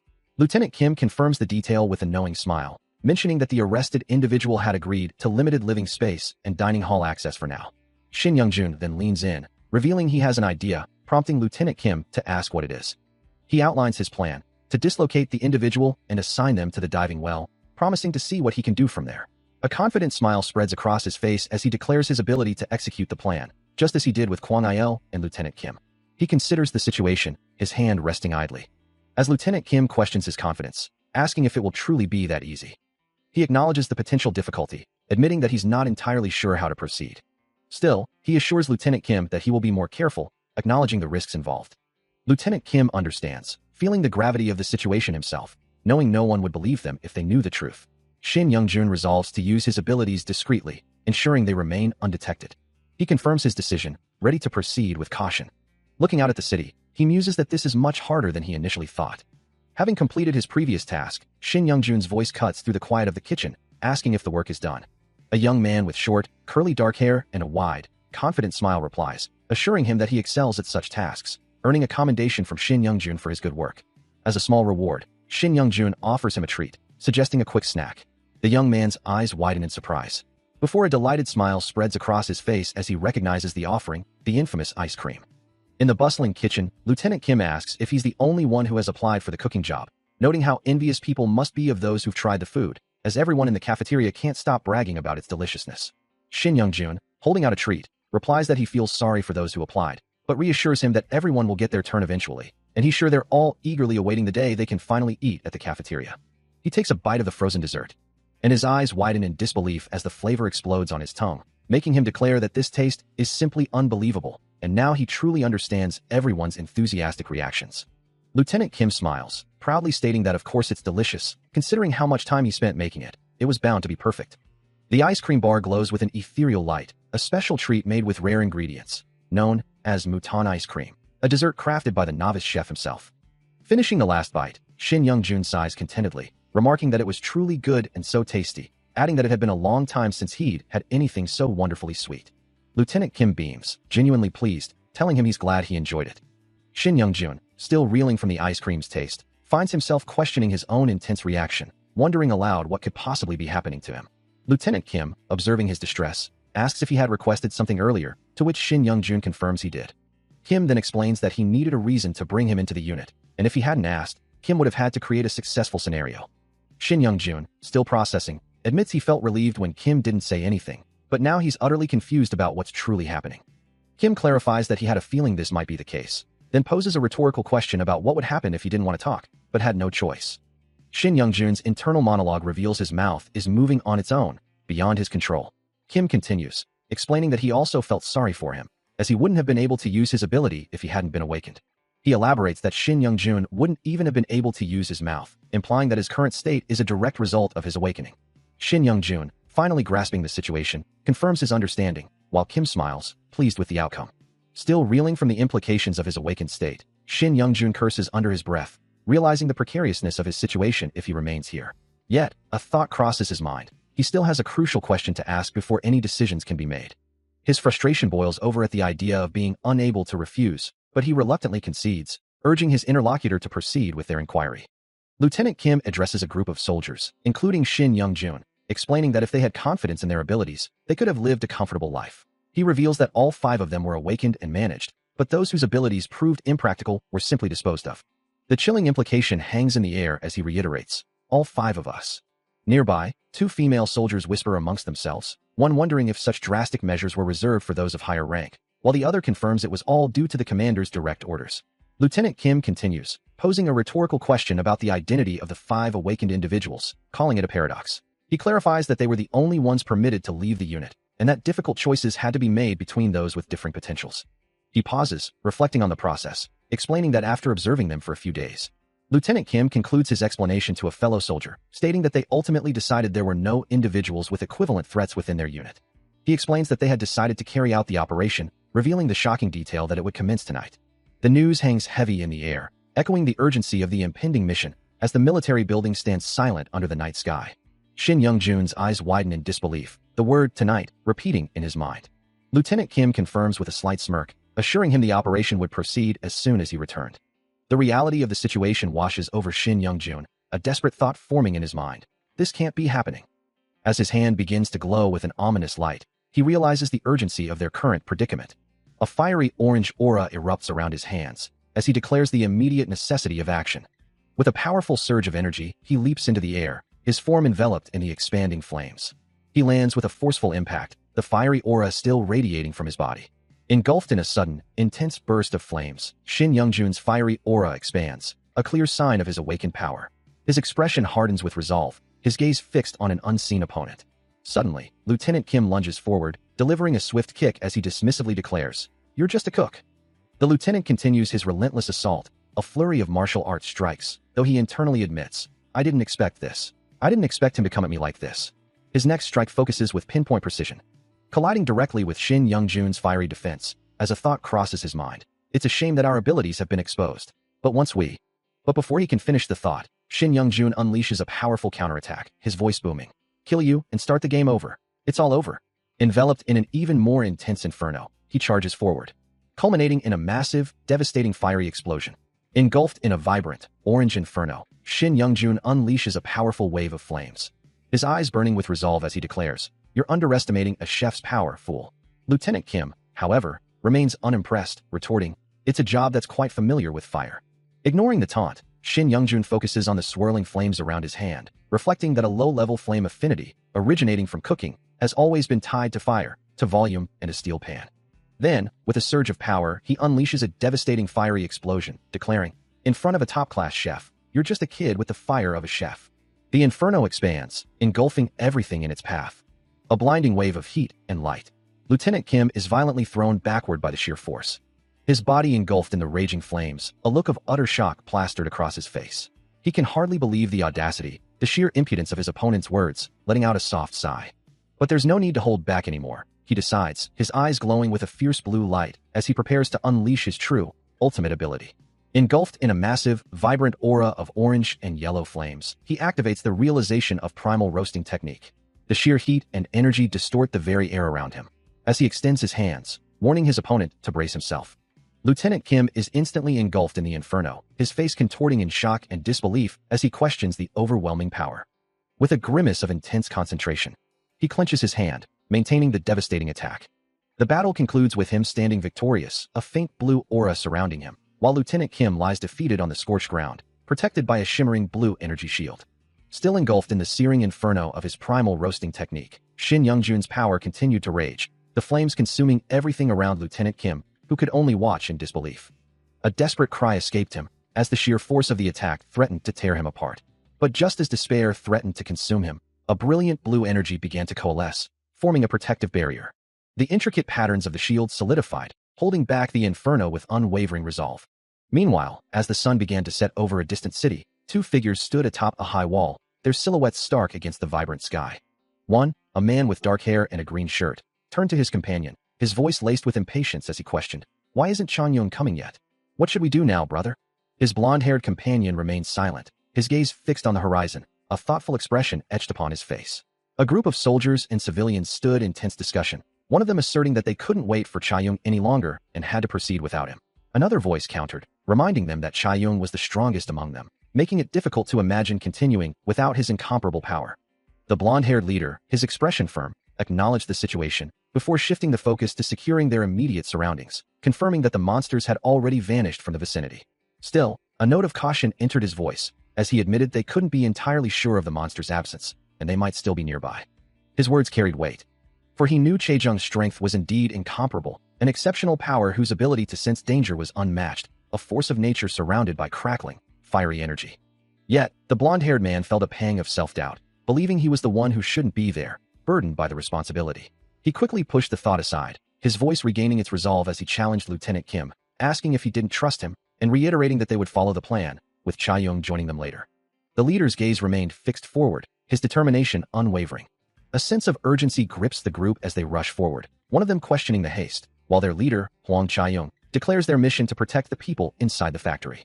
From above, the factory complex looms large, as the figures below move with purpose, a faint schwip sound accompanying their swift advance. The sound of their movement continues, and a voice from the group expresses bewilderment, wondering aloud what exactly is happening. Gathered together, Lieutenant Kim and Min Jae stand with Hwang Chae-young and other personnel, as one of them voices concern about dragging people out in the middle of the night, noting that some individuals seem strange. As Hwang Chae-young looks down, lost in thought, an unseen individual respectfully asks what he is contemplating. Turning to Lee Sang-ha, Hwang Chae-young dismisses his thoughts as nothing serious, explaining that he has a condition where stress causes him to break out in hives all over his body. Lee Sang-ha listens intently, her expression reflecting concern at his revelation. Behind Hwang Chae-young, another man remarks that he was always particularly sensitive and violent. As they rush forward, the factory looms into view, confirming their destination is the shortest route. Meanwhile, Hwang Chae-young, lost in thought, questions the timing of these events, wondering if his own volatile nature might have contributed to the current chaos. Approaching the factory entrance, Lieutenant Kim observes the large gathering of survivors, lamenting that their own group is far too small for the task ahead. The sheer number of people gathered there makes their small unit seem even more insignificant, a daunting sight for the approaching team. Huang Chaiyong, still separate from the main group, muses on his ambition, believing that only by succeeding with this unit can he truly earn the recognition he craves. His expression hardens, a silent question hanging in the air. Are you really going to achieve it? Inside a nearby building, Min Jae, Lee Sang-ha, and Lieutenant Kim peer out a window, shocked to witness a fight erupting among the survivors outside. Min Jae expresses his disdain for the unruly crowd, while Lee Sang-ha questions why those people are even there, causing trouble. He admits he's disliked them from the start. Outside, two guards stand watch, one of them wondering aloud about the commotion and what the other guards are doing. Observing the chaotic scene, Min Jae expresses his uncertainty, as Lieutenant Kim adds that the unruly survivors could have already begun digging, emphasizing the need to stop them before they interfere with their mission. Meanwhile, from a different vantage point, Huang Chaiyong watches the same crowd, muttering that they should simply listen to them. Back with the military, a firm voice reiterates the command, stressing the importance of reporting the situation and keeping a close watch on the survivors. A lone figure, likely Min Jae, stands in the desolate landscape, acknowledging the order with a crisp, "Yes, understood." Huang Chaiyong and Lee Sang-ha continue their observation, with Lee Sang-ha remarking that she always had a feeling these people would eventually cause trouble. Her hand clenches, as she states that she has no other choice now that things have come to this point. A soft, ethereal glow emanates from Lee Sang-ha, her form silhouetted against the light as she prepares to act. Huang Chaiyong and Shin Youngjun watch, startled, as the former exclaims in surprise at Lee Sang-ha's sudden activation of her ability. Shin Youngjun's expression shifts to one of deep concern, muttering about the terrifying nature of such powers and his familiarity with their strength. Even after she had used her weapon, the woman still wasn't revealing her true nature. Meanwhile, Huang Chaiyong observed the unfolding events, wondering if the others could truly handle the power of those things, as Shin Youngjun stood silently behind him. Lee Sang-ha, however, could only react with a stunned expression, uttering a disbelieving, "No way." Shin Youngjun, stepping forward with resolve, offered to take charge, declaring he would break those scissors himself. Huang Chaiyong, observing the woman's display of power, acknowledged her strength, remarking that she was indeed formidable. Turning to another subordinate, Huang Chaiyong issued a direct command, "Third, you go help him." The green-haired man, responding with a confident nod, affirmed his understanding to his big brother. As Lee Sang-ha stood amidst the group, her body now radiating a soft, ethereal glow, she realized that these individuals were completely unaware of her true abilities. A new thought then struck her, as she questioned if someone else had been hiding their awakened state, specifically wondering if Kim had just awakened. The tension remains palpable as the group stands, unable to communicate, with no signals on the radio either, leaving them to wonder what in the world is going on, and if their current predicament is a consequence of their own cluelessness. Suddenly, a collective gasp escapes them as a shocking realization dawns, a word barely forming on their lips, "Awak dash." Meanwhile, an elderly man, his face etched with disbelief, can only exclaim, "All of them? They've been fooling us all this time." Huang Chaiyong, his expression a mix of anger and surprise, realizes that she didn't plan on backing down, confirming that so is her. As if on cue, Lee Sang-ha's hand glows with a vibrant blue aura, generating multiple golden orbs that shimmer with raw power. But even as her power manifests, she glances over her shoulder, a look of surprise crossing her face, realizing there are people behind her. With a surge of determination, she moves with incredible speed, knowing she needs to keep them away first. However, before she can fully execute her plan, an unseen force strikes, sending her hurtling through the air. As she plummets, Min Jae reaches out in alarm, his face reflecting the shock of her sudden fall. She barely has time to react as a dark, cracked foot slams into her glowing arm, the impact sending a shockwave through her. A sickening crack echoes, followed by a blinding flash of light. The force lifts her off her feet, scattering the golden orb she had just manifested as she's thrown violently backward. She tumbles through the air, while the attacker's dark, cracked foot lands with a soft thud, golden particles still swirling around its descent. Still airborne, she looks on in disbelief as her golden orbs continue to dissipate around her. Then, with another loud impact, she crashes to the ground, golden energy flaring around her. Lying amidst the fading glow, she curses, realizing the overwhelming power of her opponent. They are on a completely different level compared to formerly. Meanwhile, the others watch the scene unfold, a silent question hanging in the air. Did they ever stand a chance against such an awakened power? The group watches in stunned silence, their faces etched with disbelief and concern as the aftermath of the brutal attack unfolds before them. Shin Youngjun and Min Jae, among them, can only stare, their expressions a mix of fear and helplessness. But Huang Chaiyong, observing the scene with a confident smirk, seems to have a different assessment, believing they will be able to handle the situation. An enemy is sent hurtling through the air, a blur of motion indicating a powerful strike. The female fighter, a whirlwind of motion, delivers another devastating kick, sending a foe sprawling as she hears a voice comment on her skill. Nearby, Huang Chaiyong manifests glowing golden orbs, his expression tight with impatience, demanding that everyone get serious and stop messing around.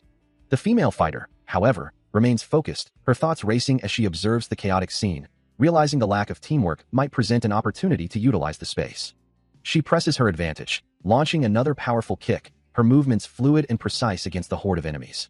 Another foe is sent flying, unable to withstand her relentless assault. As she dispatches another enemy, Huang Chaiyong suddenly moves into the fray, declaring he will handle the situation himself. His face grim with determination, he reminds them of the escalating danger, stating they have already reached level 4. Maintaining his golden orbs, Huang Chaiyong internally dismisses the female fighter's contribution, convinced they cannot afford to lose to a mere non-combatant tailor. A sudden, deafening crash echoes through the air, shaking the very foundations of the nearby building. Inside, golden orbs flicker around Huang Chaiyong as he stares in disbelief, while another man beside him cries out, "What's happening?" A woman nearby echoes the panic, "What's happening?" as Huang Chaiyong's expression hardens with grim determination. He turns, facing a gathering crowd of bewildered individuals, his presence commanding attention even in the midst of confusion. Above, a towering chimney continues to emit smoke into the darkening sky, a silent witness to the unfolding crisis. Suddenly, a rifle is raised, its barrel pointing skyward. A sharp click confirms the weapon is ready. As a group of soldiers, their faces etched with concern, look up and demand, "What are you doing?" Now clad in military uniform, Huang Chaiyong confronts them, his voice cutting through the tension with an undeniable command. "Everyone, freeze." As the situation rapidly deteriorates, Huang Chaiyong finds himself amidst a tense standoff, a civilian woman standing defensively before a group of armed soldiers. With a pistol raised, the woman scans the sky, a soldier behind her mirroring her wary gaze upwards. Nearby, 2 other men react with visible shock, their expressions reflecting the sudden, overwhelming nature of the crisis. Suddenly, an unseen force violently throws multiple soldiers backward, their bodies impacting the ground with enough power to crack the very earth beneath them. Amidst the chaos, the woman begins to scale a nearby structure, a desperate voice calling out, "Can't you stop right now? And if we don't stop?" One soldier, rifle firmly in hand, makes a grim declaration, "I will open fire." Huang Chaiyong, however, merely smirks, finding the soldier's threat amusing. "Yeah, that's amusing. A soldier shooting civilians." The resolute soldier justifies his stance, explaining, "This is an exceptional circumstance. If you are threatened, you may open fire." Lieutenant Kim surveyed the scene, a question forming in his mind. Was this man truly the leader they needed to confront? Indeed, there were more than a few awakened hidden among the civilians, all now cornered by the armed soldiers. He knew that if they wanted to confront a leader, they might have to get serious. After all, who would dare confront a soldier who had a gun pointed directly at them? The awakened might not be so different from ordinary people, but they certainly weren't strong enough to beat a gun yet. A soldier's voice cut through the tension, commanding them to stop right there. Meanwhile, Huang Chaiyong, still observing, scoffed at the sight of them threatening to kill a bunch of kids who had just turned 20. 2 other soldiers exchanged glances, one wondering if that person had gone mad, before Private Seo Sunwoo was urged to make a decision. The situation was growing increasingly annoying. He had clearly warned them, his voice cutting through the tense silence of the standoff. Meanwhile, Huang Chaiyong remained a detached observer, his expression unreadable as the situation spiraled. A soldier's finger tightened on the trigger, the metallic cold a stark promise of violence. Below, the civilians huddled together, their faces etched with fear and desperation, some clinging to loved ones. The soldier held his aim steady, his rifle a grim extension of the military's resolve. With a soft click, the safety was disengaged. Suddenly, a powerful, unseen force erupted, sending shockwaves through the air. The entire area seemed to vibrate from the impact, the buildings themselves appearing to shudder. The standoff remained, but now with an added layer of uncertainty, as the military and civilians alike reacted to the unexpected event. As the dust settled from the unexpected shockwave, Huang Chaiyong turned to Lieutenant Kim, accusing him of being ready to open fire. Kim, in turn, acknowledged his intent, but quickly retracted his earlier dismissive words about Huang Chaiyong's age. Meanwhile, among the civilians, a wave of panic spread as radios went silent and other devices failed, leaving them bewildered by the sudden loss of communication. The tension between the 2 men remained palpable, their exchange echoing the earlier confrontation, a stark reminder of the fragile peace. Suddenly, Lieutenant Kim's rifle sputtered, emitting sparks as it ceased to function, leaving him stunned by the unexpected malfunction. A closer inspection revealed the device, seemingly intact, was in fact completely broken, defying its outward appearance. Huang Chaiyong, observing the widespread failures, casually dismissed them as a temporary side effect, underestimating the true nature of the disruption. A system message flashed, confirming the anomaly and questioning if it was merely a bug. Lieutenant Kim's frustration mounted as he realized his own abilities were useless, just as a fiery explosion erupted nearby, signaling a new, immediate danger. Amidst the chaos, a single bullet flew, accompanied by a chilling declaration of intent to interfere with fire. As the chaos unfolds, a desperate voice confirms that not only are all electronic devices failing, but even the radio signals are completely gone.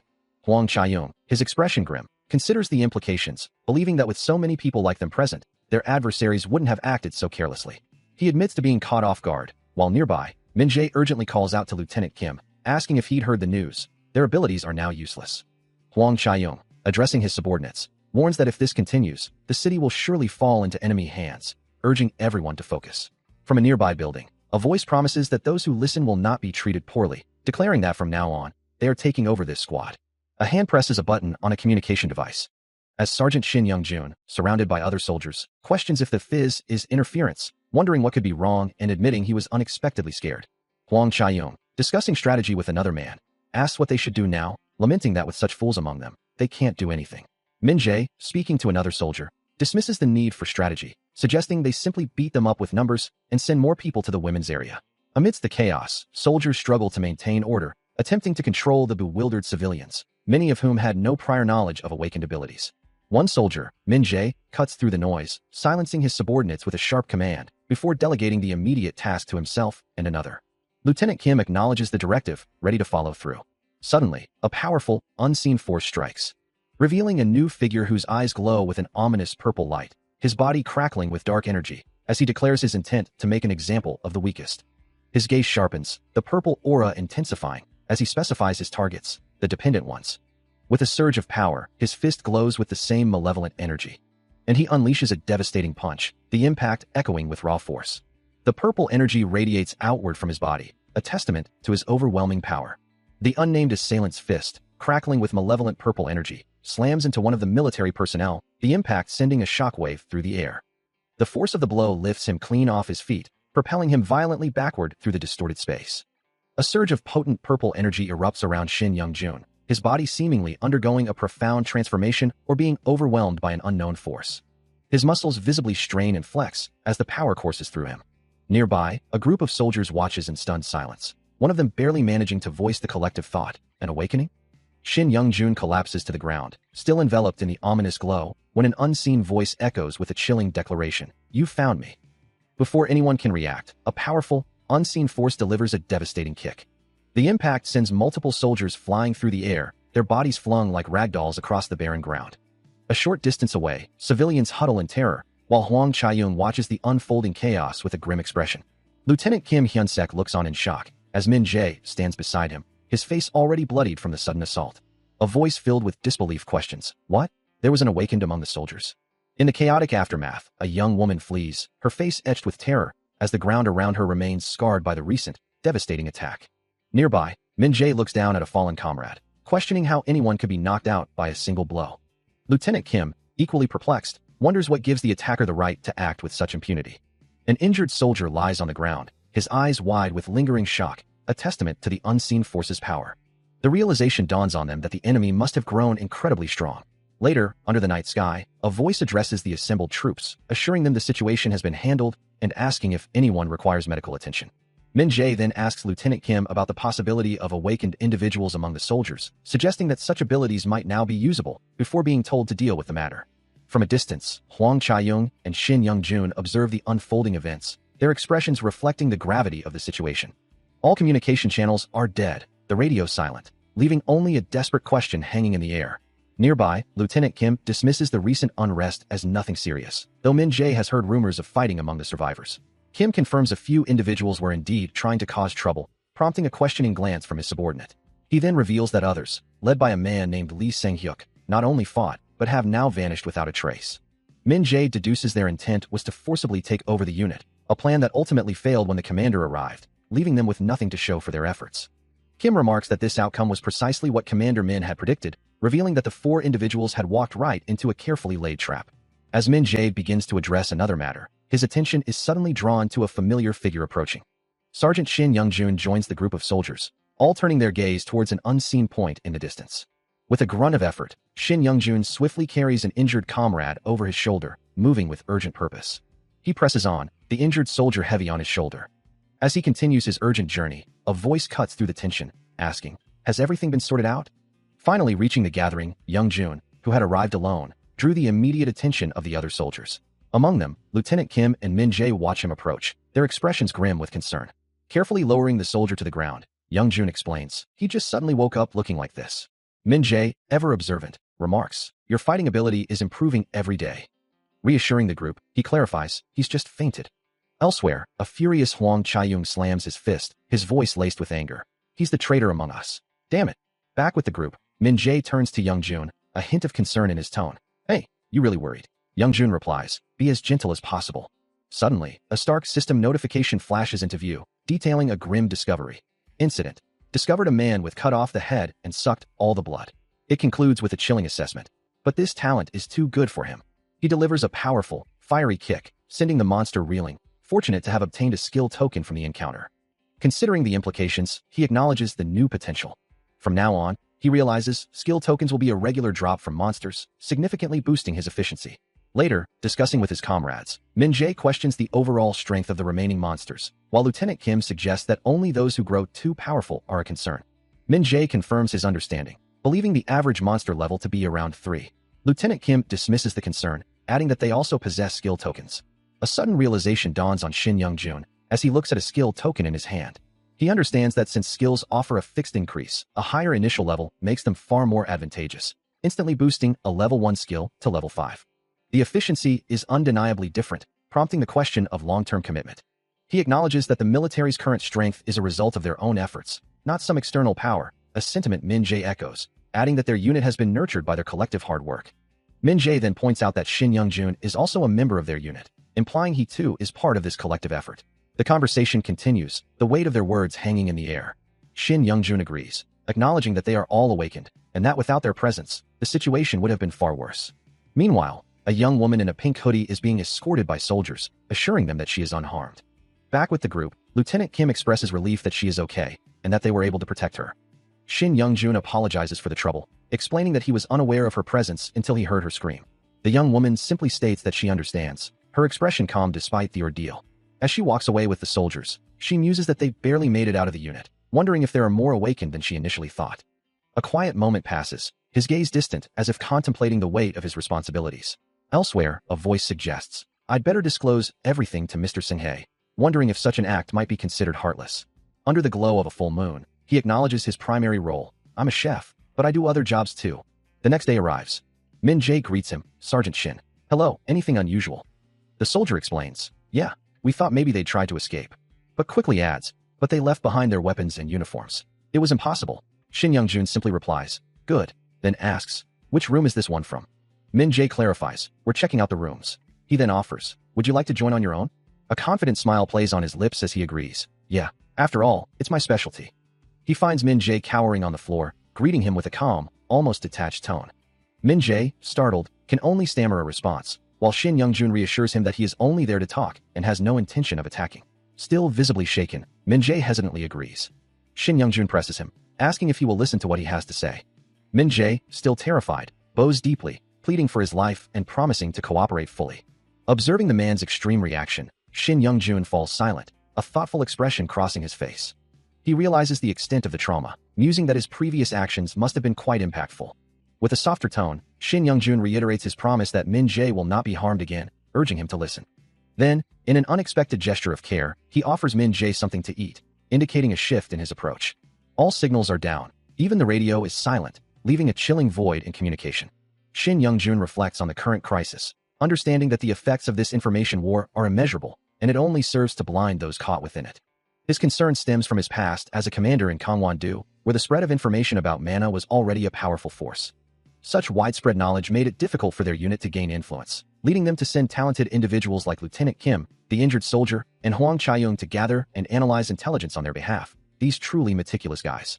He recalls a conversation where it was revealed that he had hidden his awakened status, joining Sonda's group instead. But taking over someone else's force is never an easy task, especially when one of their own, like Min Jae, is involved. He was the one who could infiltrate and become the most competent leader in the entire Gangwon-do region, a truly meticulous individual. Shin Young-jun's thoughts return to the present, questioning if this was all part of a plan to exploit the rebellion, and if that was why their unit was trusted. Indeed, if they were to take over someone else's force, it would be better to do so for a hidden foe. Plus, they believed it would be easier for his guild to get Sun. He knew that revealing their true strength would only give other forces an advantage, which is why they had to conceal it. If their enemies knew how powerful they truly were, they would approach with far more caution, like cancer cells expanding through a body. Bringing survivors into his unit at that time had been a dangerous move. Now, he wondered how he should deal with the current situation, while appreciating the new abilities he had gained. In a flashback, Huang Chaiyong called out to him, confirming that he had recruited them exactly as instructed. When asked if there was any problem, Huang Chaiyong dismissed the concern, explaining that some had been stubborn, but he was convincing enough, persuading them until they eventually laughed it off. As expected, an awakened one was far more formidable than a regular soldier, making it such a useful ability. He extends a hand, offering a small gesture of appreciation. Young Jae, you handled this task well, didn't you? A wide grin spreads across Min Jae's face as he replies, Ah, thank you for your kind words. Right, since I worked hard, can you maybe double my snacks as a reward? His craving for treats is evident. His withdrawal symptoms are clearly getting worse. Shin Young-jun simply nods, a slight smile playing on his lips. Understood. Since you handled it well, I'll do that. Min Jae's face lights up with gratitude. Thank you. Young Jae is indebted to you for life. He then turns his attention to a cutting board, ready to work. Shin Young-jun instructs him. Please sit in the dining hall. I'll bring it to you. Min Jae watches him, still beaming. As he prepares the food, Shin Young-jun pauses, wondering if he should also prepare one for Lieutenant Kim. Amidst a group of tense men, one muscular blonde figure expresses his internal struggle, unable to bring himself to harm fellow humans. Observing the scene, Shin Young-jun's expression hardens with resolve. He knows he must act, a quiet determination settling over him as a faint glow emanates from his hand. With a swift, decisive motion, he strikes. The blonde man recoils, surprised, as Shin Young-jun offers him a small, steaming bun, its aroma filling the air. Soon, a full meal is presented, and the once tense man devours it with gusto. Shin Young-jun watches him eat, a quiet satisfaction on his face. As the last bite is taken, a profound change washes over the blonde man, his demeanor softening, his eyes losing their hardened edge. Shin Young-jun acknowledges the success of his unique power, having perfectly carried out his part with the power of cooking. A new title is awarded as a reward, its shimmering text materializing in the air. Shin Young-jun, holding his knife, receives the designation, Cook of Reformation, a title that hints at the profound effect of his culinary skills. He processes the information, learning that his cooking now increases its effectiveness by 30% when applied to evil-aligned monsters and professions. Meanwhile, a new directive is issued. All new recruits are to join the unit as its newest members. Huang Chaiyong stands before a group of soldiers, including Lieutenant Kim and Min Jae, delivering the announcement with a serious demeanor. His words hang in the air. While elsewhere, Shin Young-jun is already back in the kitchen, diligently preparing a meal under the watchful eye of another soldier. The weight of recent events is evident as a female civilian appears distressed, the injured soldier offering a comforting hand on her shoulder. Back with the military, Huang Chaiyong, Lieutenant Kim, and Min Jae stand with their unit, their expressions resolute and unyielding. Observing the new recruits, Huang Chaiyong notes that they seem to be adapting well to their new environment. Lieutenant Kim adds that while they are a bit older, it is not unheard of for older juniors to join the ranks.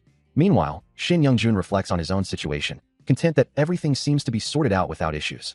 Back with the recruits, Huang Chaiyong states that they will remain the youngest until they completely reform, to which Min Jae respectfully replies, Yes, sir. The gravity of their situation weighs heavily as Lieutenant Kim addresses Shin Young-jun, emphasizing the critical need for his leadership and trust in these serious times. The unit's plans have been completely derailed, with the unexpected arrival of survivors further straining their already limited resources. With so many mouths to feed and dwindling supplies, it becomes clear that their current rate of consumption is unsustainable. Lieutenant Kim turns to Shin Young-jun once more, seeking guidance on their next course of action.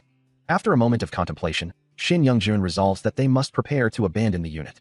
Later, under the pale moonlight, Shin Young-jun and Min Jae walk together, the latter finally understanding why dinner had been skipped. Yet, to their astonishment, they discover a lavish spread of food available at the unit, prompting Min Jae to exclaim his amazement. A voice encourages everyone to eat, as plates laden with meat and vegetables are presented.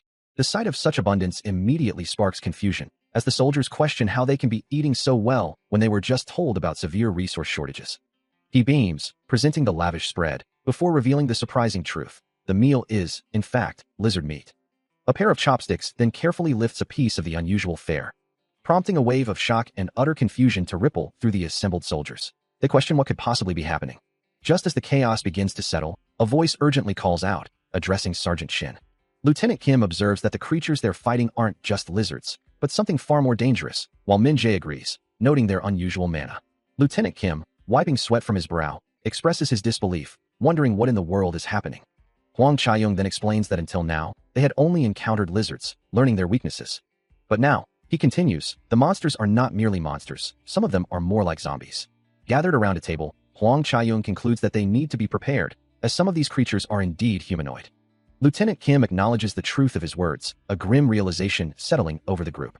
Huang Chaiyong continues, explaining that the unit's food supply is limited, only enough for a few days of combat. He then presents a digital display, suggesting they could buy rye bread from the store, ensuring they wouldn't starve. However, the display also indicates that cooking it would consume both power and additional food resources. As the conversation turns to sustenance, a voice notes that monster meat, despite its magical properties, is the most effective option available. Min-jae confirms this, stating, "So you're saying monster meat is the best option?" Huang Chaiyong, however, acknowledges the difficulty of this choice. "I understand, but many won't like this." He elaborates, explaining that lizard meat, in particular, will be strongly rejected. Huang Chaiyong then adds that they have seen these creatures, not just visually, but also felt them. Shin Young-jun, the cook, responds with a knowing nod, acknowledging, "Yeah, I know that well." The cook then muses, perhaps to himself, that the reason for the strong aversion is because he's been damaging their mental state with pretty cooking. He continues, reflecting on the nature of the monsters, noting that if not the entire body, at least the upper body has collapsed under where these creatures stood. The cook then states, with a heavy heart, "I'm barely able to face the situation myself." He concludes, eating monsters that used to be people.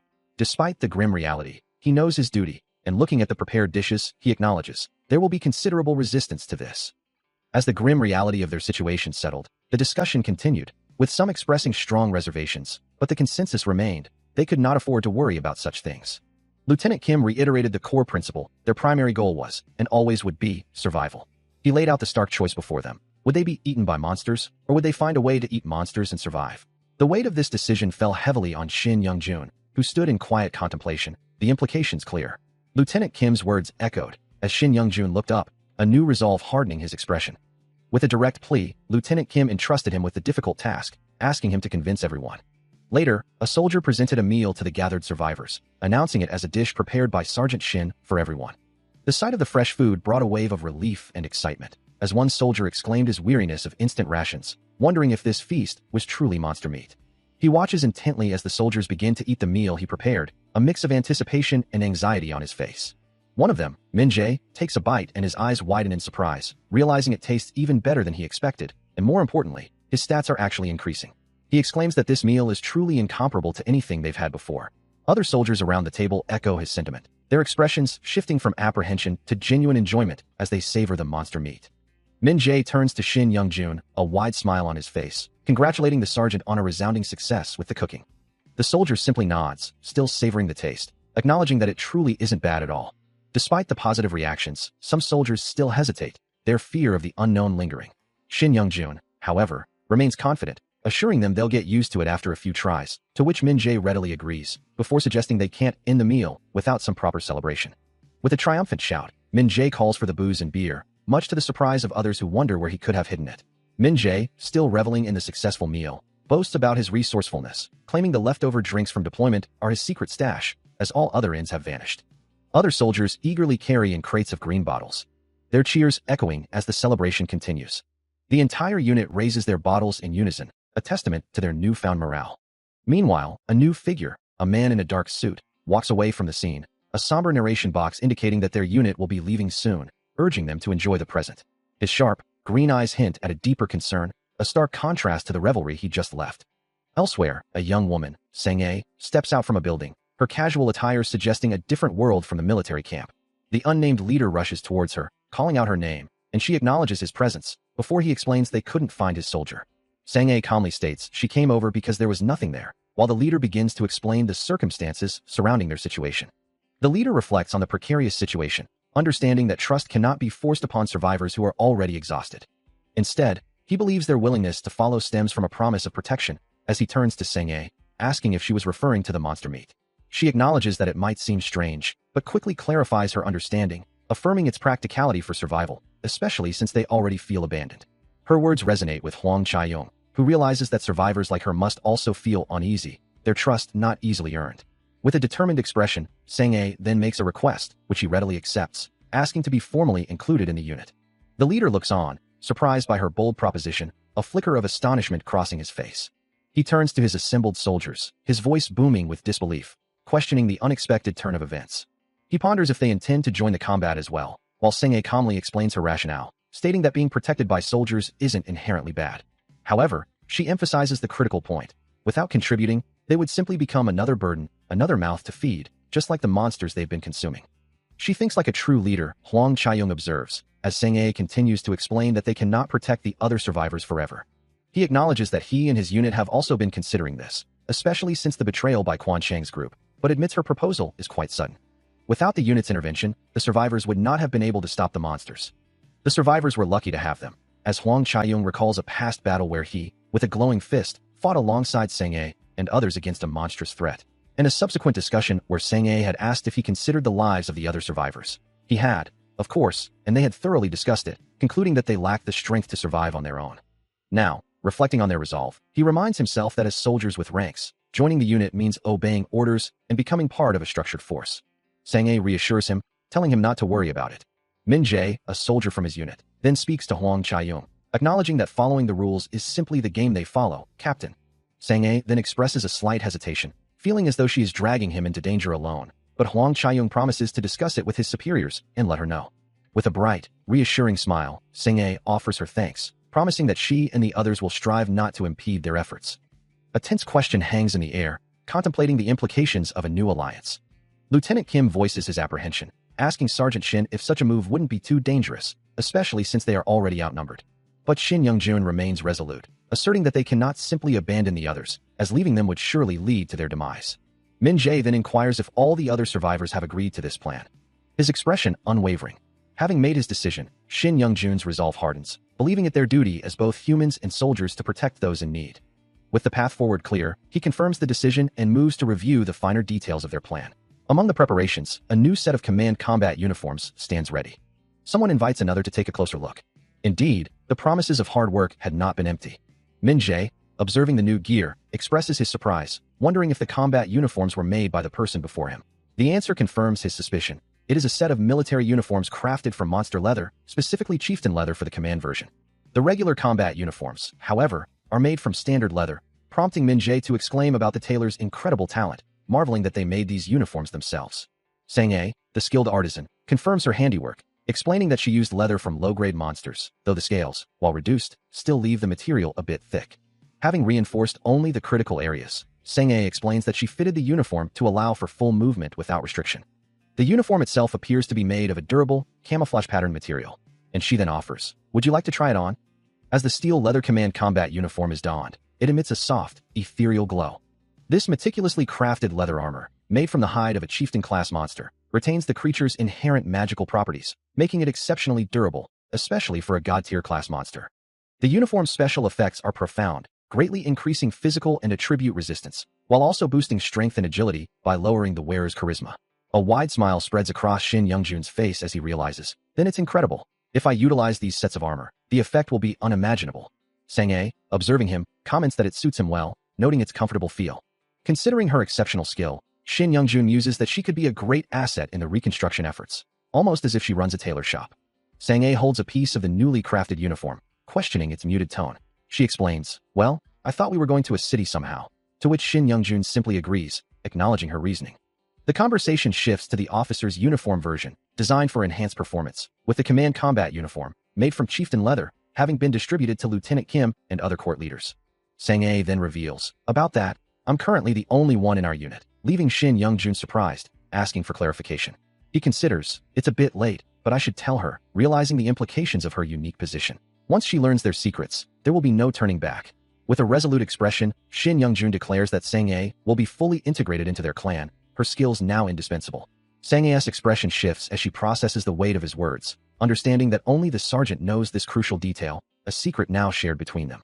Looking directly at her, he emphasizes, "So, please keep it a secret too, Ms. Sang-ae," his request carrying significant gravity as the scene pulls back to reveal the urban landscape outside.